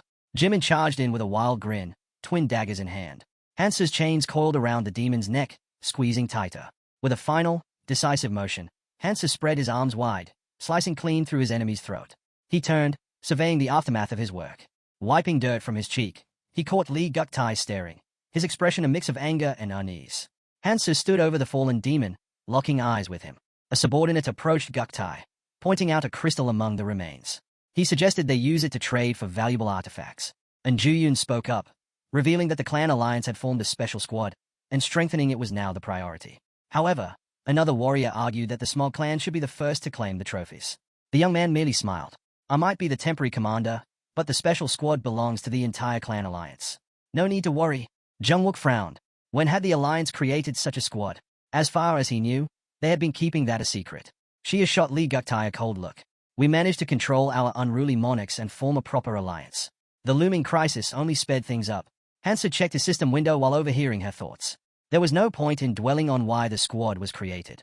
Just then, Xia and Jungwook approached him. It looks like the alliance is trying to corner you, Xia warned. Hansoo waved it off. I already know what's happening. No need to worry. Xia raised an eyebrow. So you have a plan? Hansoo smirked. Just wait and see. He had already made his move.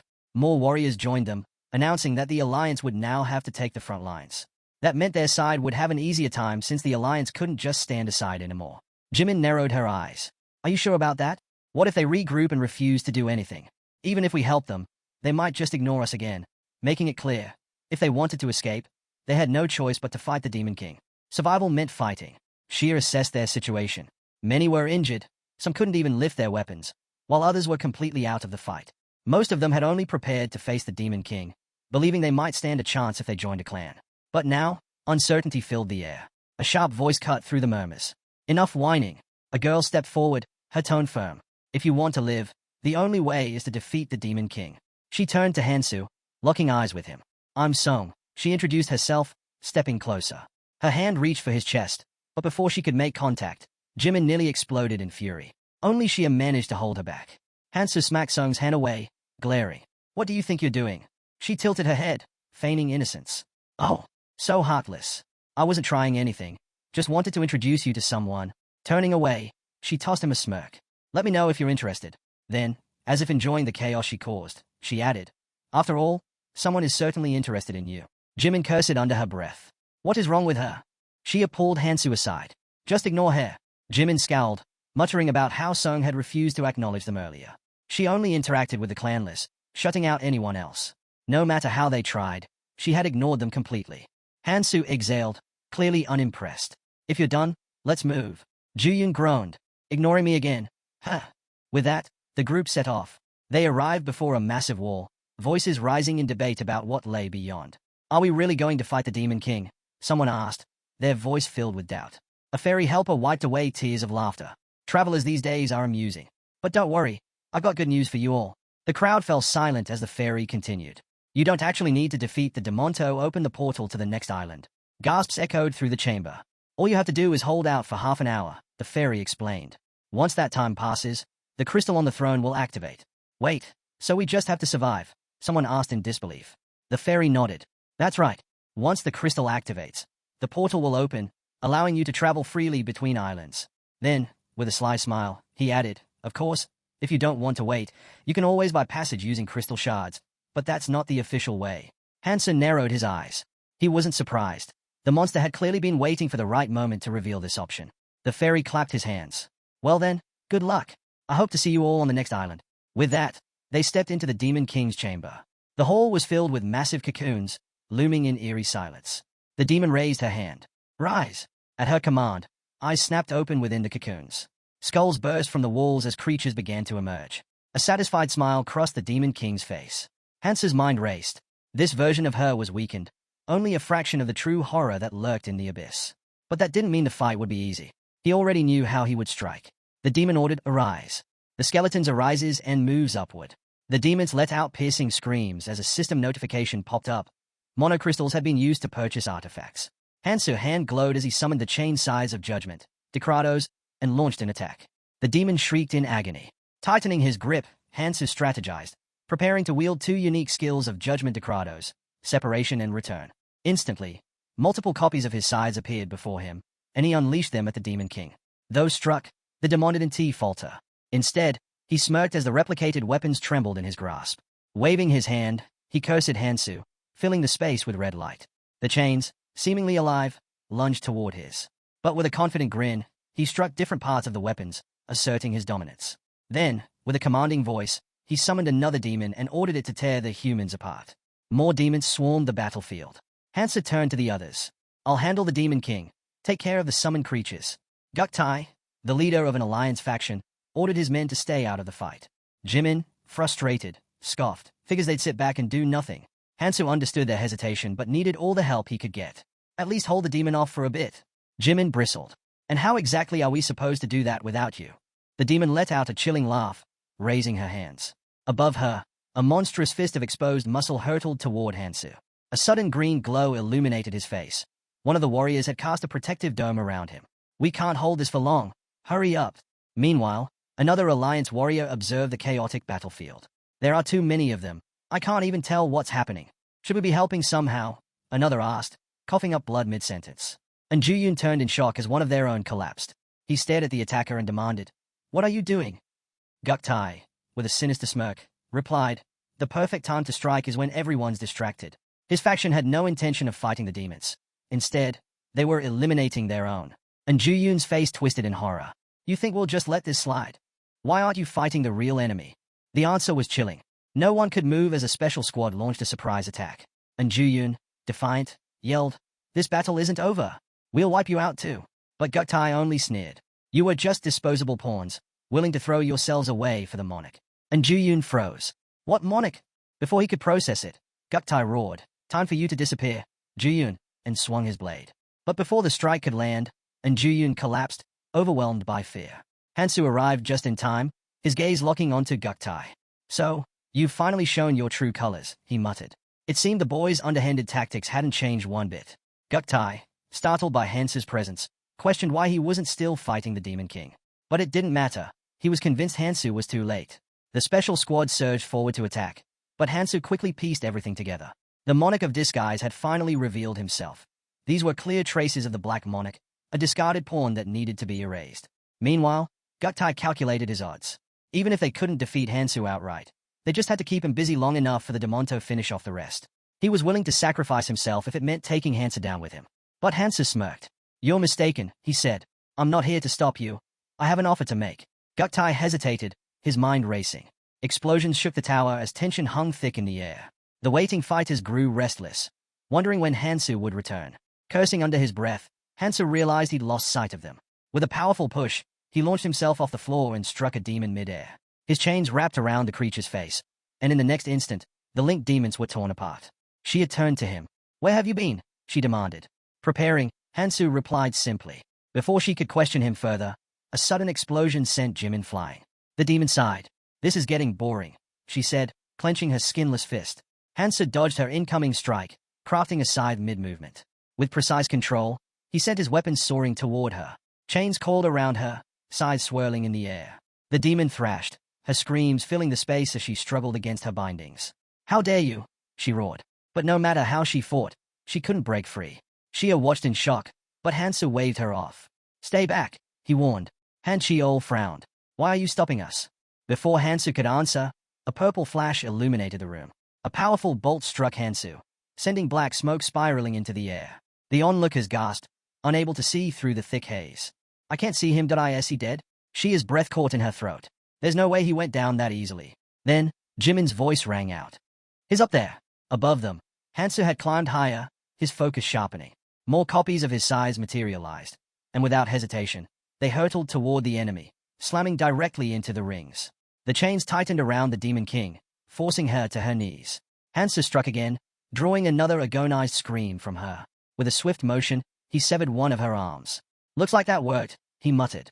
But instead of despair, the demon erupted into laughter. Her voice rang out, wild and, suddenly, her horns pulsed with energy. A massive demonic hand formed, reaching toward her. Hansoo narrowed his eyes, wondering if she was preparing to unleash a new power.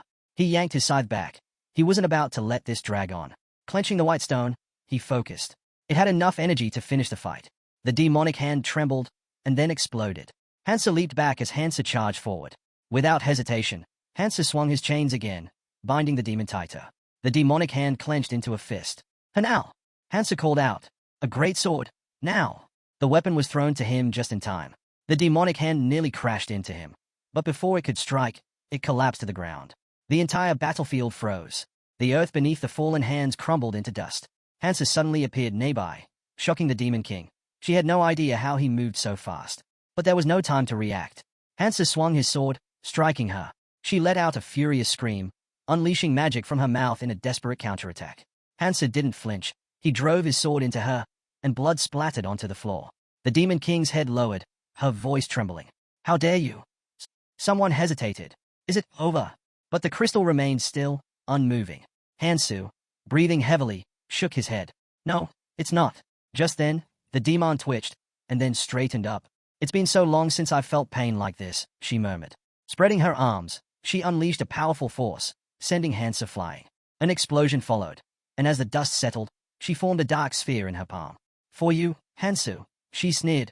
I'll use my full strength. Before she could launch her attack, a blade sliced through the air, striking the sphere and shattering it instantly. She froze, eyes narrowing. With a frustrated mutter, she turned her attention elsewhere. No matter. There are still some loose ends to deal with. She pointed at Jimin and sent one of her demons after her. Jimin braced for impact, but Shia was already moving. She intercepted, praising Jimin for stalling long enough. We should fall back, she suggested. The demon smirked. You can try to escape, but soon, none of you will exist. Then, locking eyes with Hansoo, she pointed at him. Now, it's time for your reward for entertaining me. Hansoo, now near one of the columns, tensed. A massive beam of energy crashed down on his position. The shockwave alone sent people flying, their screams echoing through the dust-filled air. Junyun staggered back, eyes wide. That was just a shockwave. He could hardly believe the sheer power of the blast. Did Hansoo even survive that? The smoke refused to clear. But then, a blue spark flickered in the haze.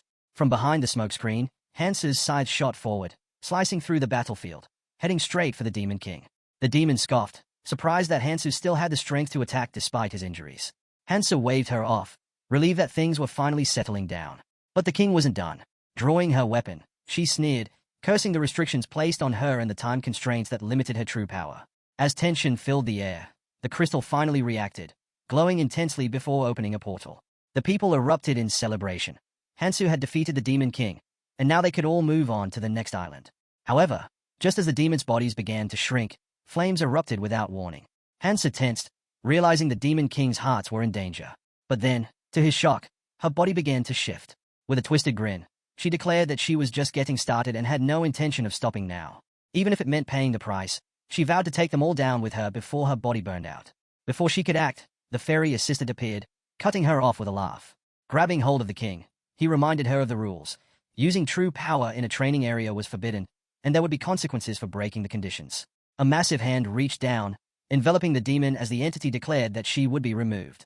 Furious, she lashed out, blaming the fairy assistant for interfering and preventing her from unleashing her full power. She swore revenge, but before she could do anything more, her body dissolved into black flames. The onlookers stood in tense silence as the fairy assistant let out an awkward chuckle. Brushing off the moment, he assured everyone that it was just a small misunderstanding and that he had already taken care of it. Now, it was time for their reward. With a wave of his paw, he congratulated them on their victory, emphasizing that few ever got the chance to participate in such an event. Finally, he turned to Hansoo, announcing that there was only one reward for defeating the Demon King, and it would go to the one who contributed the most. Hansoo reached out and took the purple runestone. A system window appeared, informing him that once activated, all his rune stats would be locked at 99.99% for 24 hours. However, there was a catch. Once the effect wore off, his boosted stats would drop straight to 100%. The fairy assistant assured them he'd handle the rest and explained how to use the crystal. Just by thinking of their desired destination, they could travel there. With that, he left, saying he'd be waiting for them on the next island. Hansoo glanced at the runestone, feeling a sense of accomplishment.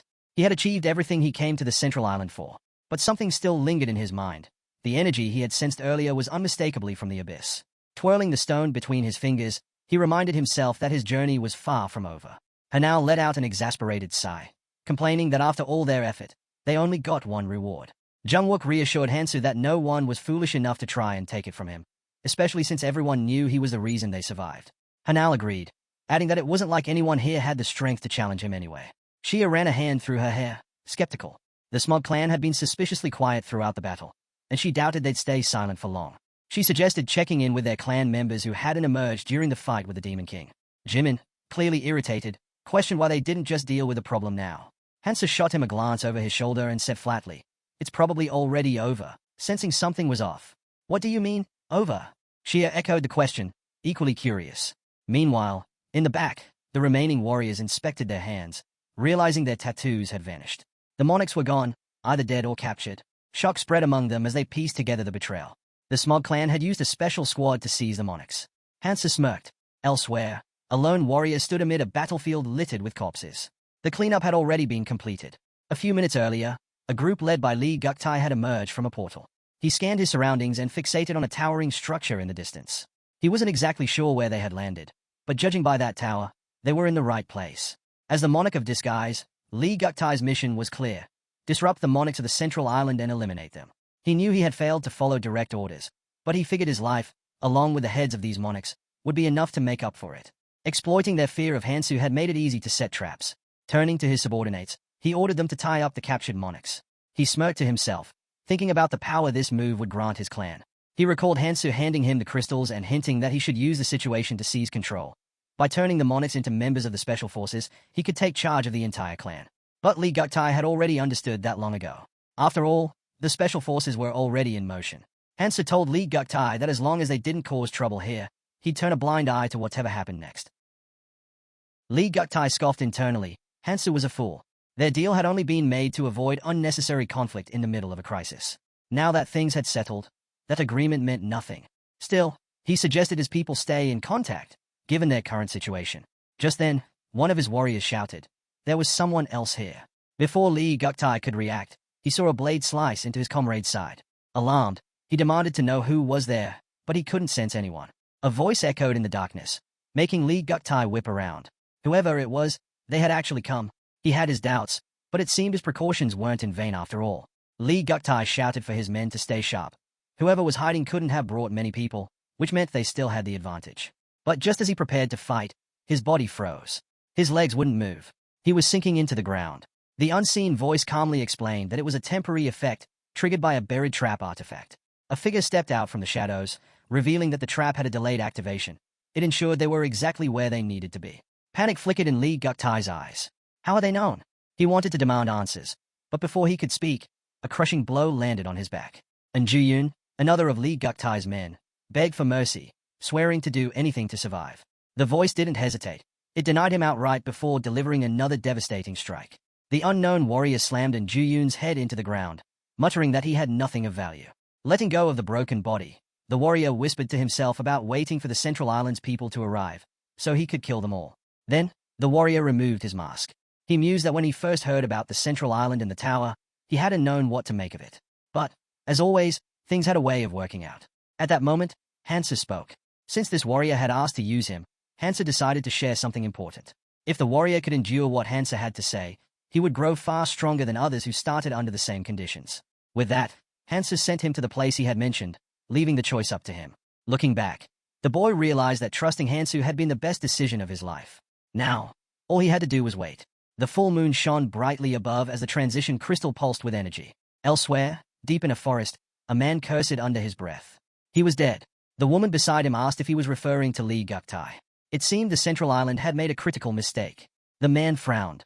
The last time he had made contact, It had been from the Demon King's fortress, so that was likely where he had died. But the man had expected this outcome. Li Guktai's death wasn't important. What mattered was the irritation that still remained. Clenching his fist, he declared that they had come to Tower Island because it offered the best rewards among the remaining islands. However, there was only one way in, through the transition crystal. As soon as they activated it, warriors formed a tight ring around it, ensuring that no one passing through would escape unscathed. The Ascension Pass island map displayed hundreds of islands, divided into 3 stages. The first group marked the beginning of the journey, followed by the second group, which included the central island. The third group signified the final stage of training, where the most valuable rewards were hidden. Among them, Tower Island stood out as the most coveted. Naturally, anyone seeking strength would rush there without hesitation. Inside the throne room, a massive yellow crystal loomed over them. A voice broke the silence, questioning his statement.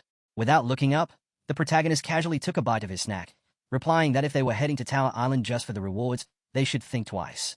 He finished chewing and added that otherwise, they'd meet the same fate as those who rushed blindly to the central island. Hansoo narrowed his eyes at the group, offering a sincere warning. Surviving Tower Island would be far more difficult than the central one. There was no point in risking death without a real chance to grow stronger. His words stirred unease, and people began murmuring, asking what they should do. She stepped forward, stretching out her hand. "So, you're not going?" she asked. As they debated, unseen eyes were watching from the shadows. The protagonist, unfazed, stated that there was always a way to claim any reward, no matter the island. Hearing this, she had turned away, deep in thought. This was unexpected. She had assumed he was the type to chase risks. Had she been wrong? A sudden voice interrupted her thoughts. "He's right." A man stepped forward, gesturing to everyone in the room. He explained that their clan had grown by persuading the remaining travelers to join after the monarchs vanished. But their people were exhausted. Finding a safer place to recover was the smarter choice. Turning to the protagonist, he extended his hand. "Since we're planning to leave, I just wanted to say, thank you, Hansoo. We survived because of you." The protagonist let out a small chuckle. "If I'm still alive, I'm sure we'll cross paths again." With that, he stood up, and Junyin called for Hansoo to leave. Meanwhile, Jimin, who had been standing behind Shia, leaned in. "Should we pack up too?" Shia placed a hand on her chin, contemplating. "He warned us not to go to Tower Island, so maybe we should take his advice." Just then, a portal opened near the massive yellow stone. The room filled with murmurs. Were they really about to leave? After everything, had they grown tired of this endless cycle? The crowd exchanged uneasy glances, whispering among themselves. If even Hansoo wasn't confident about Tower Island, wasn't it foolish to go? Hearing their murmurs, the protagonist addressed them loudly. "Go on. I still have things to take care of." Jungwook shrugged, spreading his arms. "Then we'll go first." He and Cho approached the portal. Before stepping through, he turned back. "I hope we all make it out of this." Shia glanced at her partner. "If you want to say goodbye, now's your chance." Jimin lifted her chin proudly. "No need. I'll just go ahead." With that, Shia shifted her gaze toward the protagonist. "I'm not one for goodbyes, but we'll meet again." As the last few people prepared to leave, Hansoo walked toward the portal. But just before stepping in, he turned back. His eyes landed on Song. "Why are you still here?" She raised a hand and countered with a question of her own. "Why shouldn't I be? I want to check something." Hansoo exhaled lightly and turned away. "Suit yourself." As his form began to fade, his voice lowered to a whisper. "See you on the next island." The moment he disappeared, Song tilted her head. "See me where?" She tucked a strand of hair behind her ear, mumbling to herself. She wasn't sure where everyone was going, but at least someone would be heading in the right direction. A red mark glowed on the back of her palm as she conveyed the message. Sometime later, a long-haired man stood before the portal. He sighed, muttering to himself. "It's been a while since I got the message. Is anyone even coming?" Suddenly, the portal flared to life. His instincts kicked in. Gripping his sword, he took a defensive stance. Another man, holding a spear, motioned for his men to prepare. "Stay sharp," he barked. Then, without hesitation, he lunged toward the portal, closing the distance with alarming speed. The portal pulsed with energy, casting a bright glow across the forest. But as the light settled, his expression twisted in confusion. Instead of an enemy, Sung stood next to the portal. "Down!" the man shouted. A sudden explosion erupted from the side of the portal, launching her forward. She hit the ground, catching herself with one hand. Her eyes darted to the side in shock. "Well, that was quite the welcome," she muttered, dusting herself off. The man narrowed his eyes. "Why are you alone? Where's the rest of your group?" Sung straightened, unfazed. "I waited until they all left before coming here. Has anyone else arrived?" His frown deepened. Not a single soul. A heavy silence followed before he asked, "Are you absolutely sure you were the last one left?" The man turned away, and Sung spoke firmly. "I watched them all leave. There's no mistake." but she still found it hard to believe that everyone had fallen for that chain lover's trick. She recounted what Hansoo had said, that surviving on Tower Island would be far harder than on the central one, and there was no point in dying without a real shot at getting stronger. The way he had said it, loud and clear, felt deliberate, like he was trying to persuade everyone. The man's expression darkened. Him again, his voice dripped with irritation. He clenched his fist, slamming his palm against a nearby tree. With sheer force, the bark shattered into fragments. Lowering his hand, he muttered bitterly, "That guy is really starting to piss me off." Staring at the broken tree, he sneered. "We haven't even managed to kill one of them. Sending my people to find a portal is a waste of time." Turning back to Song, he demanded, "Do you know what Lieutenant Hansoo is up to?" She raised a hand, answering calmly. "From what I saw, he's been fighting on the front lines. He seems more interested in protecting people than killing them." The man narrowed his eyes. "That makes him a problem." He gestured to his assistant. "Spread the word to the clans on the other islands. If they see Hansoo, they're to eliminate him." The assistant crossed her arms, considering. "He's as strong as a monarch. Instead of a direct attack, why not try something else?" The man shot her a glare. "Didn't you just say he doesn't kill people? If our clansmen go at him with full force, he won't have a choice but to fight back." Grabbing her scarf, he tightened his grip. "Don't forget why we're doing this. You remember what those monarchs did?" His voice turned cold. "We eliminate all obstacles, no matter the cost. For those we lost." Releasing his grip, he turned to Song. Spread his description and fighting style to everyone. "We're heading to the tower now." Song watched him go. "You're not going to wait?" He scoffed. "Waiting isn't my thing." The portal ignited with bright flames as they disappeared through it. Moments later, the protagonist emerged from another portal. Scanning his surroundings, he noted, "Looks like everyone's gone." Pausing for a moment, he added, "If it's still the same as I remember, he won't wait either." Just then, someone moved ahead of him, slipping behind a tree. Without turning, the protagonist spoke. "How long do you plan on standing there?" A hooded figure stepped out, lowering his hood. "Been a while," hesitant. He started to say more, but the protagonist cut him off. "Did you bring what I asked for?" The man grinned, stretching out his hand. "Of course. Got the sexy relative's earrings." He smirked. "Still don't know what you plan on doing with these." The protagonist took the earrings, nodding. "Good work. Now, I'm heading to the next island." One of the guys stepped forward and asked what he was mumbling about. They just had to go inside.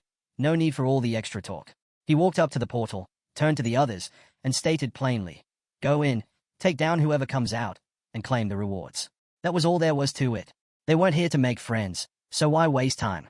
Then, he turned to the guy with glasses and asked how many of them he thought would actually make it out alive. A girl from their team broke into a nervous sweat.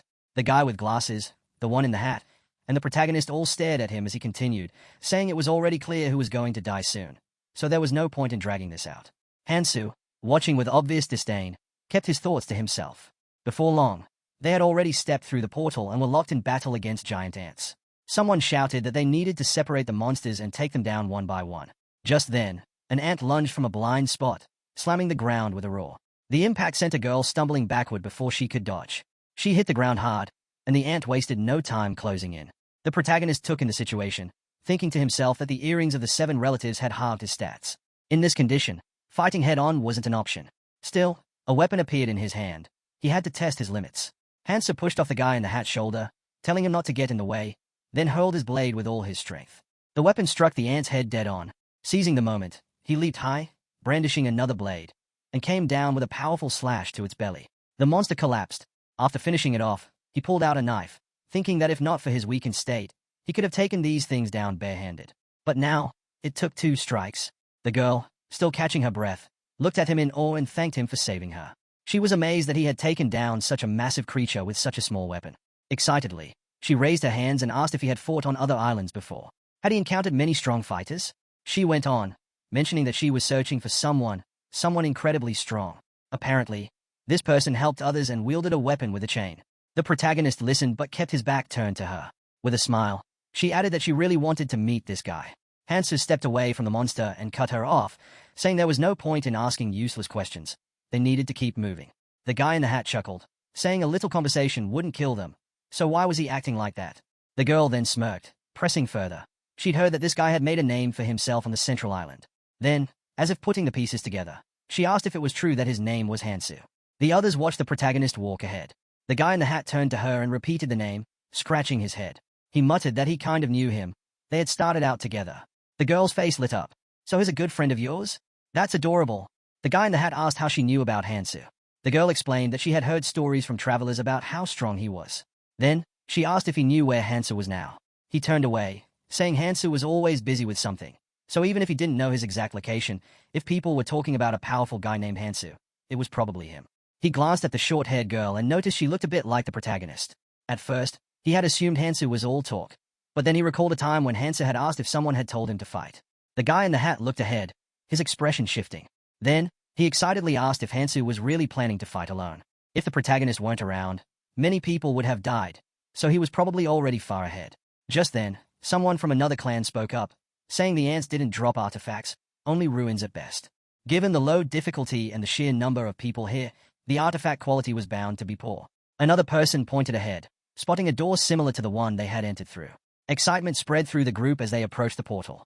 Finally, they could move to the next floor. Maybe once they left this place, they'd start finding artifacts. Deciding to go in together, they stepped forward, but a voice from the crowd suddenly interrupted. A man shouted that he wouldn't allow it. Without hesitation, he slashed through one of the participants' arms. Blood sprayed in every direction. He grinned wildly and declared that fewer people meant better artifacts. If they all went to the next floor together, the rewards would be worthless again. Gripping his spear with both hands, he let out a crazed laugh. Why waste time looking for a room with fewer people when he could simply kill everyone and take all the artifacts for himself? Without warning, he swung his weapon wildly. Panic spread as people begged him to stop and negotiate, but he ignored their pleas. Blood splattered everywhere as he charged forward, laughing. His eyes locked onto Hansoo. He rushed at him, yelling that they were dying because they only thought about winning instead of losing. They were weak, too weak to survive. Hansoo watched him with an unreadable expression and calmly drew a sharp weapon. The man lunged forward, knocking the weapon from Hansoo's grasp. It embedded itself into the ground as Hansoo immediately dropped to one knee. The attacker sneered. "I thought you were the strongest, but you're even weaker than I expected." The guy in the hat quickly stepped in front of the girl, shielding her. "Get ready to run," he whispered. "On my signal, go as fast as you can." But the girl didn't move. Instead, she snapped, "Stay where you are." The guy's eyes widened in confusion. He had no idea what was happening. The girl aimed her crossbow at his back and warned him not to move. If he did, she might miss her shot. Raising the crossbow slightly, she fired past his head, hitting the man standing over Hansoo. The guy in the hat turned to her with a grin. "That was amazing," he said. "You used my distraction perfectly." But the girl shook her head. "It was my first time using a weapon like this. I'm not that good." She then pointed the crossbow at him. He chuckled. "That was still a great shot." Without hesitation, she coldly replied, "I wanted to kill both of you with one." Gripping the crossbow with both hands, she suddenly fired, hitting him right in the head. As he collapsed, she leaned on the ground, watching the blood pool around her. "Now that I've cleaned up," she muttered to herself, "let's see if I got anything worthwhile out of it." She pressed a hand to her ear. "Monarch, there's no guy with a chain here. I checked 10 rooms on the first floor." Then, she smiled. "But as a consolation, I took care of everyone else. If I do catch him, though, that would make a great gift. I'll let you know if I find him on the next floor." A voice interrupted her. "Are you looking for me?" Her entire body tensed. She spun around in horror. But before she could react, a chain shot toward her. The moment it wrapped around her, it tightened, locking her in place. The protagonist stood before her, smirking, a weapon pressed to her throat. "So, you were looking for me?" Bound in chains, the girl's face paled. "I." But before she could finish, Hansoo bound her even tighter, ensuring there was no way to escape. A knife glinted against her throat. Trembling, she gasped, "I saw you. You definitely fell unconscious." Hansoo looked at her with pure disdain. His voice was mocking. "Guess my acting skills weren't so bad after all." Her breath hitched. "And don't even think about calling your monarch," he added. He raised a finger to her lips. Her entire body froze in shock. In the blink of an eye, his appearance shifted back to normal. "Be quiet now," he whispered. Then, in one swift movement, he killed her. The chains unraveled and fell to the ground beside a growing pool of blood. Hansoo exhaled, surveying the scene. "Looks like she was the only one sent here." He glanced to the side and spotted a snake devouring white stones. A thought crossed his mind. "They gave up too easily," he murmured. Looking away, he added, "But we'll meet again sooner or later. No need to rush." A memory surfaced. Back in the training zone of his past life, he remembered a man drinking beer, saying, "Hidden dungeons aren't separate places. The Tower Island has its own structure. To advance to the next floor, you need to clear dungeons. That means dungeons exist beyond the 3rd floor, too. That's the ultimate goal of the training zone." Hansoo's mind returned to the present. The protagonist arrived at the 2nd floor's main hall through the portal. Standing near one of the pillars, Hansoo, now in the form of a girl, mused to himself about what needed to be done. His gaze fell upon his spear as he noted that most of his current artifacts were outdated. Only the Nermaha ring, a growing artifact, still held its value. The rest had lost their effectiveness. He glanced to the side, thinking about replacing the colorless artifacts. Recalling Kangtai's directions, he decided to follow them in his search for better equipment. Shifting his focus, he observed a small group of people gathered near the portal. Above it, the number 50 was displayed, signifying that only 50 people could move forward from the first floor. Upon entering the second floor, a fairy greeted the participants. With an eager tone, he announced that it was time to begin, acknowledging the long wait. Flashing a smile, he welcomed them to Treasure Island, explaining that their insight had brought them to the right place. This was the largest room on the second floor, and the challenge ahead was straightforward. They had to defeat the guardian protecting the treasure and then bring the treasure to the island center to exchange it for artifacts. Holding up a small golden ball, the fairy continued, stating that they had only 2 weeks to complete the task. Of course, if things were that simple, it wouldn't be much of a challenge. He then revealed the crucial rule.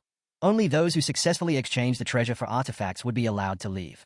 The participants remained silent, listening carefully as he elaborated. Those without artifacts would not survive. There was only one treasure, which meant they had 2 choices. Either obtain 50 artifacts to ensure everyone's survival or take a lesser amount, potentially dooming some of their companions. He spread his arms wide and declared that the fewer artifacts obtained, the higher the individual ranking. It was up to them to make a wise decision. The fairy then revealed a map, marking the locations of all 128 guards. The protagonist watched the fairy intently, considering the daunting task ahead, defeating 128 guards within 2 weeks. His eyes shifted to a girl with short green hair, pondering how she planned to handle such a difficult scenario. Just then, a voice cut through the tension. A girl suggested forming 5 groups, each consisting of 10 people.